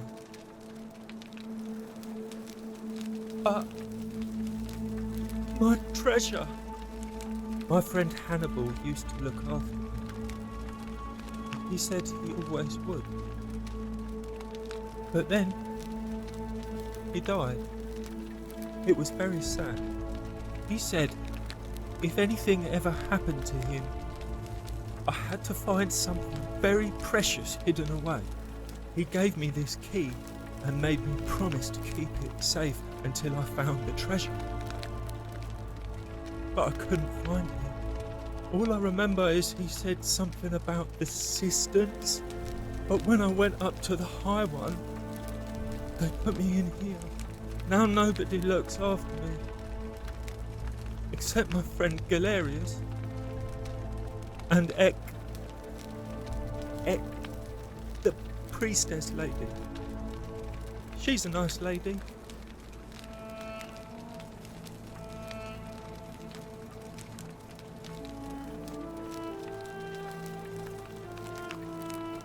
My friend Hannibal used to look after me. He said he'd get all I remember now. No. Do you like it? It's shiny, innit? It makes me happy just looking at it. But if I gave it to you, then I wouldn't have it anymore, and I'd be sad.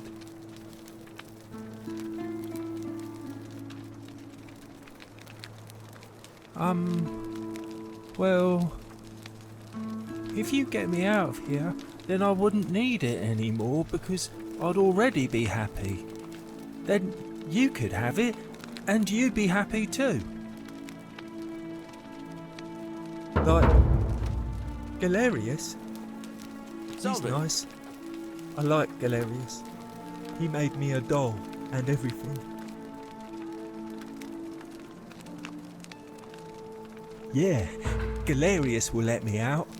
Then you can have my plaque, and everyone will be happy. Bye-bye.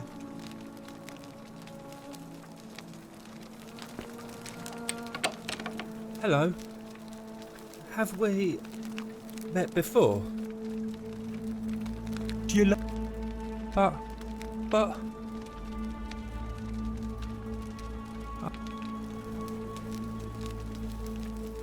Like... Bye-bye.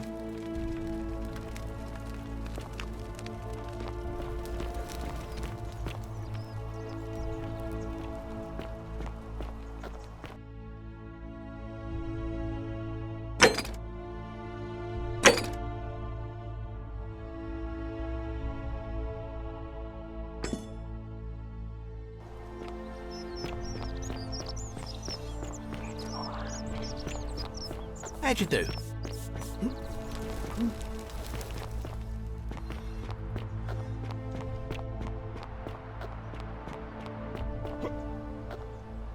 Salve again, friend.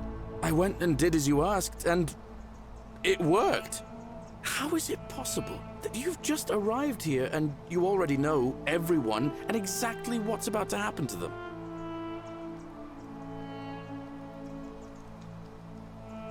Oh, come on. I just did as you asked. The least you can do is level with me. I'll keep it between us. I promise.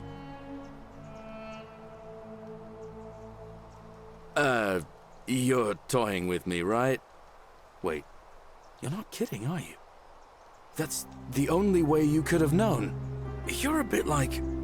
Oh, what was his name? Sisyphus. Yeah, that's the one. Old King Sisyphus. Sisyphus was a Greek king a long time ago. For daring to think he could outsmart the gods, he was given a terrible punishment. He was forced to push a great boulder up to the top of a hill. Only, just as it reached the top, it would roll all the way back down to the bottom, forcing him to start over and over and over again, for all eternity. Just like you. Actually, now that I think about it, there are a bunch of old stories about the gods punishing people by making them do the same futile task over and over. Tantalus was made to grasp at fruit on a tree he could never quite reach. The Pleiades had to keep fetching water in a sieve. Oh, and Ixion was strapped to a wheel going round and round forever. But, on the bright side, at least you're not stuck in the underworld like they all were.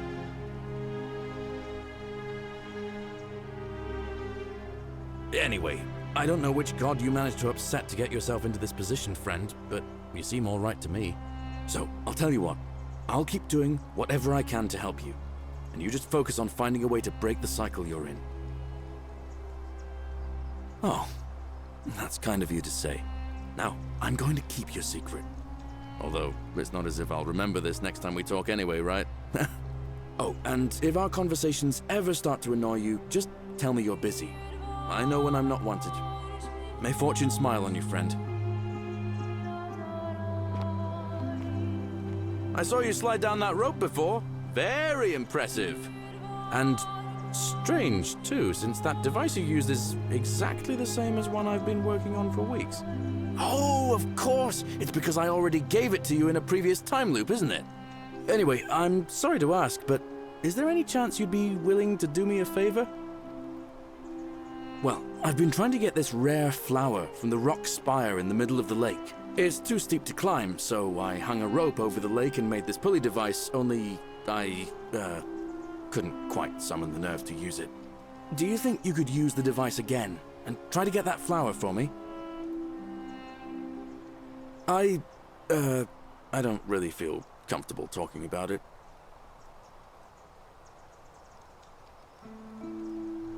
Look, I'll tell you everything if you get it for me, all right? Oh, thank you. It would help me a lot. There's no rush, just whenever you get a chance. All right. See you around.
Salve again, my Sisyphean friend.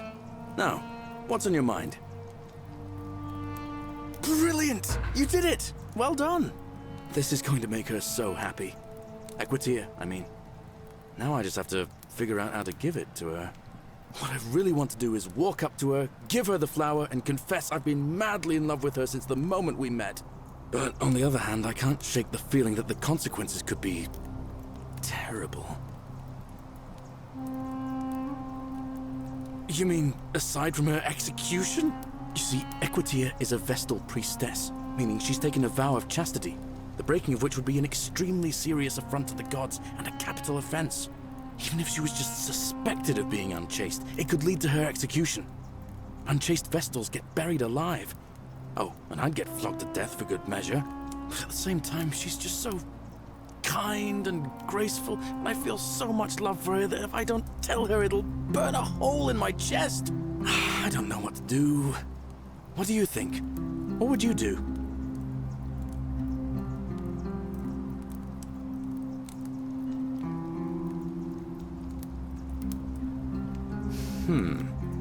Now that I hear you say that out loud, I hear how crazy it is. I think maybe I need to be a bit more cautious. What I need is a go-between. Someone who can tell her how I feel and find out how she feels without risking her life. What do you say? Do you think you could help me one more time? Wonderful! Now, all I need you to do is give her the flower and tell her it's from a secret admirer. Tell her I'll keep my distance and that I just want her to know that she's loved. Thank you. Come back as quick as you can and tell me what she says.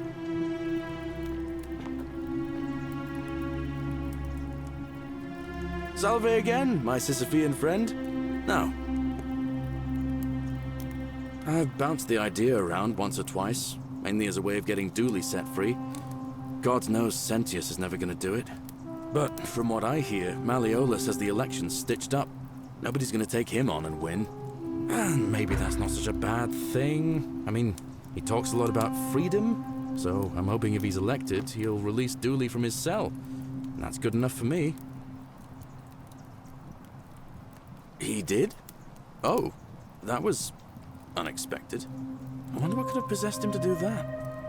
Well, I guess it's time for me to step up then. I'll let Equitia know I'll be running.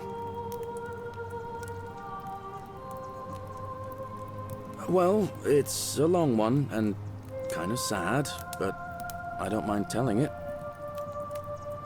I'm a farmer. Always have been.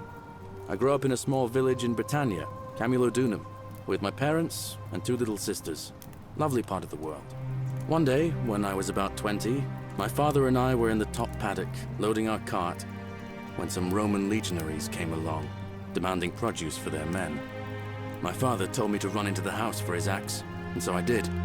I sprinted so fast I almost threw up, but by the time I got back, he was bleeding out on the ground, and our cart was empty. That was my first encounter with the legions. My mother died of a broken heart soon after, and things went downhill from there. I took over the farmstead, but I was young, and it was a struggle. More raiding started before too long. We'd come outside in the morning to find animals missing, our stores pillaged. These Legion thugs just took whatever they wanted. One night, when my sisters and I had nothing left to steal, there was a knock at the door. I knew who they were, and what they wanted. I got my father's old axe, pulled the door open real quick, and before that soldier knew it, split his face right down the middle. But there were more of them. I never saw how many, because the next thing I knew, I was waking up with a mouth full of dirt and lungs full of smoke. My home was reduced to ash. My sisters, dead. And they left me alive to see what they'd done. Still burns whenever I think about it. Yeah, well, I wasn't the only one this happened to. It wasn't long before Boudica led thousands of Britons in a rebellion against the Romans. Unfortunately, there were just too many of them. And those of us who survived, they enslaved. So, then I found myself being transported all the way to Rome to be sold to the highest bidder. I spent a few years working for my new master, learning the Romans' ways, Romanized my name and everything. Tried to escape a couple of times, but they always found me, and I'd just end up right back where I was.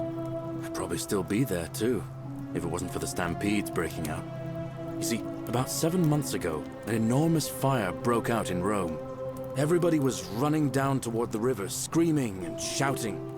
Never seen anything like it. Human beings acting like cattle. I got swept up with them somehow, and the rest is a blur. The next thing I knew, some stranger was dragging me out of a river. Stumbled across this place, and I started my life over again.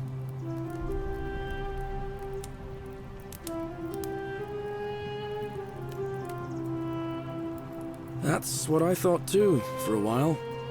But it seems the gods aren't done tormenting me yet. See, I finally had my own farm again, safe from the grasping hands of the Romans. Or so I thought. Until Sentius the Decurion demanded I hand over all my produce. It's for the good of us all, he says. Only he takes the best bits for himself, of course. He even told me if I refuse his demands, I'll break the golden rule. I'm not sure I believe him, but then, what if he's right? So, it turns out our dear old magistrate is no better than the Legion thugs who took everything from me. I'm right back where I began. But don't you worry, Nemesis is waiting. And he'll get his, one day. He'll get his. Forget I said that last part, will you? I get carried away sometimes.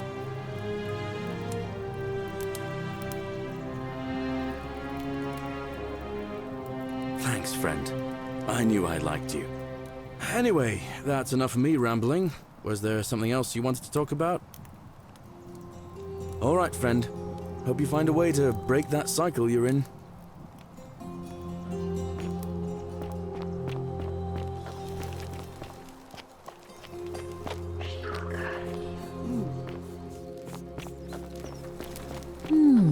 A golden bow. Just like That's quite an impressive bow. Ave again.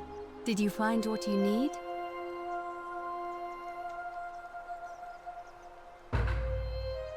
Oh, how lovely. It just happens to be my favorite, too. Who do I have to thank for this? I see. So, it's from Galerius, then? Of course I do. I think everyone in the city knows. That man is a wonderful human being, and my favorite person in the world. But he is the least subtle secret admirer you could imagine. The way he looks at me with those puppy dog eyes. Plus, he's been trying for weeks to get his hands on this flower. He went to so much effort, too. Suspending that rope above the lake, inventing that pulley device all on his own. He'd just stand there each morning, looking at the flower, trying to summon the courage to seize it. Oh, my heart. Tell that adorable oaf that my Vestal's vow of chastity ends once I turn 36. So if we ever make it out of here, and he doesn't mind waiting a few years, then tell him I love him too. I hope so. See you again soon, I hope.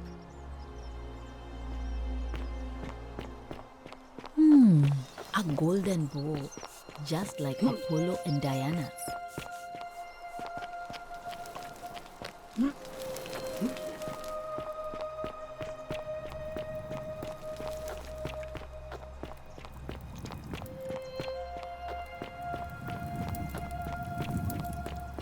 You, Sisyphus, Citizen. attack or pursue the Salve stone again, my that Sisyphean friend. always Oh, and returns. I'm in the running for magistrate. Feeling kind of nervous, but I'm hoping it'll all be worth it when I order Dooley's release. I just hope I'll have the votes I need. Now, what's on your mind? Thanks. What did she say? Venus, that is the best news I've ever heard in my life. Oh, thank you. Thank you so much. You have no idea how happy you've made me. I wish there was something I could do to thank you properly, but I don't have much to offer you. All I can do is tell you where there's a secret stash of coins you might be interested in. In the rock tunnel near the stairs, there's a little doorway set into the rock. Inside, if you look carefully, you can see a chest. Unfortunately, one of those golden huntress statues is blocking the path, and I'm not game to move it. If you can figure out how to get past it, I reckon there might be a small fortune waiting for you. I hope that helps in some way. All right, friend. Hope you find a way to break that cycle you're in. Keep an eye out for Scintilla, would you? Sentius, military man, knows what he's doing. No. Fortune See you smile around. on you, brother.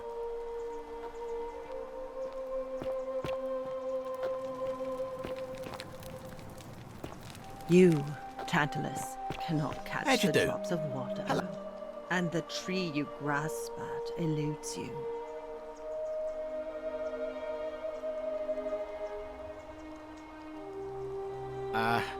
Are you well, stranger? Have you been out in the sun too long? You seem a little confused. Perhaps you should go and see Lucretia in a clinic. Sentius, I suppose. Stability is always good for business. Yeah? And what's he gonna do for me? He's nothing. Certainly, for a few thousand denarii.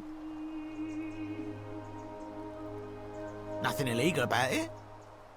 Well, that's a shame. Come back if you change your mind. Very well, another time.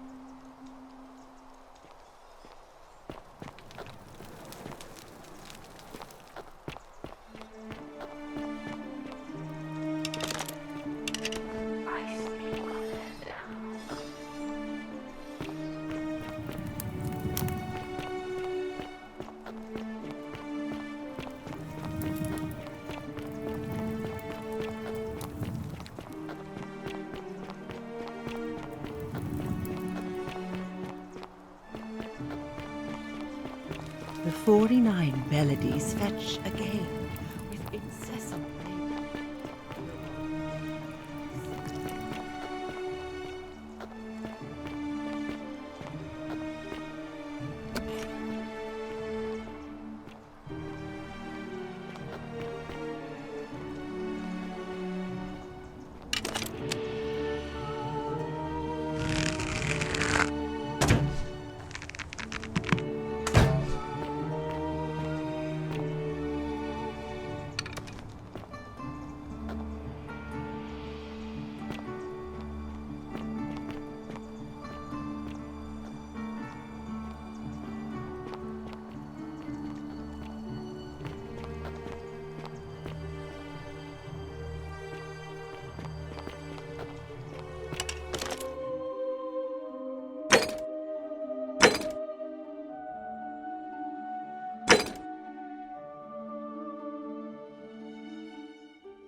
What now? I'm not going.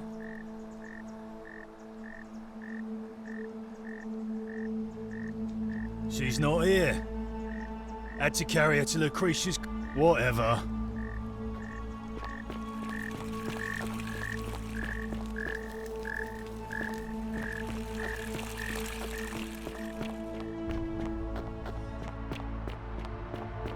Isn't the great temple majestic? Ave again. It'll be all of the male citizens who are willing and able to attend, unless they're running, of course. Well, you're not a citizen yet, so no, I'm afraid not. But if it's any consolation, there are other ways to influence the outcome of an election. By using whatever gifts the gods gave you. Nothing untoward, of course.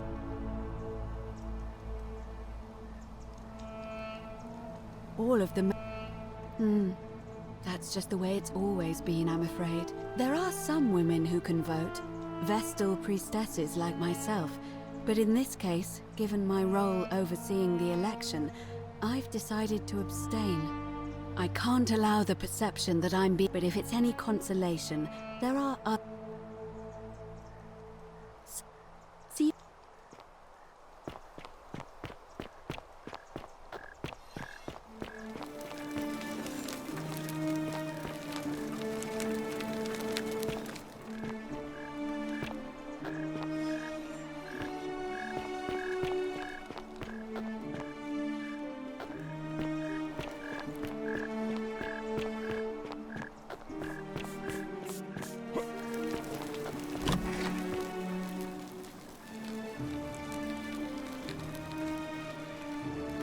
Oh, was there... No. I did hear from Ulf, but I'd been locked in Malleolus's villa for months before she went missing, so I can't help you, I'm afraid. All right.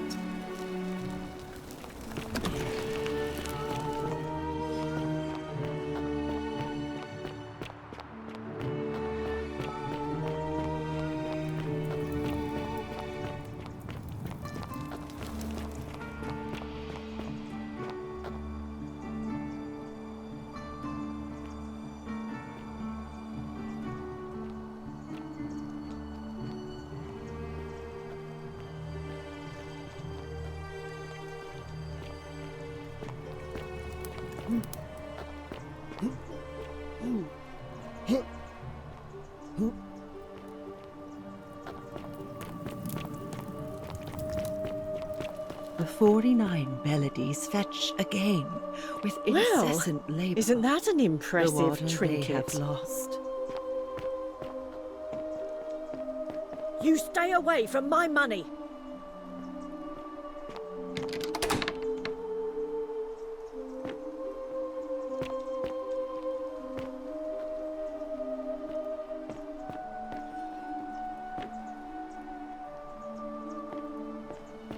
Well, isn't that an impressive trinket?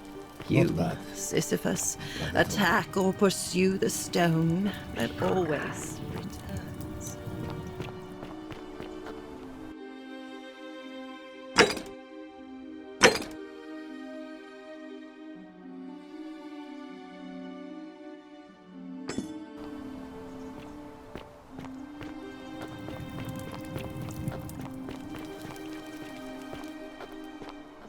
Well, isn't that an impressive trinket? No idea what you're talking about. I suppose you're right. I think I have seen that clock. Sorry I lied. Can't be too careful these days. Head into the caves behind the theater. Turn right again.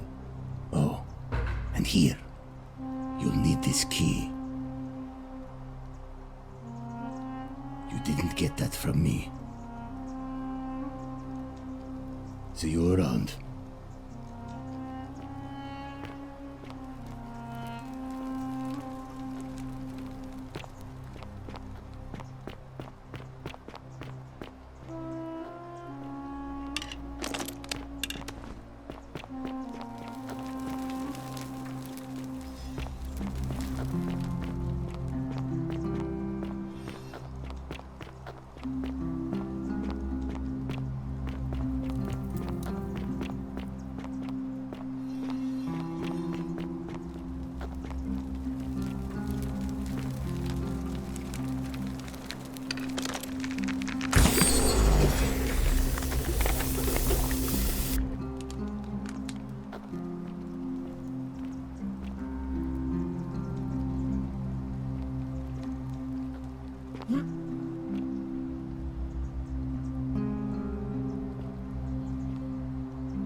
Please leave. You're trespassing.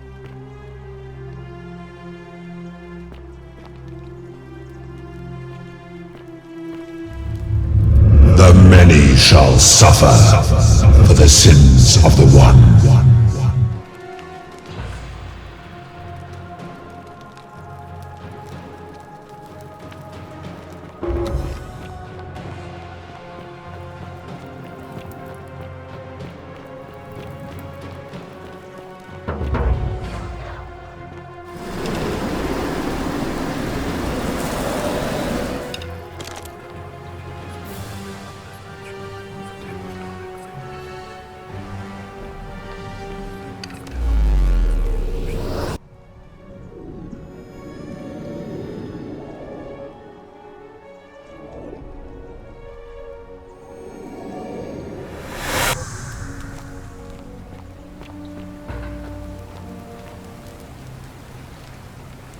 Salve, friend.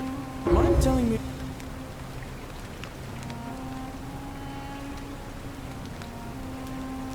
Oh, sounds serious. I'm listening. Alright, let me see. Stop Fabia going in, but send the new arrival to the empty shrine. Understood. Poor Virgil. Poor Rufius too, I guess. Alright, got it. Yulia? Oh no. Alright, I can do that. What? Are you... You're serious, aren't you? I doubt Domitius will let me talk to him, but I'll make sure he passes on the message. I'll go, but once I'm done, I'll need you to tell me how you know all of this.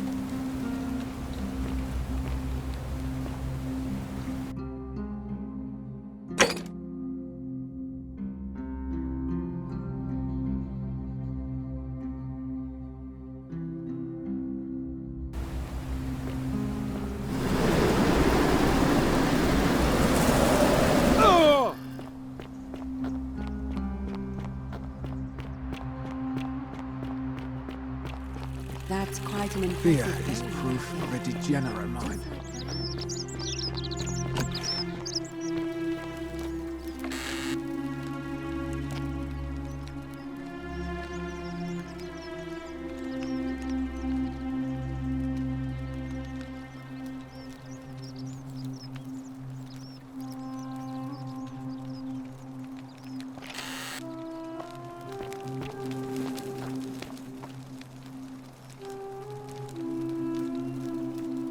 That's my room. Leave before I call Horatius.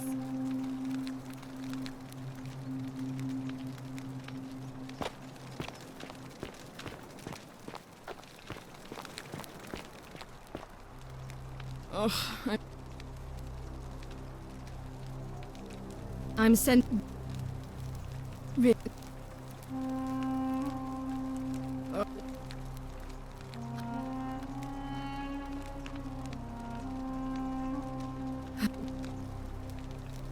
I think so, yes. But she was very because our father had plans to marry her off, eventually, and even a rumor about her attachment to some mystery man. I don't know, but it's been 3 weeks since she disappeared, and he hasn't come forward. All I know is, whoever he is, he's still here in the city. So you'll help me find her? Oh, thank you. You should probably take a look through her room. It's the one just by the front door. Maybe you'll find something the rest of us missed.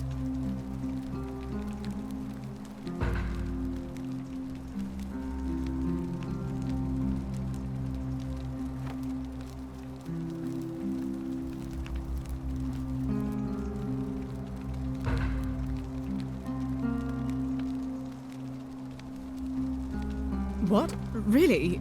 I swear, I searched her room top to bottom and never saw that. I wonder how I could have missed it. Strange, but well done, I suppose. But it's odd. It was only a few months ago that Sentilla's friend Yulia let slip she was planning an escape of her own. And yet, Yulia's still here. You should go and speak with her. Find out if she knows anything. She lives in the villa next door.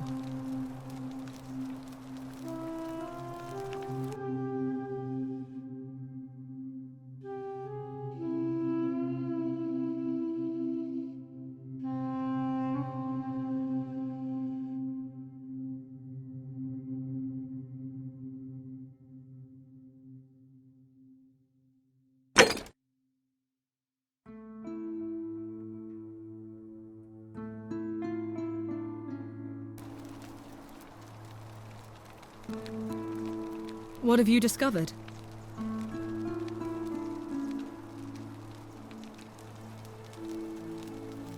What? Is this some kind of crude commoner joke? No, surely not. Father, is this true? I'm afraid it is. I don't understand. Why? Why would you do such a thing? Because she found a way out. And if you're wondering why I'm telling you this, it's because you're never going to remember any of it.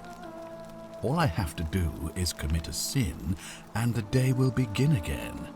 Watch this. I'm going to kill you now. The many shall suffer for the sins of the one.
Salve, friend. Mind telling me... Oh.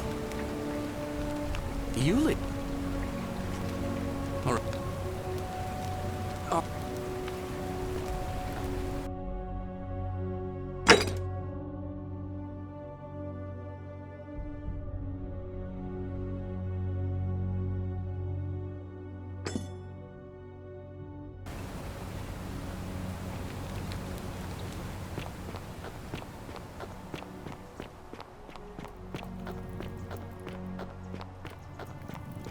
You, Tantalus, cannot catch the drops of water.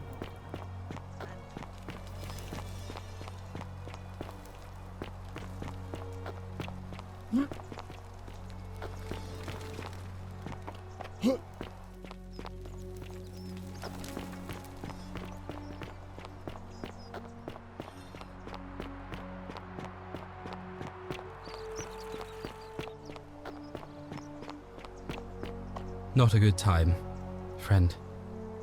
Not a good time, friend. Not a good time, friend.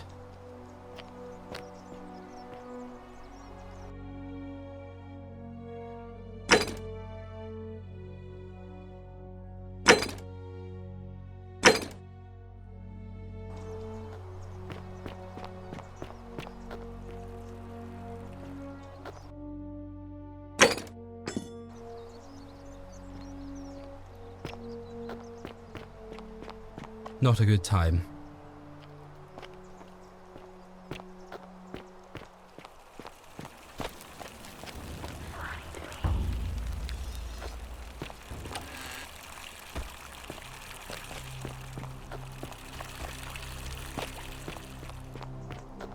Not a good time, friend.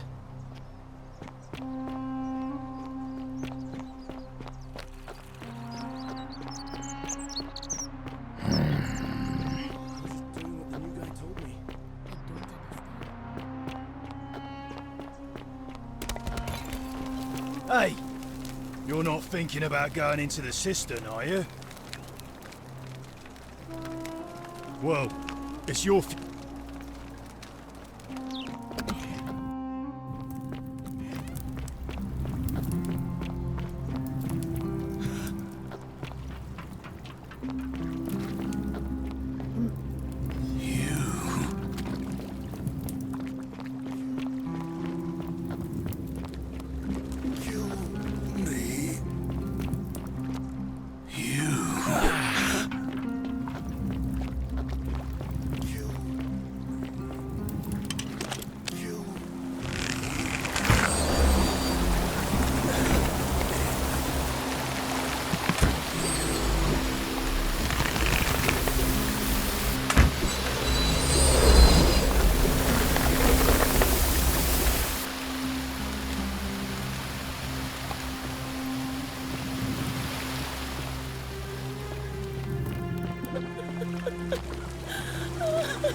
You? Who are you? Did he send you? And do you know you're here? You...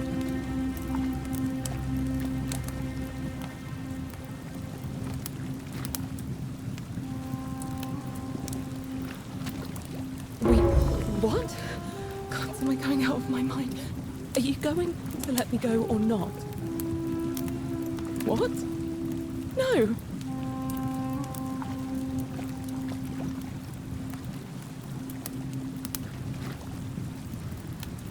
It's no use.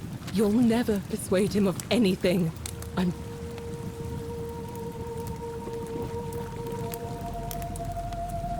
You're making a mistake.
What now?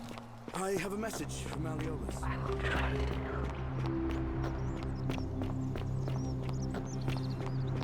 Citizen.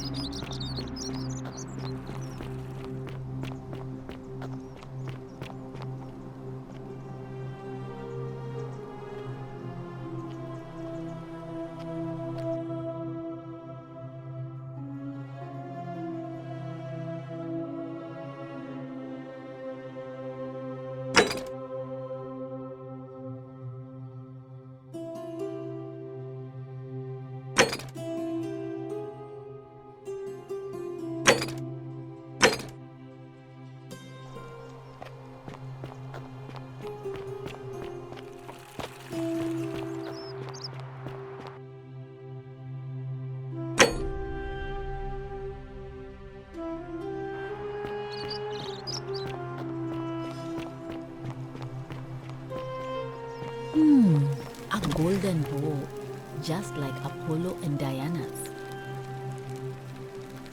Sorry, was that... You mean my life story? Oh, but my...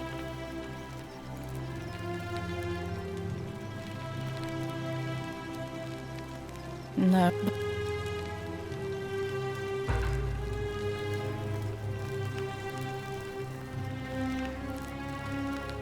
All right. Welcome.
I love your clothes. Oh, you're here.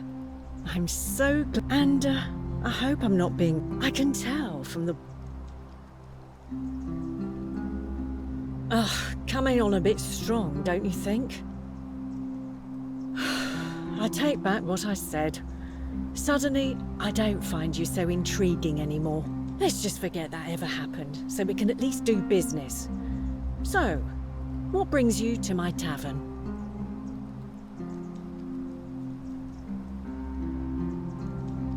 Not for a few weeks now. Last time I saw him, he was sitting at a table with Georgius, whispering about some job. I remember because they kept looking over their shoulders as if they didn't want anyone else to know.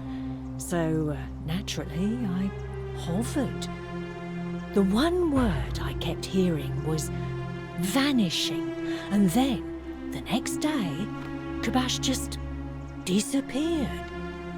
Coincidence? I think not.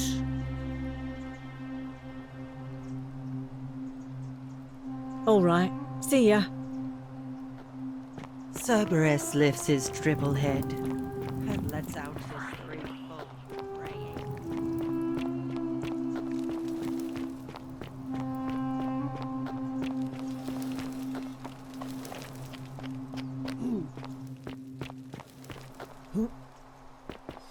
Ah, a fellow traveler. Greetings. I'm Georgius. It gladdens me to see another foreigner in our midst. We must stick together, you and I. My friend, you're... Ah, I knew this day would come. I do not wish to lie to you, my friend, but even discussing this matter is dangerous. Please, let us leave the live coals safely beneath the ash. Very well, but the magistrate would not look kindly upon this, so please keep it to yourself. For several months now, I have been sneaking out at night to worship the gods of my ancestors in the Temple of Demeter. Each day, I leave offerings of food in the hope that we may have a bountiful harvest, and yet the next day when I return, the food is missing. So I ask, who or what is devouring the food in this temple? Stranger still. Once I sat in front of my shop like the 100-eyed Argus until dawn to see if I could spot a thief going in. But do you know what I saw? Nothing! Nobody entered, and yet when I went to take a look, my offering was gone. It is bizarre, is it not? When I told my friend Kabash of this at the tavern, he offered to help investigate. He went in, and to my dismay, he was never seen again. It is the only Greek temple in the city. Head towards the baths, and it is the last building on your right. I do not think you should pursue this, my friend. It would break my heart to be responsible for 2 people disappearing. But you do not strike me as a kind of person to be deterred by such warnings, so just be careful, I beg you. Hey, my friend, have you... Ah, that is all right. Galerius, did you know he saved the life of my young friend Fabia? The man is a hero. But of course, I hope...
come and join me by the fire.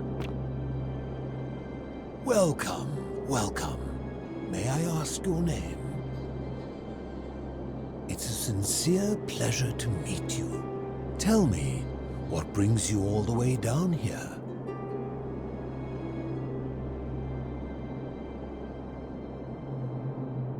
Ah, Kabash. I know this man. He came through here some weeks ago. I will tell you everything I know, but first, a request. I have been living down here alone for many years, with nobody to talk to but myself. The one thing I long for above all else before I die is a good philosophical argument with somebody astute. I'm hoping that person is you. Let us find out with this simple question. Have you deduced the name of the god responsible for the Golden Rule? Excellent. I see you are indeed quite astute. Very few come to that realization before their time in the sun is over. Now, will you join me in a friendly Socratic dialogue? Wonderful. Then let me begin with a question. Would you say you know the difference between right and wrong?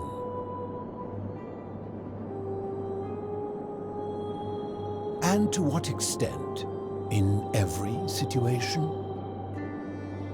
So, you're not entirely confident. That is quite sensible.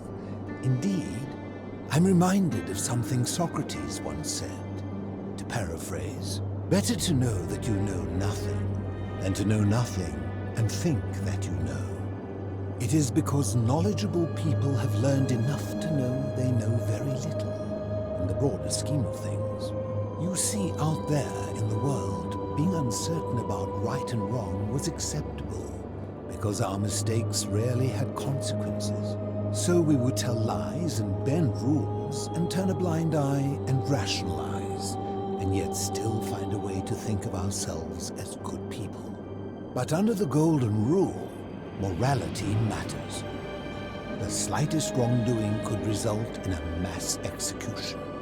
So to navigate this maze, we would have to be certain about the difference between right and wrong. Wouldn't you agree? That is an excellent question, and it leads directly to my next line of inquiry. So let me ask you this. Is there one system of morality which is always perfectly correct, which you could follow in every situation and always do the right thing?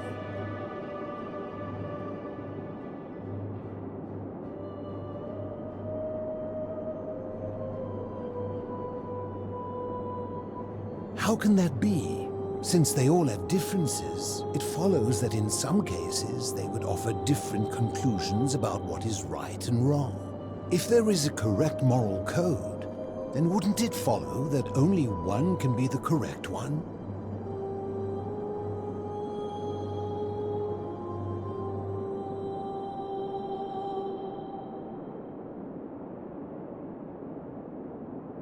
Let me guess. Is it yours? And that's a credit to you. It is the mark of a civilized person to change their position when presented with a superior argument. My point is this. I don't think anyone alive truly knows any hard and fast rules about right and wrong.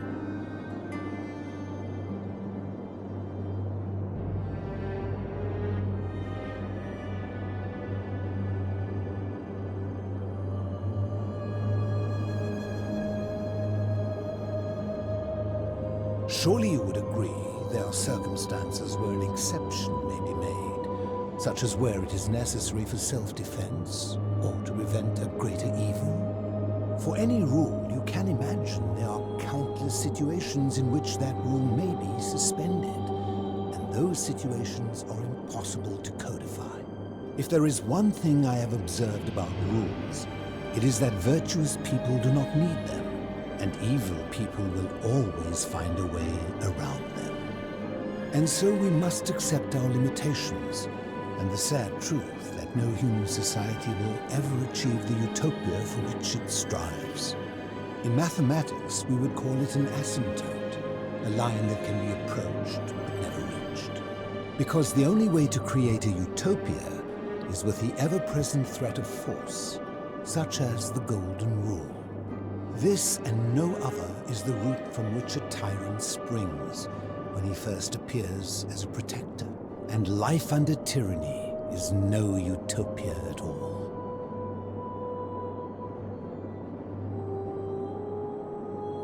I'm glad to hear that. In any case, thank you for humoring an old man. I would be happy to answer your questions.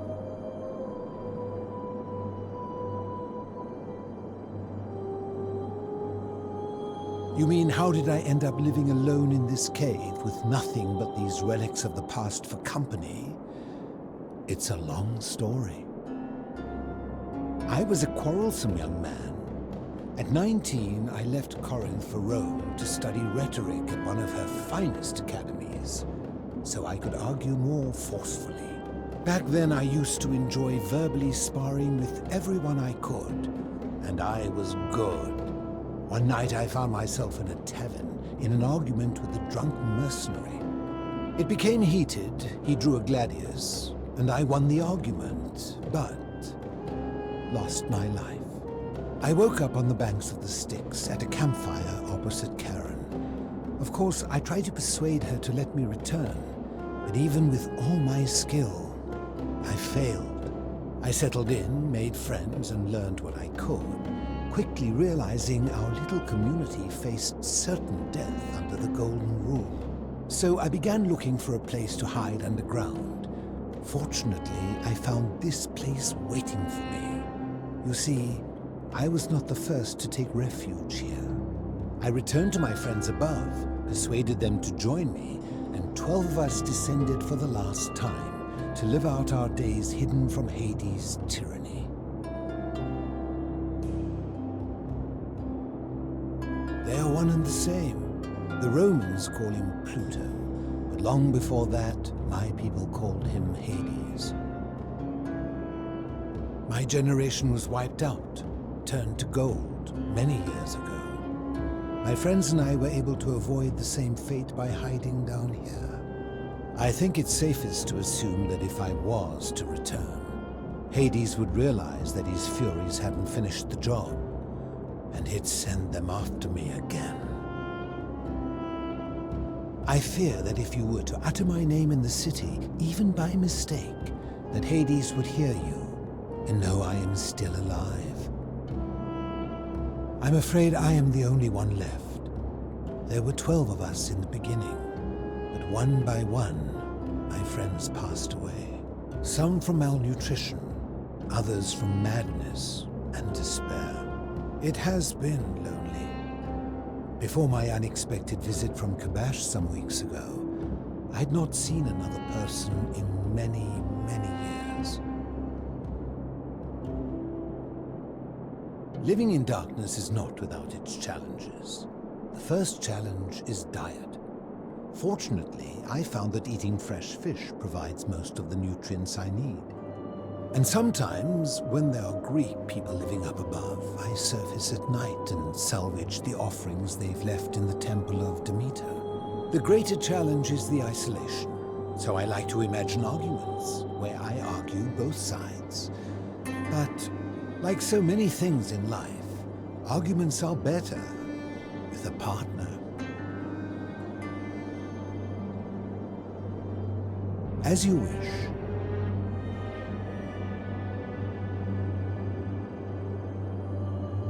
I will tell you, but you may find him hostile. To prepare for your encounter, there are certain things you must know. Very few know this, but before the Romans came to this city, it was once entirely Greek.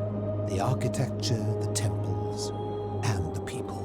When the Romans came, in typical fashion, they claimed it as their own, built over everything that could be built over, and renamed the things that could not. Thus, the shrine of Persephone became the shrine of Proserpine. And when they found an obelisk bearing the name Hades, they tore it off and replaced it with Pluto instead.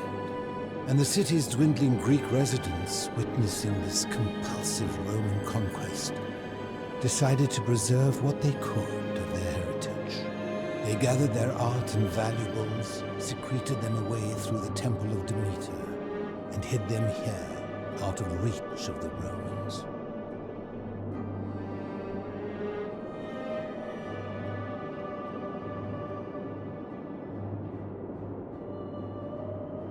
However, there was one thing that always seemed out of place to me, and it is the very thing you seek.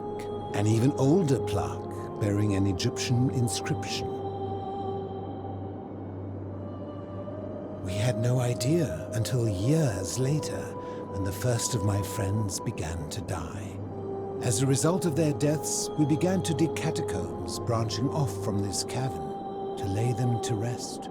We extended the tunnel so far that we accidentally discovered another, an even older tunnel, which somebody had gone to great lengths to keep hidden. Suddenly it made sense why there was an out-of-place Egyptian plaque among our people's possessions. You see, we proud Greeks had thought the Romans beasts for stealing and corrupting our heritage. But it turns out this game has been going on much longer than any of us imagined. I think it is best you head through the catacombs and follow Kabash's trail. There are certain things you must see for yourself.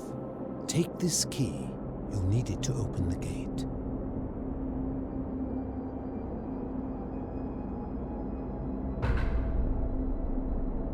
I enjoyed our chat, but please, keep my presence here a secret, yes?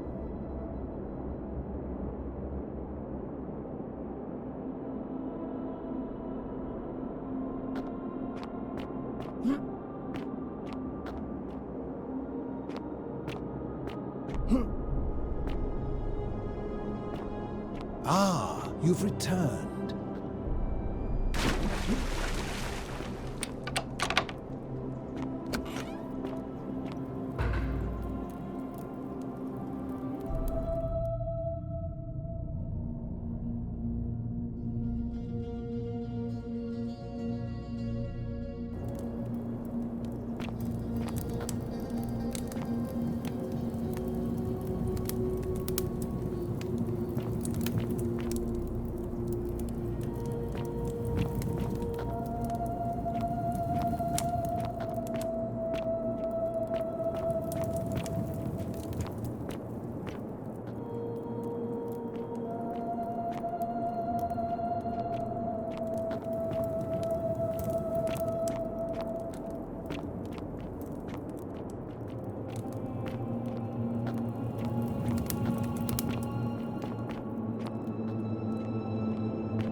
Do not come any closer.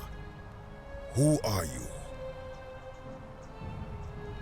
I am Kabash. And let me guess, another Greek or Roman come to loot and plunder the resting place of my ancestors,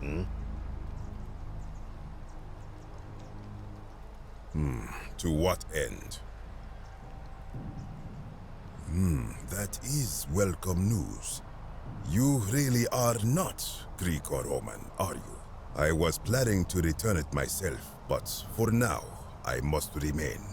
Here, take it, and restore the honor of Osiris.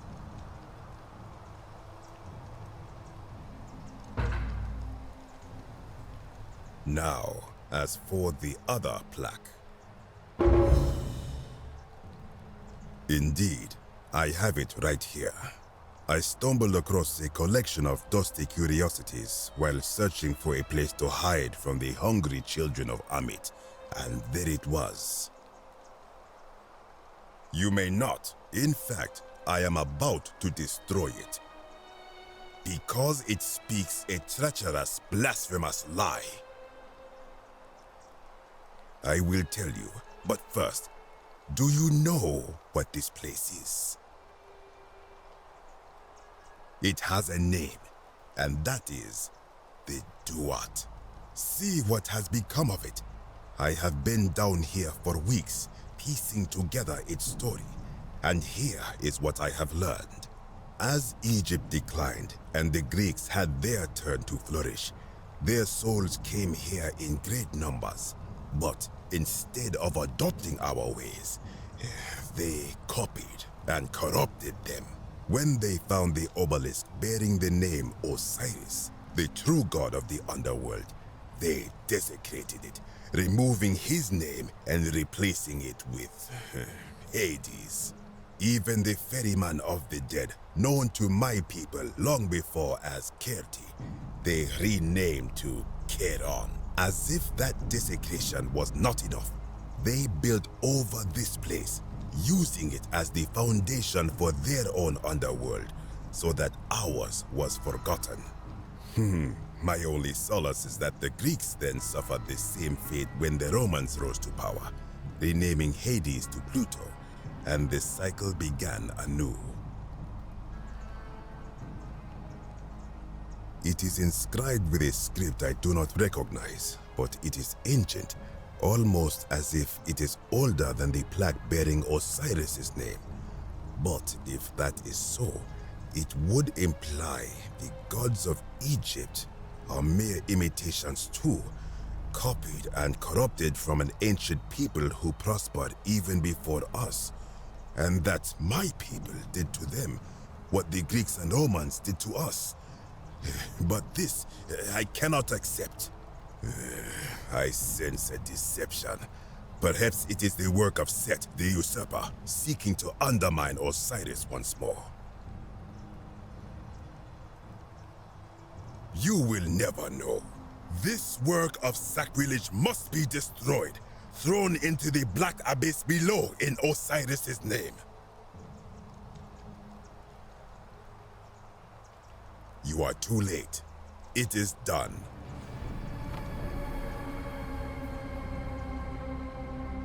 You would plunge into the depths of the Duat with no way back up. Madness.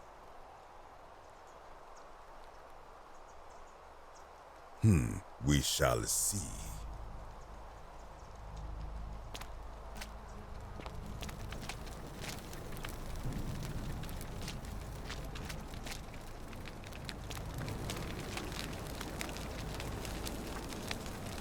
You again.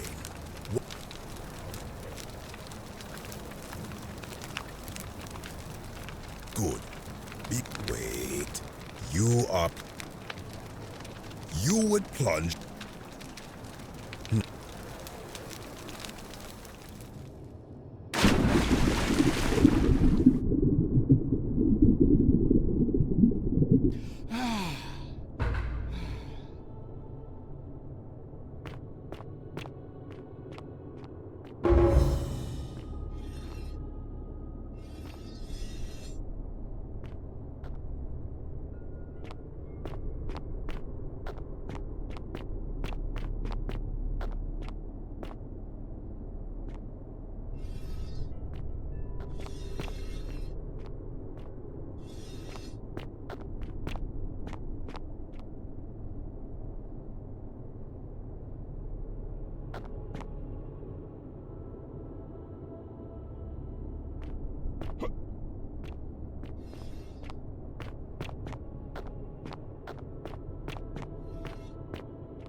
When I told you that you would not find a way back up, that was not a prediction. That was a promise. You will die here. I disagree. I warned you against coming down here, against perpetuating this sacrilege, but you persisted. You have undermined and dishonored the true god of the underworld. How did you think this would end, if not with bloodshed? Very well, I will listen. But if I sense deception, or if you further insult my gods, I will carry out my threat. So tell me, why should I let you live after you salvaged this instrument of blasphemy?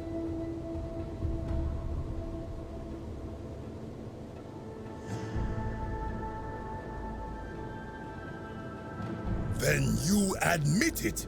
You wish to destroy the sacred beliefs of my people. I will not allow this. Many of my ancestors endured great hardship to live good lives so that we may descend to the Duat in death and be judged accordingly. We prepare to have our hearts weighed on Anubis' scales and to swear ourselves innocent of sin before the 42 assessors of Ma'at. And yet, I arrive here to find the Book of the Dead contained only a seed of truth. And now, I ask myself, did our priests steal and embellish the stories of an older people and feed us lies all our lives simply to trick us into obedience?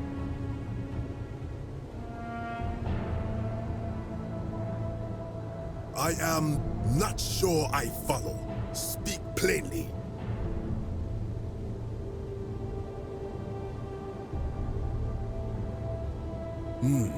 Perhaps there is some truth in that.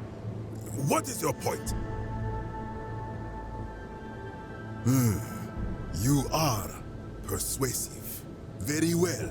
I will let you live, and you may do what you will with that plaque. I will remain here for a while, and attempt to learn what I can about the foundations of my people's beliefs. Go.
You carry the gift of Prometheus in your hand. Remarkable.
Sometimes I stare at the Great Temple. I hear we have you to thank for saving Julia's life. Galerius, definitely. He put an end to the notes and graffiti I've been receiving. All right. Nice to...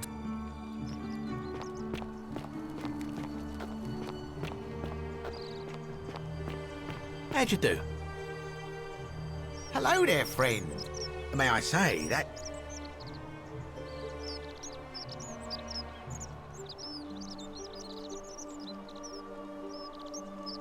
Yeah? And what's he gonna do? Certainly, for a few pleasure doing business. Can I help you with anything else?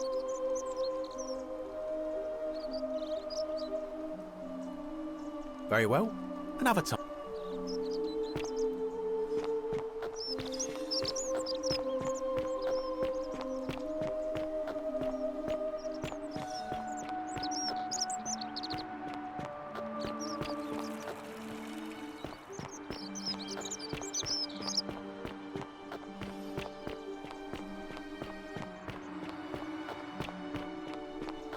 Citizen.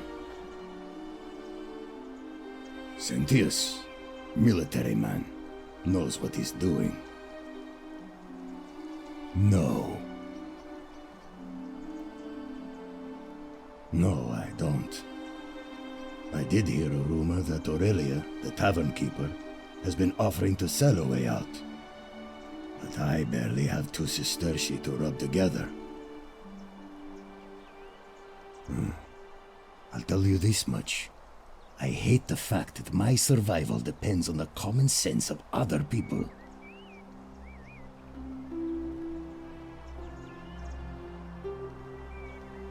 I mean, all these people just bumble along like nothing's wrong, while we're one bad decision away from being wiped out. Like the last lot of people who lived here. Seems like I'm the only one ready for what's coming. Whatever that... I don't know.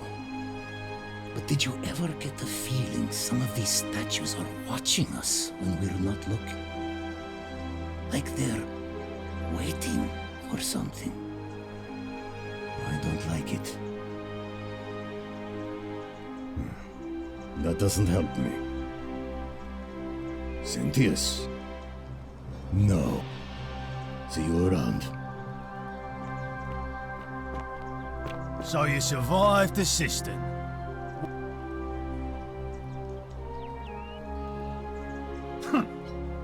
I'm not going. He's not here. Dunno. The little Caput murder escaped earlier this morning, while I was taking Yulia to the clinic. He can't tell him the punishment he gets for coming back. Whatever.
Don't believe a word. Shalom, friend. Galerius. He saved my life. I have a feeling he can do a lot more if given the chance. You mean where am I from and all that? Judea, originally. But when I was a child, I moved to Rome with my family, Romanized my name and spent most of my life in the Jewish district of Trans-Tiberim, across the Tiber from the main city. That's where I was when the fires broke out. Everyone was running toward the river and I, listening to my inner contrarian, ran the other way. Every road leading out of Rome was in chaos, full of people with all their belongings in carts and brigands preying on them. Several hours down the Appian Way, I saw another Jewish family being attacked by 3 opportunists. So I picked up a branch from the side of the road and went to defend them. I can only assume they got the better of me because the next thing I knew, I was waking up in a forest, by a river not far from here, with no memory of how I got there. It's strange though, because I still had my purse on me. Why would a robber knock me unconscious and throw me in a river, but not take my coins? A lot of good it did me, and that family. I sometimes wonder what happened to them. All right, friend. Thanks for the chat.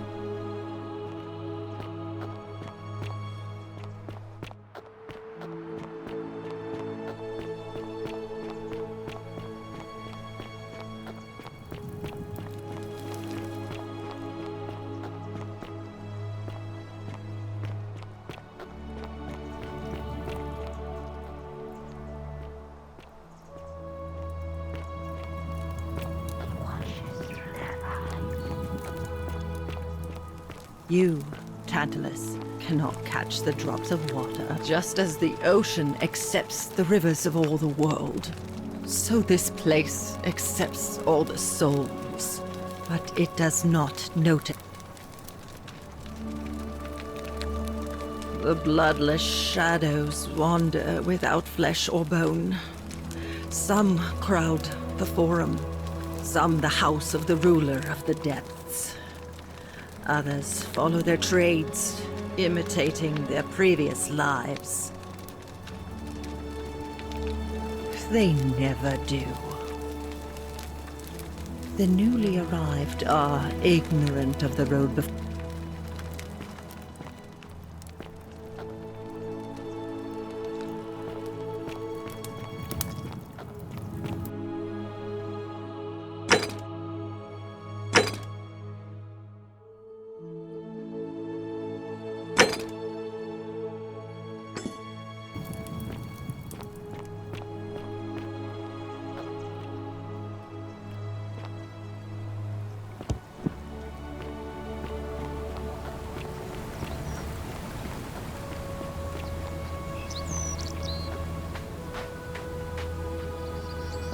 Don't believe a word they tell you.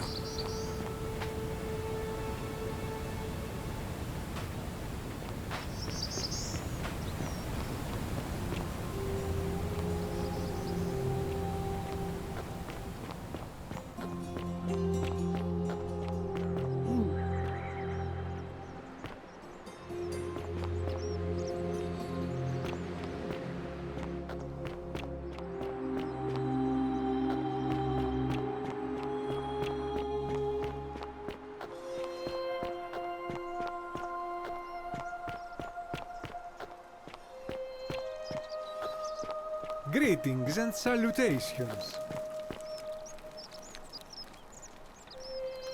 Hey!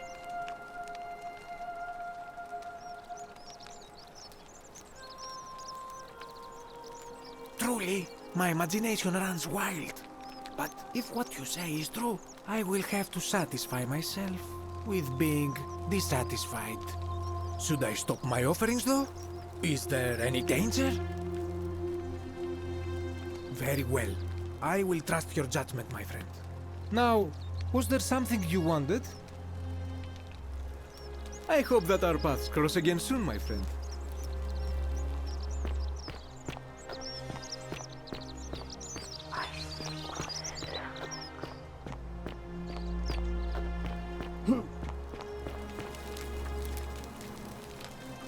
Salve again, friend. I went and did as you asked, and it worked. How is it possible that you've just arrived here and you already know? You're toying. You're Sister.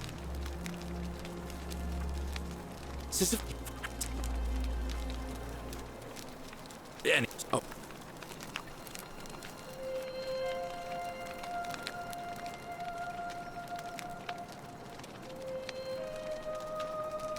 Oh, that's kind of you to say. Now, I'm going to keep your secret.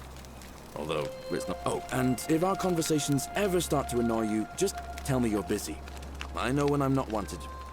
May fortune smile on you, friend.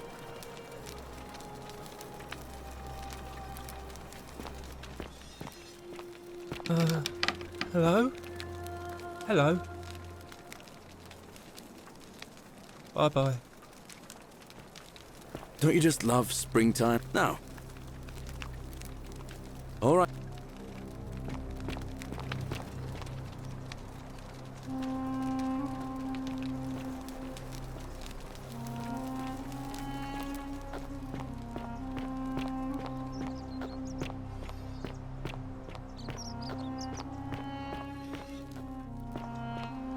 Wonder how much one of these statues is worth on the outside.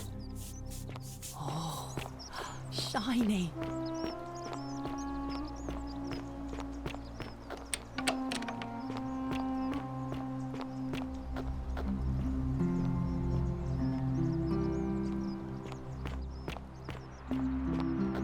That's quite an impressive bow you have there.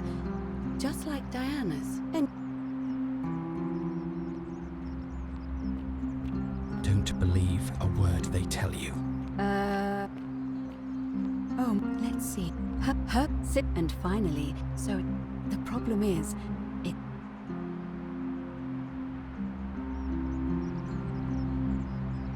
it is. If the stories are true, I imagine she's as desperate to escape. The problem is, how do we communicate? Leaving that aside for a moment, there is also...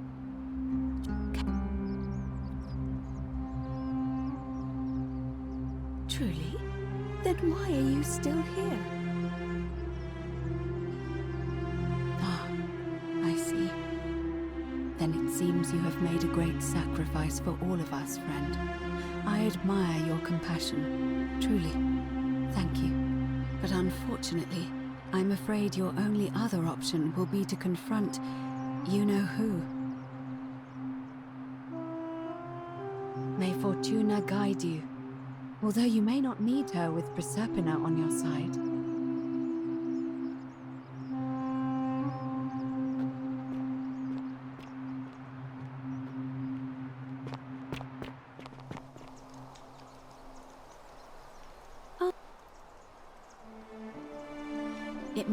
Why do you...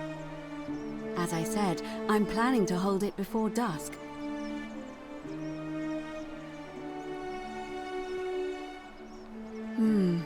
Yes. I have overheard some rather unpleasant arguments. The last thing we need here is additional conflict. Very well. I'll get things started right away. Citizens, it is time. Let us meet to elect our magistrate.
Citizens, we have a quorate body of voters gathered here to elect the city's magistrate.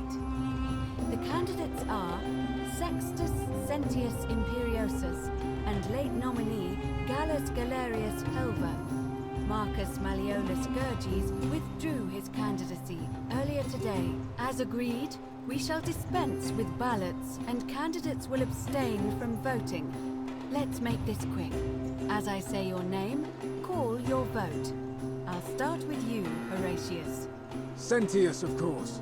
Georgius. Galerius. He saved the life of my dear friend Fabia. Dacius.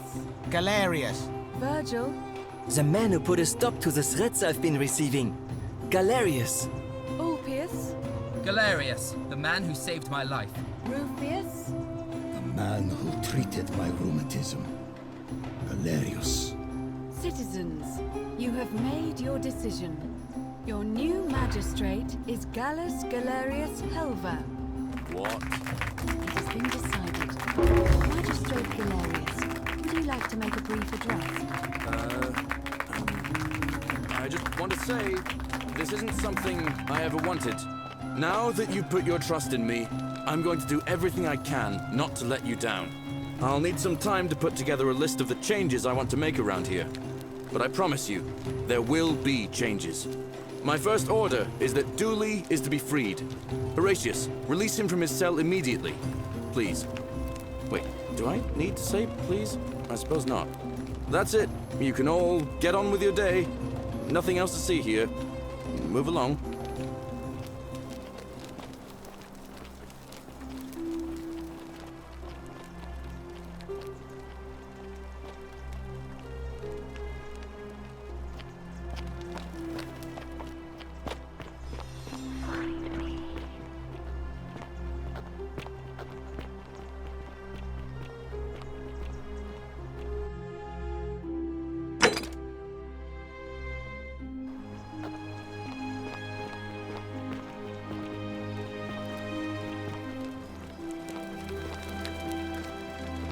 Fortune smiles on you today, Julius. Magistrate Galerius here has ordered your release. You're going to let me out of here? I'm sorry it took so long, my friend. And it wouldn't have happened at all if it wasn't for a newcomer. So be sure to offer your thanks when you can. I will. I will. Thank you, Galerius. I'm so happy.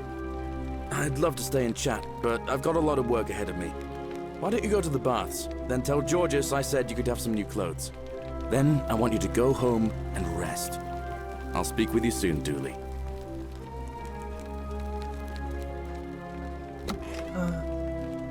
Hello? I'm Dooley. Magistrate Galerius said I should thank the newcomer. Are you the newcomer? Oh, it is you. Then, thank you. You're a big helper. I was locked up, but they let me out again. I'm so happy.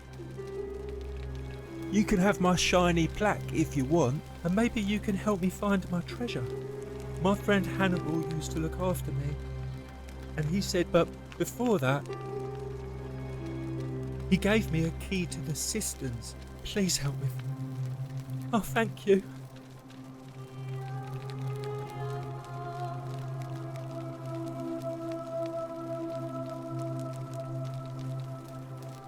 I hope you find it. In the cisterns, way up high, Hannibal said. Oh, look over there. Something shiny. It's so lovely to see Dooley. Is it treasure? Maybe it is treasure. I can see it for myself. So pretty. And it's just lying out here. Maybe nobody can see it. Are they? Never mind if I just take it. Don't you dare. The many shall suffer for the sins of the one.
Salve, friend. Mind telling me who you are? Oh. Yulia.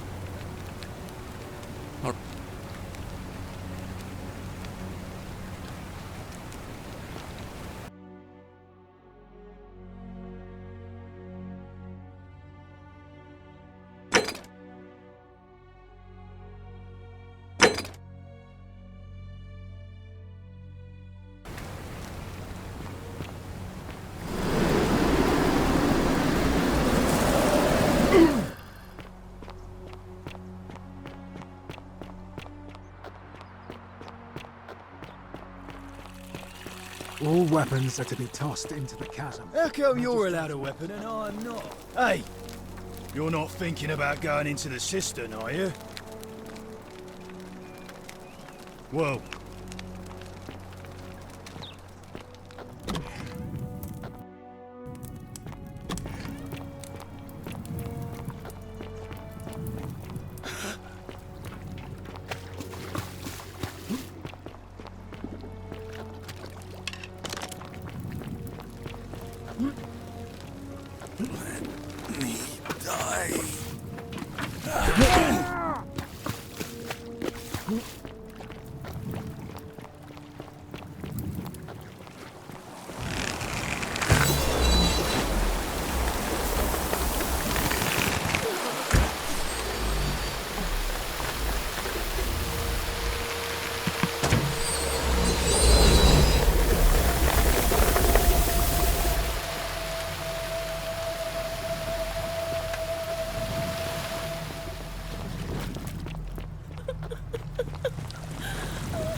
And here you are.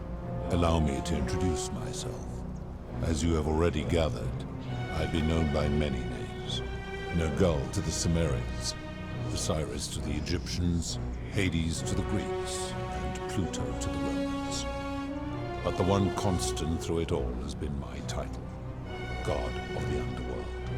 And I've been watching you with curiosity, mortal, ever since your arrival. You're unlike the others, aren't you? And what is more, you carry a weapon that was never intended for mortals to wield, and you do it so brazenly. But there will be time for your reckoning later. First, as a reward for undoing the desecration of my obelisk, I will allow you to satisfy your curiosity. Ask what you will. My story is many thousands of years long. You will need to be more specific. What do you wish to know? It is a matter of perspective. God is a label I was given by you mortals, not one I gave myself. Your ancestors revered me because to them, my knowledge and technology made me incomprehensibly powerful, just as you might seem so to an insect. But despite all that, there are rules even I must obey. My kin and I all adopted this form long ago, so that we might better understand and communicate with your kind. In time, we grew fond of the sensory delights it affords: desire, joy, ecstasy, even rage and sorrow, while an acquired taste can be addictive. No. Long ago I swore to Proserpina that I would remain in this form for as long as we remained among your kind. I must honor that. This is my beloved. Like me, she has been known by many names. Ereshkigal to the Sumerians, Isis to the Egyptians, Persephone to the Greeks, and Proserpina to the Romans. Or perhaps you might know her as the goddess of springtime, the cycle of life and renewal.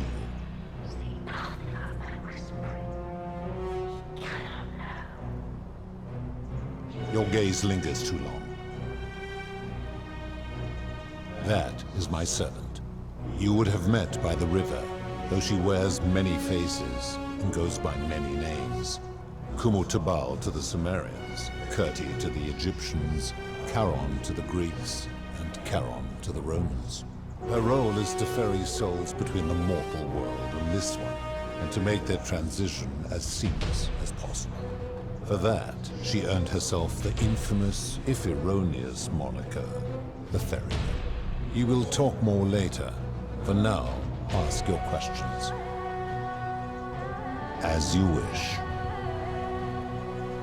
It has come to be known simply as the Underworld, and it exists because of a wager I made long ago.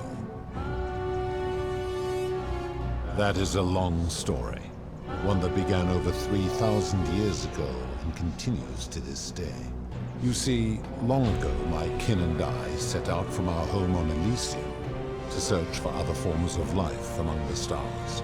We discovered your planet and witnessed your kind evolving from primates into something lawless and barbaric.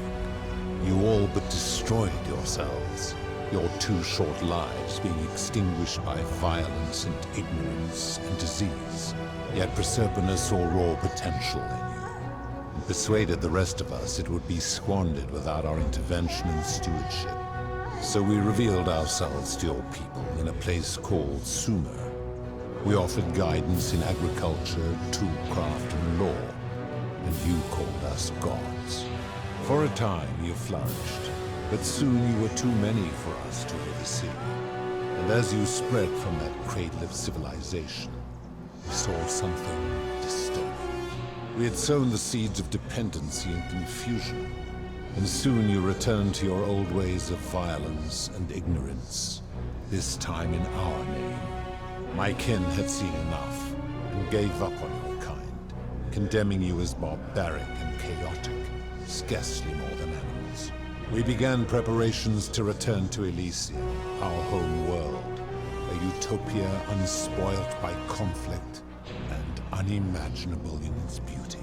But my Proserpina could not bear to abandon your kind without guidance, and knowing it would force the rest of us to leave her behind, she made an extraordinary sacrifice. She gave up her immortality to descend permanently to the ranks of humankind.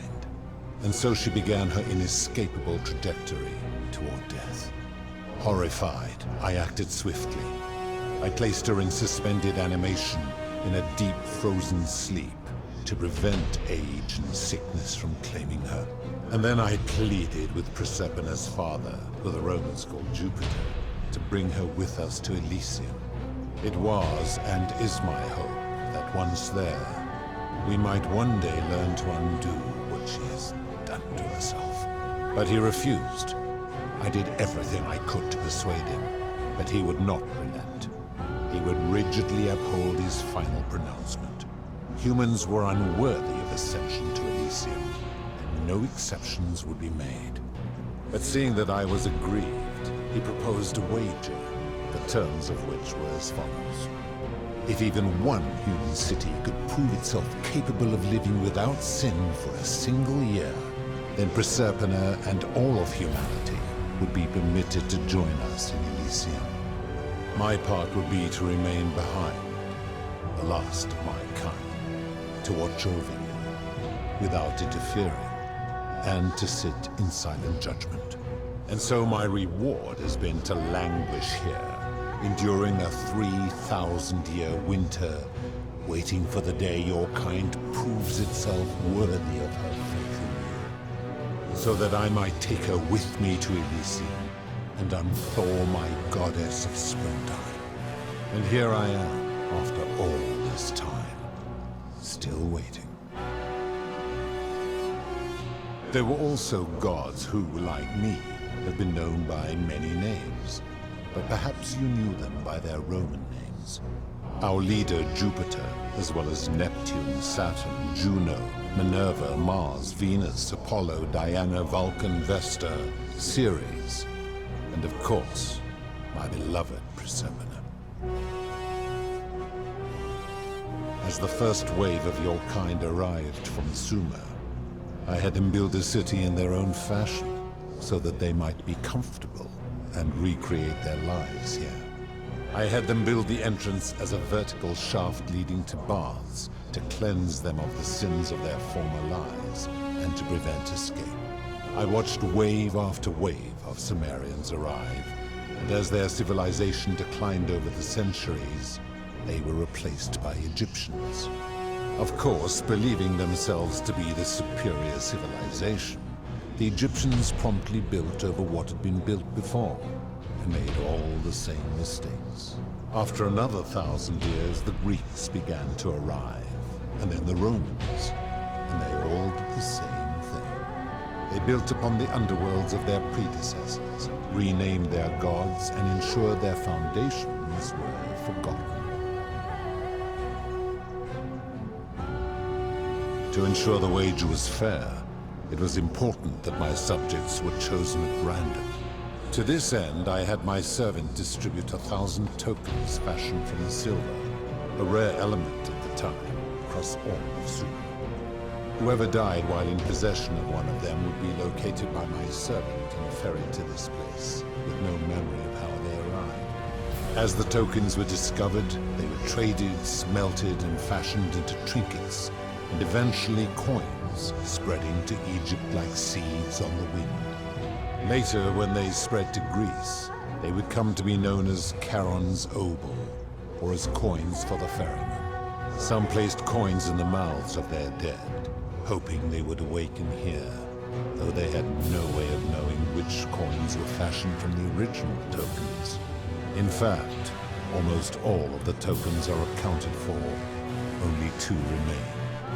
And so after this wave destroys itself, as it is destined to do, your kind will have squandered the last of its potential to ascend beyond this rock, and Proserpina's along with it.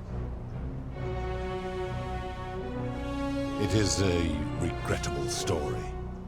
One of the first men who came to this place was a king of Sumer, and a troublemaker. To be rid of him, I returned him to his people, on the condition that my servant erased his memories of this place.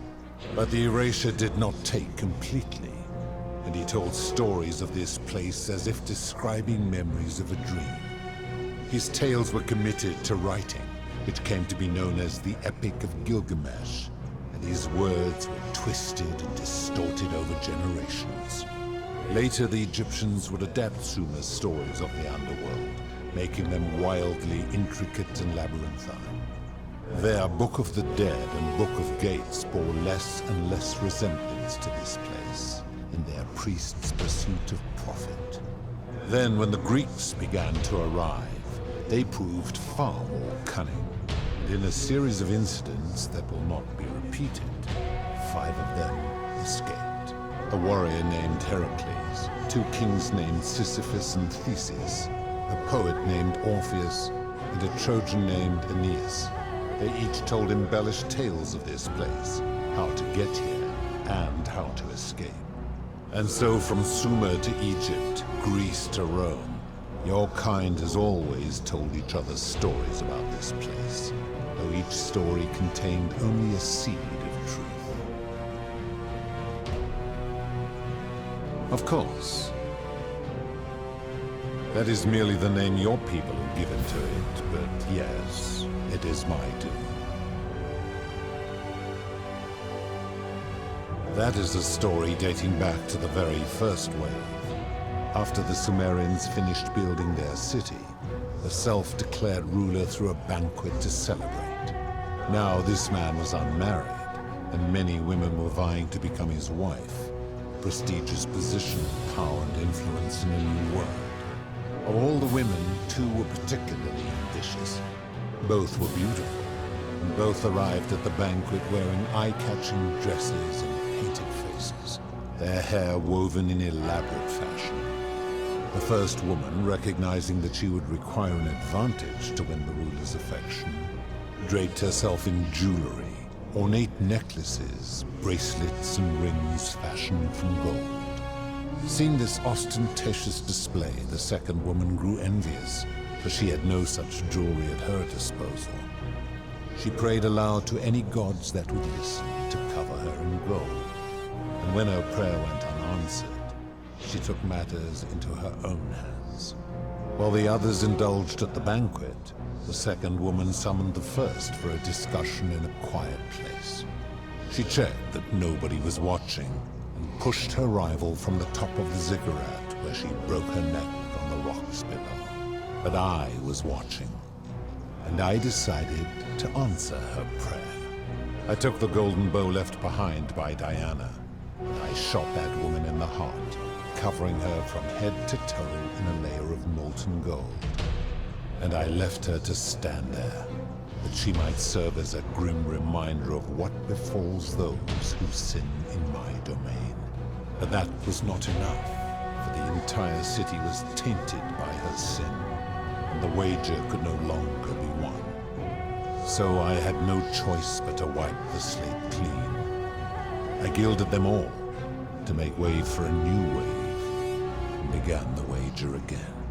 And to this day, each of them, and all who came after, line the halls of this city, inanimate but conscious, suspended in time with only their sight and hearing preserved, so they may bear witness to and lament the folly of your kind for eternity, as silent golden sentinels. I give your kind a second chance at life, as well as ample warning about my law. And when you disobey, and you always disobey, you force my hand, bringing terrible suffering upon yourselves. And so you ask if I am the one destroying your lives. And I say, no, you destroy yourselves. I am merely the means by which you do it. When my kin departed, they left behind many relics which I inherited. A consolation prize of sorts. The golden bow originally belonged to one of my kin, who the Romans called Diana. As my collection of golden statues grew, I chose the most ferocious among them, and equipped them each with a duplicate of her bow, and tasked them with hunting down the Forsaken at my behest. They became known simply as Furies.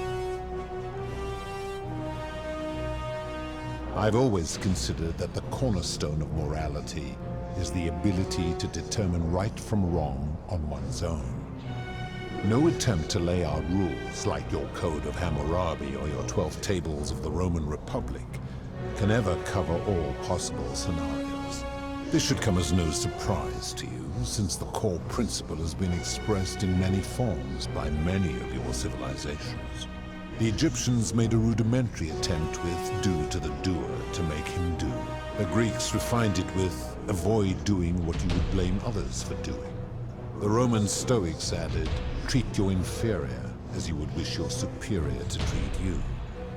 Even the so-called cultists hiding among you often say, do unto others as you would have them do unto you. It is the simplest of concepts, and each one of you is born with the faculties required to apply it to any situation.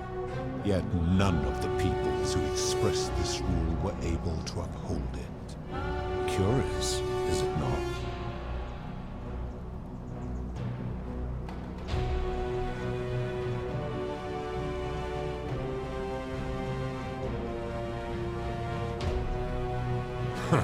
For you, perhaps.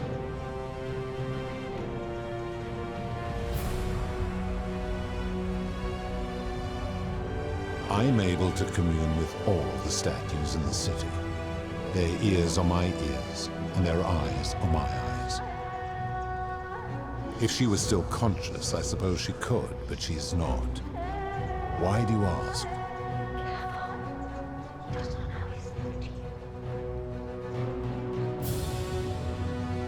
Then what an odd question. Do you plan to speak in sweeping generalizations, or are you going to give me an example?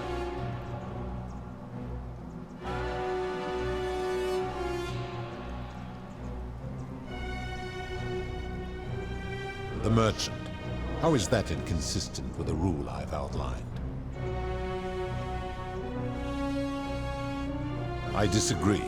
Having watched this merchant, that is precisely what he would expect from others, and he would be quite capable of paying the price anyway.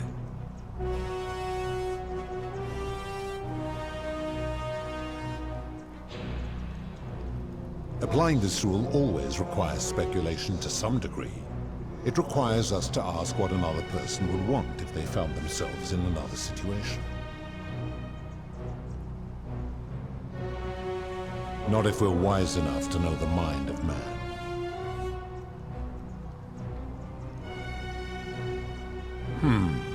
Supposing you're right, then my law has been broken, and I should turn you all to gold immediately. Is that what you want?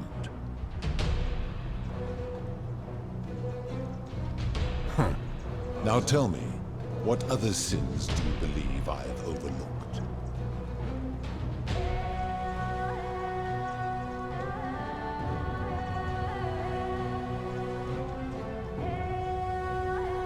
Do you honestly think you could do better?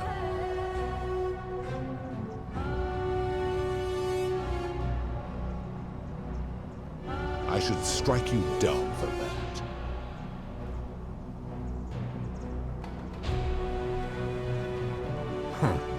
Now, did you have any other questions before your reckoning? Very well. Good. Then now it is time for your reckoning. Only, it seems, something is wrong. It has long been within my power to see into the hearts of mortals and weigh their deeds in life. But when I peer into you, I see only a blank slate, as if you did not exist until you appeared in this city. How is this possible? Charon, where did you find this one? I do not remember ferrying you. How did you come here? would have us believe that my servant merely forgot bringing you here. If that is true, then I sense the intervention of someone powerful. How did you come to be in this time, mortal? Who brought you here? We cannot know. I do not know. My kin departed long ago, and Proserpina has slumbered for 3,000 years.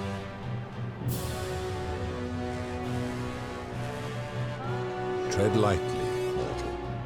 Enough of this. It seems I will need to put your reckoning on hold for now. But answer this. Why have you come here? What is it you seek?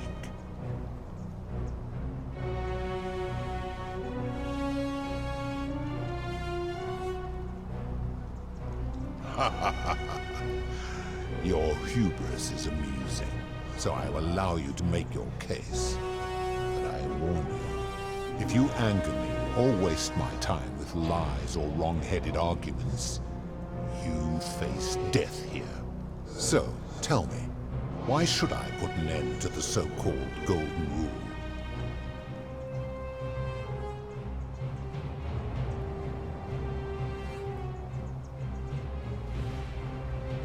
How so? And be specific. You have made a grave allegation, and I expect you to back it up. True. I have witnessed him doing that. He is a volatile and confused fellow, that one. His cruelty does seem to grow greater by the day. Pathetic. You will need to do a lot better than that. That is a very serious accusation, mortal. What sin have I committed? What evidence do you have to support it?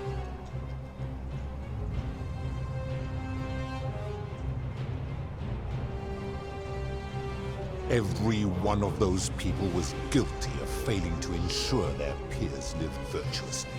They failed collectively, and so they were punished collectively. The Romans understand this, as did the Greeks before them.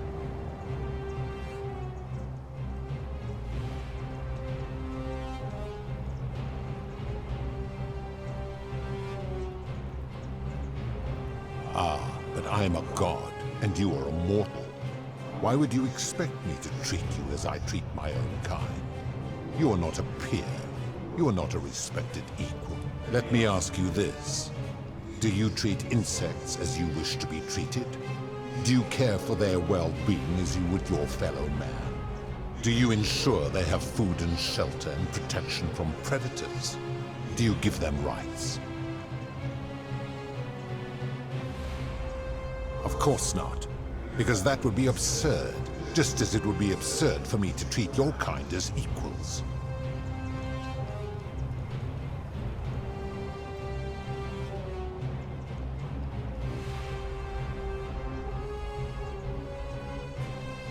Where to begin? Our lifespans exceed yours by thousands of years, in which time we accumulate vast wisdom and a mastery of technology you cannot begin to imagine. It would be most unwise to get ideas about attacking me, because that is the source of our power over you.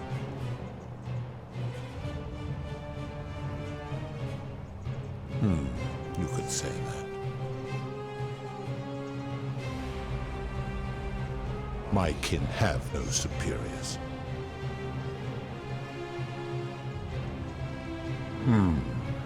That is true. Go on. Make your point, mortal. Let me ponder that for a moment. If you are right, then it would follow that all this time I have been in the wrong. But no, the very thought of it grieves me. How can I accept your argument when doing so would make me a tyrant and a monster?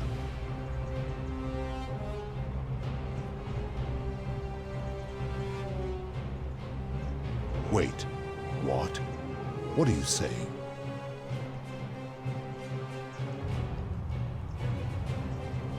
You have spoken eloquently, and yet, if what you say is true, it follows that my wager was fatally flawed from the beginning. But that would mean Jupiter, Proserpina's father, who knew more about you than anyone, proposed a wager I could never win. Why would he do that?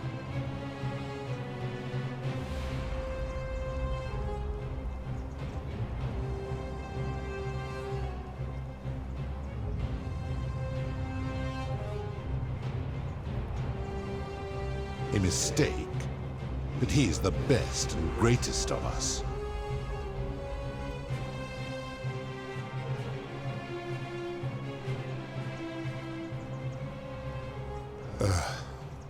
Your words sting me, mortal. But perhaps it is what I deserve. As difficult as this is to admit, I have suspected as much for a long time now. And I cannot deny it any longer. I've been so fixated on taking my beloved to Elysium that every time one of you sinned, it wore away my hope of being with her again. In time, I began to despise your kind for making her believe that you could ever be better than you are. But my rage was not born of malice, quite the opposite. Everything I have done, I did because I loved her. Who knew this empathy of yours, which you celebrate so much, could have such a dark underside? This has gone on too long. It is time for me to let go of this form, of her, of all of you. But know this, if I abandon the wager and leave for Elysium, neither she nor your kind may ever ascend.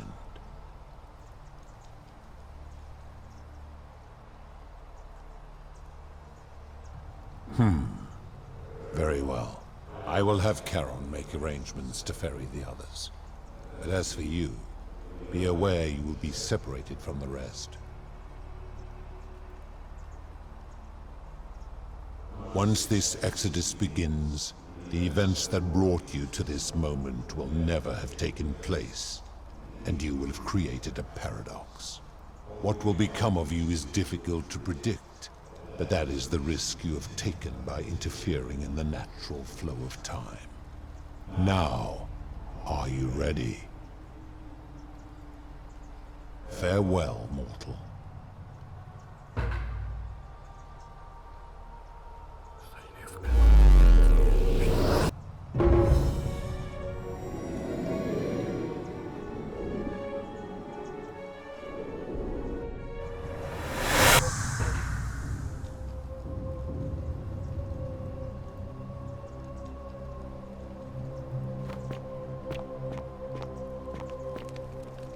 Oh. Hi there. Gave me a bit of a fright. Thought I was in here alone. I'm Al. Well, here I am.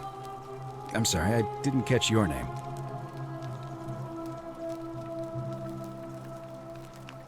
Oh, did that lady in the forest send you in here after me? I guess I lost track of time, learning about the history of this place, and it is extraordinary. I'm fairly certain you and I are the first people to set foot in this city for about 2,000 years. Fortunately for us, the last person in here was a Roman man named Galerius, who inscribed an account into a tablet. Apparently, there was a community of 20-something people trapped in here, and living in fear of a curse they called the Golden Rule. They believed that if even one person sinned, an unknown god would cast them all into gold, like the 1,000 people who'd lived here before them. Then, one day, just as Galerius had finished praying for a good harvest at the shrine of Proserpina, an oracle appeared and told him how to solve the ills of the city, like saving the life of a dying woman, preventing the suicide of a man in debt bondage, foiling an assassination attempt, and so on. Meanwhile, the oracle walked up to the temple of the mysterious god, this one right here, and demanded an audience. And the doors just opened up to him. Nobody knows what went on in there, but Galerius wrote the oracle must have been more persuasive than Odysseus, because the next thing he knew, the ground shook and the voice of that god rang out over the city. The many have suffered long enough. Unfortunately, Galerius' account just sort of stops after that, leaving a lot of questions unanswered.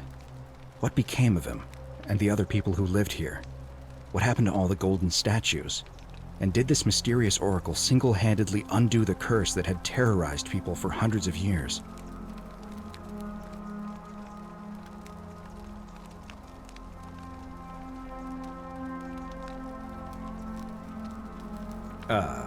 What? Oh, I see. For a moment there, I thought you were serious. Anyway, I think I found a way out through the aqueduct that brought water into the city. Follow me.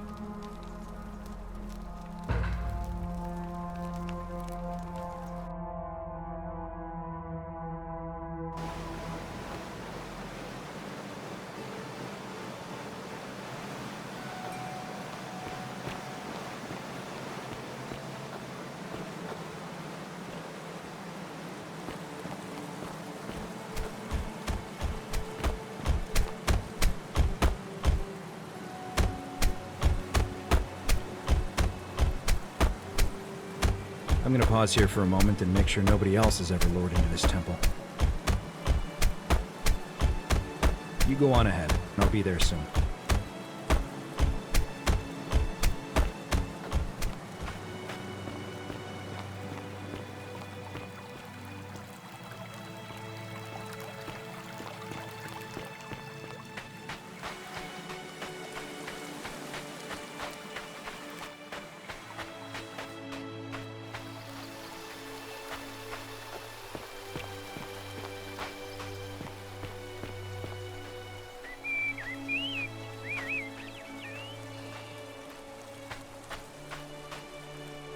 You're back!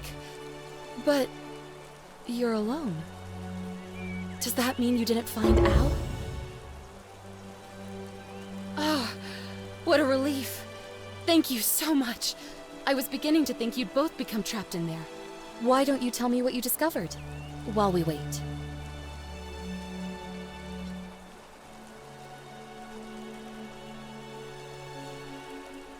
Ah, I see. I thought you might. Well, now you know. I suppose you have questions. You can just call me Charon, if you like. I am sorry I was not completely honest with you when we first met. I do not enjoy deceiving people. Believe me, I do not. But I have learned, from 5,000 years of experience, that most people find comfort in familiarity, in gradual change, and coming to see the truth in their own time. That you died, of course. You were dead when I brought you here. My role, as the servant of the god of the underworld, has always been to assist the chosen to cross the threshold from the land of the living to the land of the dead.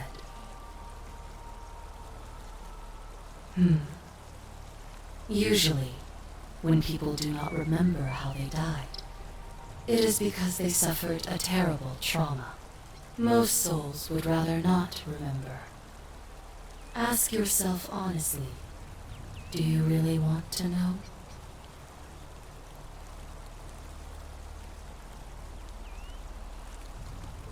As you wish. You were murdered. You were on a mission to recover a collection of stolen relics, including 2 silver coins of ancient origin, from a powerful criminal. You succeeded, but as you escaped into the street, you were followed by 2 of his men. A passing motorist saw you being pursued and offered to you a ride, but the men in pursuit destroyed the vehicle with you in it. There was nothing you or your ally could have done. He died instantly at the scene, and you followed a few hours later. That man's name was Al Worth. You were each in possession of a sacred coin, called Charon's Opal by some, and so it was my duty to bring you here. It means I am now bereft of purpose. There is nobody else to ferry here. Nobody to keep you company. After 5,000 years, the underworld has finally run its course. Perhaps you have heard the tales of the Greeks and Romans burying their dead with a coin. Well, those stories contained a long time ago, my master created 1,000 silver coins and had me distribute them across the world. My orders were simple. Whenever a person died in possession of a coin, I was to locate them and ferry them here. It means there is nobody else. I see no point in keeping you here, but I have to ask one thing. That you keep this to yourself. Look! Here comes Al now. Al! It's so good to see you.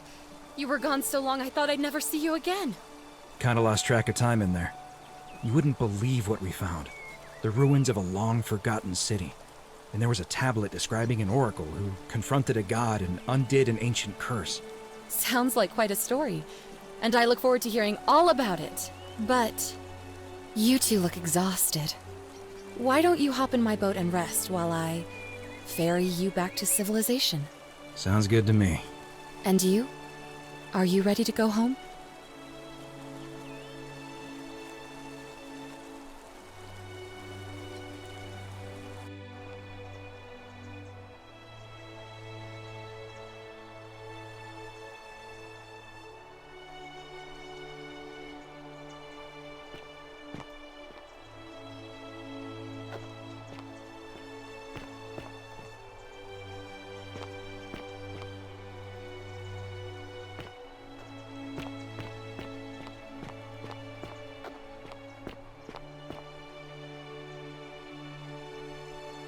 Hey, you made it. It's great to see you again. I hope you're adjusting to life as a civilian. I hear it takes a long time. Anyway, after everything you've been through, I thought you might appreciate some good news. So after we got back to the real world, I started doing some research into the people mentioned in Galerius' tablet, and I found something strange. I'm sorry I've been so cryptic. I've been dying to tell you, I just really wanted you to see this for yourself. Why don't you head on down there? I'll catch up with you at the other end.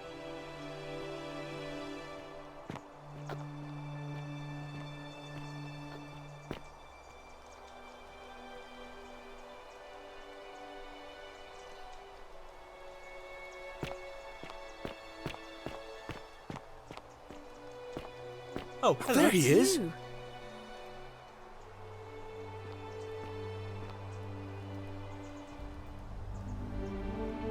You're finally here. Remember me? It's a crazy story. After you disappeared, Charon appeared and told us she was returning us to the world. Even gave us some coins to help us start our lives over. Only, for some reason, she returned us to your world instead of ours. Anyway, I know we only ever had that one conversation, and I wasn't even sure if you'd remember me, but I wanted to say thanks for freeing us from the underworld and giving us a second chance at life.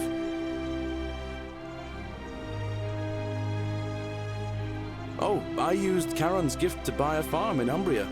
Got a villa on it too, with enough room for Dooley, of course. It's hard work, but I sleep soundly every night. I'm finally my own man. And I wouldn't change it for the world. I know! I can't believe my luck either. But we're engaged and living together. We're planning to get married next spring. If you're gonna be around, we'd love to see you there. Of course, there's a whole museum full of people waiting for a chance to thank you, so you better keep moving. We'll speak again soon, my friend. It's you. You're here. It's lovely to finally meet you. Galerius told me all about you. So, you're the hero who somehow vanquished the last of the Roman gods. As I'm a priestess, you realize you've put me out of work. I'm just teasing. Actually, and it still feels a little sacrilegious to say this, I'm finding life after religion quite enjoyable. Galerius and I are engaged and expecting. We've just bought a lovely villa in the countryside with room for a large family, and Dooley too, of course. It feels like the world has just opened up for us. There's so much to learn, and so many more possibilities for our children than we ever imagined. We're just so thankful for what you did for us. For all of us. Oh, it's sweet of you to ask. She recovered nicely. In fact, she's here somewhere, if you'd like to ask her yourself. See you at the wedding, I hope.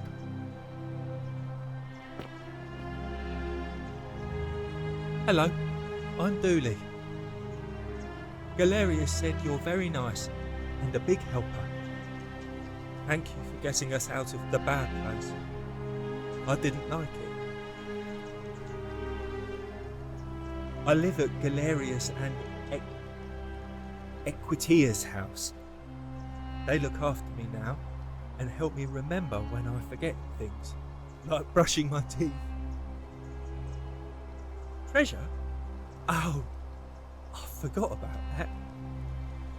I like my box now.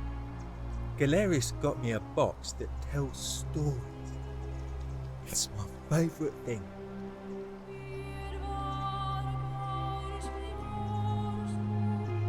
Bye-bye.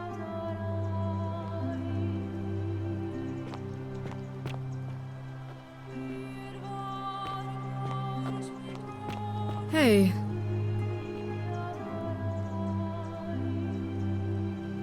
Hi there, I'm Horatius. I understand we have you to thank for giving us a second chance at life, and reuniting Scintilla with us as well. So, thank you.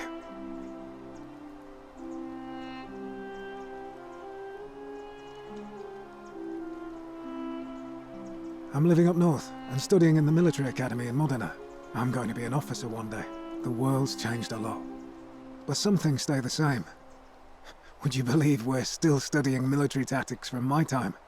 Alexander the Great, Caesar, Hannibal Barca.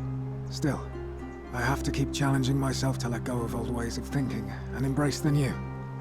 As Seneca wrote, the ones who pioneered our paths aren't our masters, but our guides. Ah, you remembered that. Thank you. I grieved for a time, but that's done. In the words of Epictetus, as those who rode behind triumphant generals remind them they are mortal, remind yourself your precious one isn't one of your possessions, but something given for now, not forever. Thanks. He's not my... Oh, I see what you did there. Good one. He had more trouble adapting than most. He got himself disqualified from the UFC, so he started some kind of underground blood sport tournament, like we had in Rome. Suppose it appealed to people's baser instincts. And they say he made some good coin, killing a bunch of men like that. But his luck finally ran out, and his life along with it. You know what they say. Live by the sword, die by the sword. You're not wrong. And you, farewell.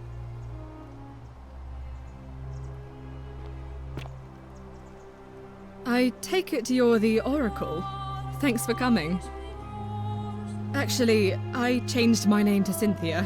I didn't want to be associated with Sentius after what happened.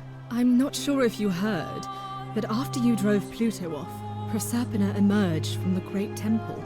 She knew right away what none of us had figured out about that psychopath. He'd been keeping my little sister locked up in the upper cistern all that time. But he's been dealt with. He's... you know what? The important thing is, we'll never see him again. Anything I want. I'm a woman of means in a vast new world. I can go wherever and do whatever I please.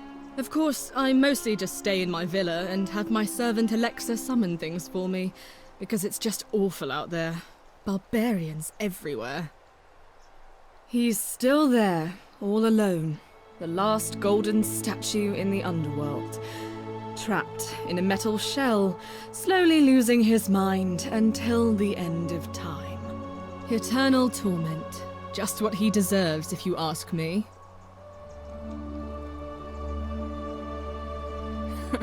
Then I suppose he got his wish. You too. See you around. Hello!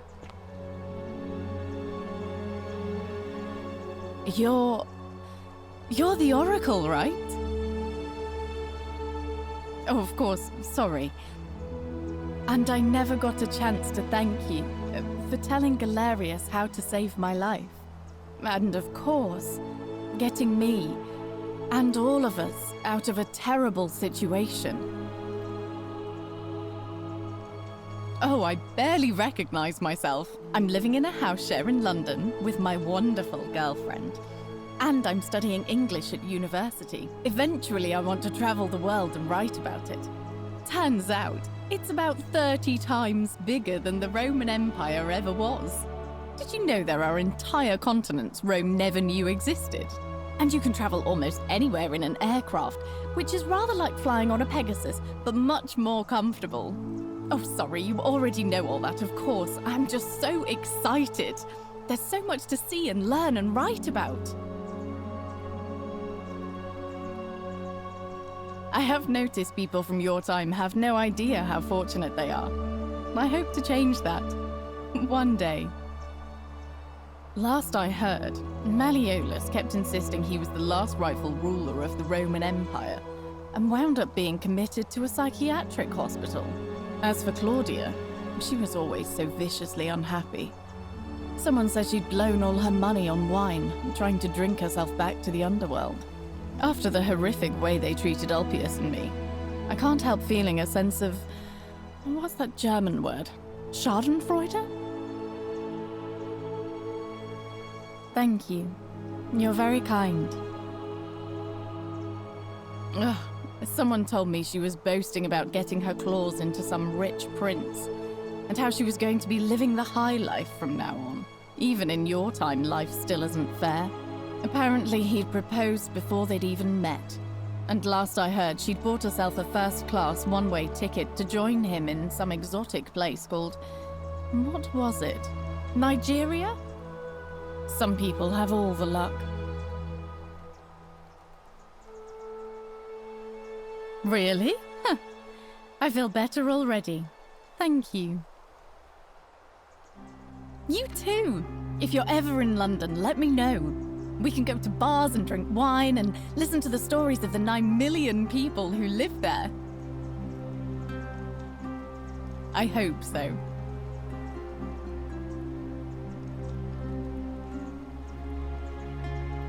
You are here.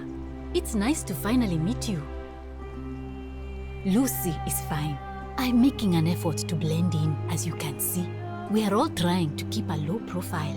If the world knew we died 2,000 years ago and were suddenly brought back to life 12 months ago, they'd never leave us alone.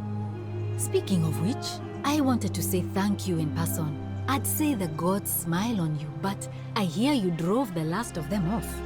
So... I'm studying to get into medical school.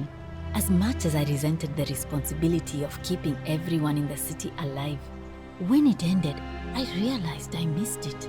So I guess I'll just keep saving the world, if begrudgingly, one patient at a time. You too, don't be a stranger. Hey.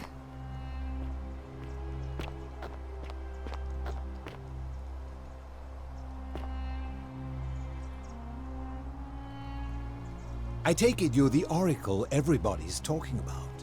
It's a pleasure to finally meet you. We have. I'm sorry, I don't remember. In any case, I'm Philip. I never thought I'd leave that cave, let alone the city. And now I'm living in the 21st century. What a time to be alive. And it seems I have your Catabasis to thank for it. I'm working as a consultant to the Faculty of Classics at Cambridge University, helping fill the odd gap in their knowledge. Not that I need the money, but I do love being around enlightened minds again. My sincere thanks once again.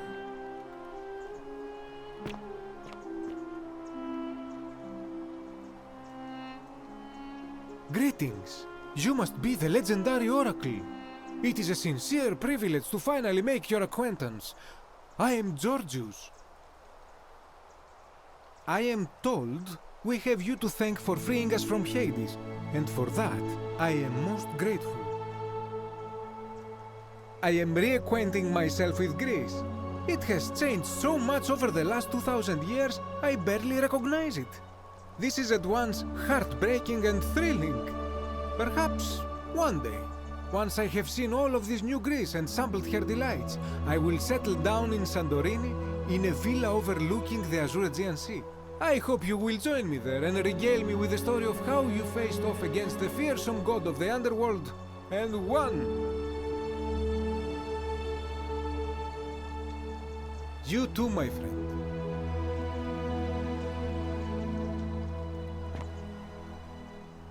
You're the one we've been waiting for. I'm Fabia. I wanted to say thanks for sending Galerius to save my life. I don't know how you knew, but I would have been crushed by that shrine for sure. I'm just so happy to be here with you and everyone together again, even if it's just for one more night. Well, it's not like I have to work with all the silver Charon gave me, so I just do what makes me happy.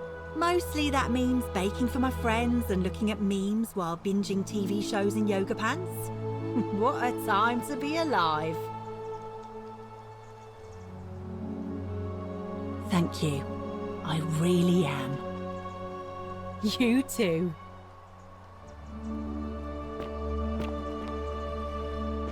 Some soiree, innit?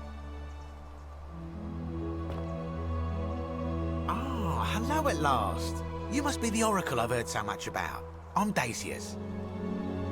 Listen, I wanted to express my sincere appreciation for what you did. If it wasn't for you, I'd never been able to sell all those useless old relics I accumulated. Whatever you did in that temple made me a very wealthy man. Thank you. Such a acerbic wit. I love it. I took the money I made from selling my trinkets and started investing in the stock market. That's where the real money is now. In fact, I was hoping to ask your advice, you being the Oracle and future seer and all that, on which stocks I should invest in next. I can't decide between fossil fuels, tobacco, gambling and arms. What would you recommend?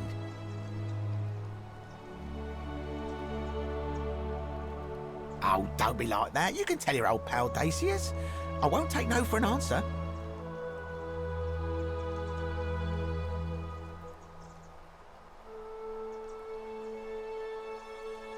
Oh, of course, yeah. I was just thinking the same thing. I'll go home and buy up as much stock as I can tonight. I'm gonna make a bloody fortune. Of course, don't let me keep you. Thanks again for the tips, my friend. Good evening.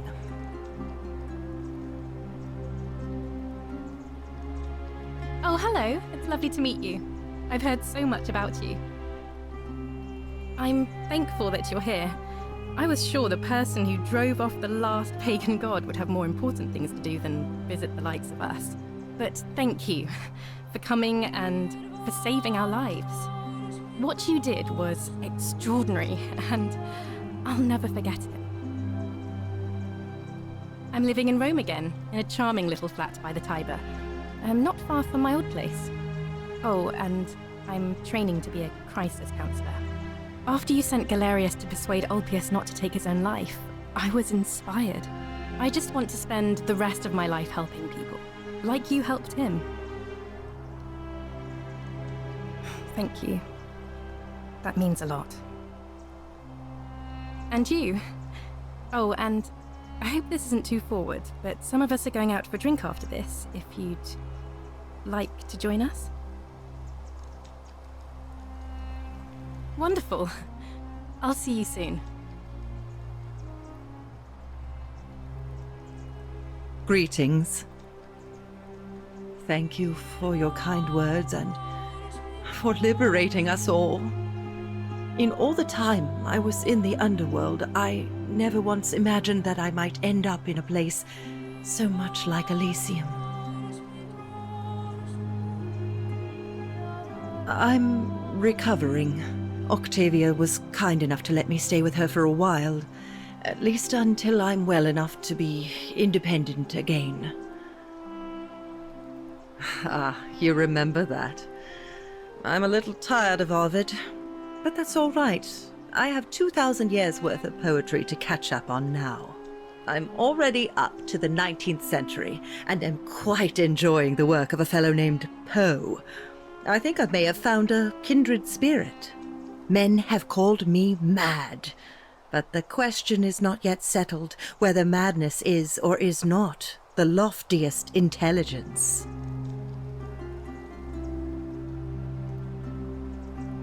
And you, farewell, friend.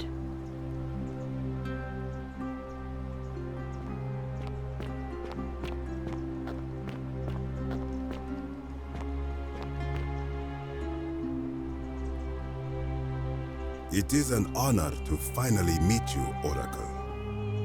You know my name? Oh, of course. You are an Oracle. You know many things. I too would like to offer my thanks for releasing us from that place, and for your role in bringing us here. This world is truly wondrous. For a time, I returned to Alexandria, but they have no need of another fisherman. And I came to see there is nothing for me there. Instead, I have decided to follow the custom of your youths and backpack the world. It is a great adventure, and I have met many people from many cultures. I spent the first 25 years of my life avoiding the 42 sins that would deny me access to the afterlife. Now, I think it is time I had some fun. Indeed. Thank you, Oracle.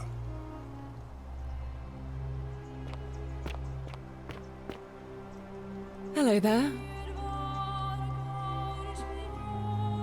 Oh, I go by Gabriella now. I didn't want to be reminded of that monster every time I heard my own name. You didn't hear? My adoptive father, Sentius, locked me up in the upper cistern to stop me from escaping. After you drove Pluto off, Proserpina came and released me, and that monster got what was coming to him.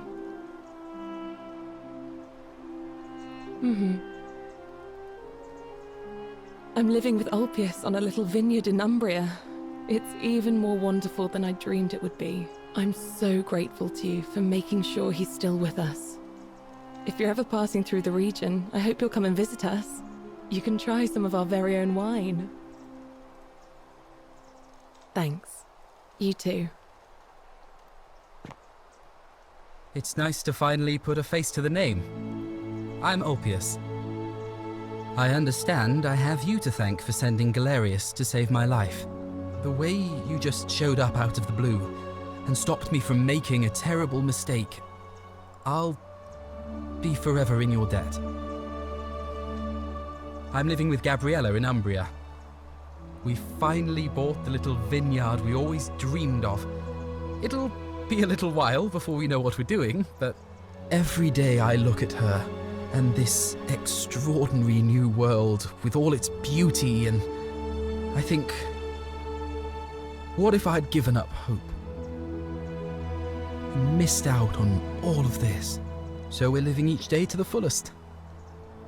And we end them all the same way, sitting together on our terrace with a glass of our wine, which the locals say is almost drinkable now, and watching the sunset over the rolling hillside. And I couldn't be happier.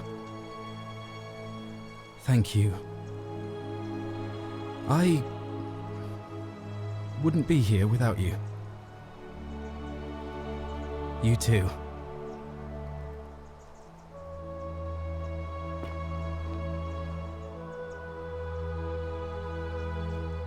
Nice to meet you. I go by Rufus now. New start, new name. Oh, and thanks, by the way, for what you did. Sorry, I'm no good with the mushy stuff.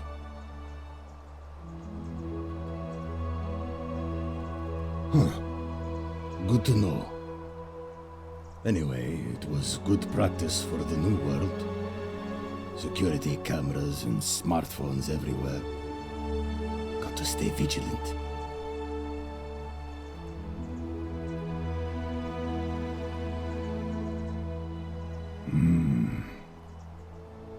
I live with Virgil in Rotterdam, not far from where he grew up. It's very modern. Destroyed in the war, and it rebuilt itself. Good place for a fresh start. Haven't decided what I'm going to do with my life yet. One adjustment at a time. You too. Look us up next time you're in the Netherlands. We're grateful.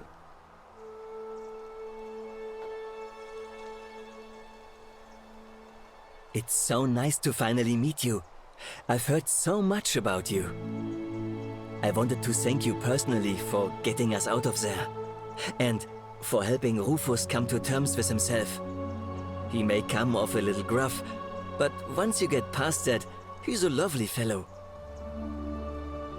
I'm studying to be an architect again, and living with Rufus in our beautiful flat in Rotterdam, just down the river from Nijmegen, where I grew up. Of course, it's improved immensely since I was there last. Gleaming futuristic buildings and clean streets full of educated, accepting people. You natives of the 21st century have no idea how fortunate you are. You too, as Rufus said in his own laconic way, if you're ever in the Netherlands, we'd love to show you around. It's the least we could do.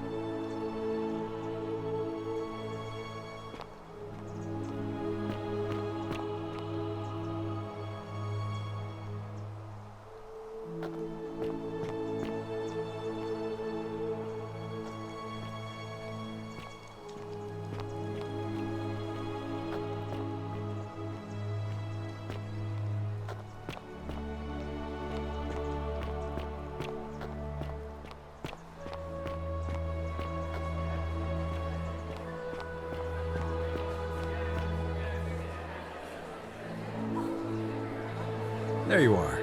I hope you enjoyed that. Now, there's one more person I wanted to introduce you to. I think you know her. Sorry if I frightened you. Just a little joke I've been saving for a long, long time. Allow me to introduce myself properly. I am Proserpina, former goddess of the cycle of life and renewal, and now a regular mortal. I wanted to meet you in person, and thank you for freeing all these people, and me. I hate to think what would have happened to us without your intervention. Indeed. Suffice it to say that while Pluto was controlling the eyes and ears of each golden statue, I was able to control their tongues, and whisper to you when he was distracted. I am sorry my messages were so cryptic. There were only ever brief windows in which I could speak to you without being detected. I did. I may have given up my immortality, but I still retain my gifts as the goddess of the cycle of life and renewal. After witnessing Pluto punish countless poor souls over thousands of years, I knew this generation, the final wave, would not survive. So I tried to give them a way to buy more time. A second chance. Rather, as many second chances as they needed to avoid his wrath. So I whispered to Sentius in secret, telling him the prayer required to create a portal in my shrine. I knew the danger of humans being corrupted by godly power, and so I put a safeguard in place. I required the creator of the portal to sacrifice their own life, so that it could only be used selflessly to help others. What I did not anticipate is that Sentius would retain his accumulated memories from each previous day, and as a veteran soldier, he had long since shed his fear of death. He quickly discovered that he could, in effect, prolong his own life indefinitely by exploiting the cycle. Of course, once I had taught him the prayer, I could not unteach him, and there was little I could do but wait for someone like you to come along and see him for what he was. We were all fortunate you came along when you did. I don't know what happened to him. I haven't heard from him, and I rather hope it stays that way. Oh, she inherited dominion over the underworld. Last time we spoke, she was working on a new world of some kind. She wouldn't say what it was, but I'd be surprised if you don't run into her again. I imagine we all will, one day. And you, although it feels like I've known you forever. Oh, and one last thing. Do you remember all those golden statues scattered throughout the city? Good, because they remember you. Well done, my friend. Of all the heroes who ever journeyed to the underworld and returned, none came close to achieving what you did. Hercules, Orpheus, Theseus, and Aeneas would be proud.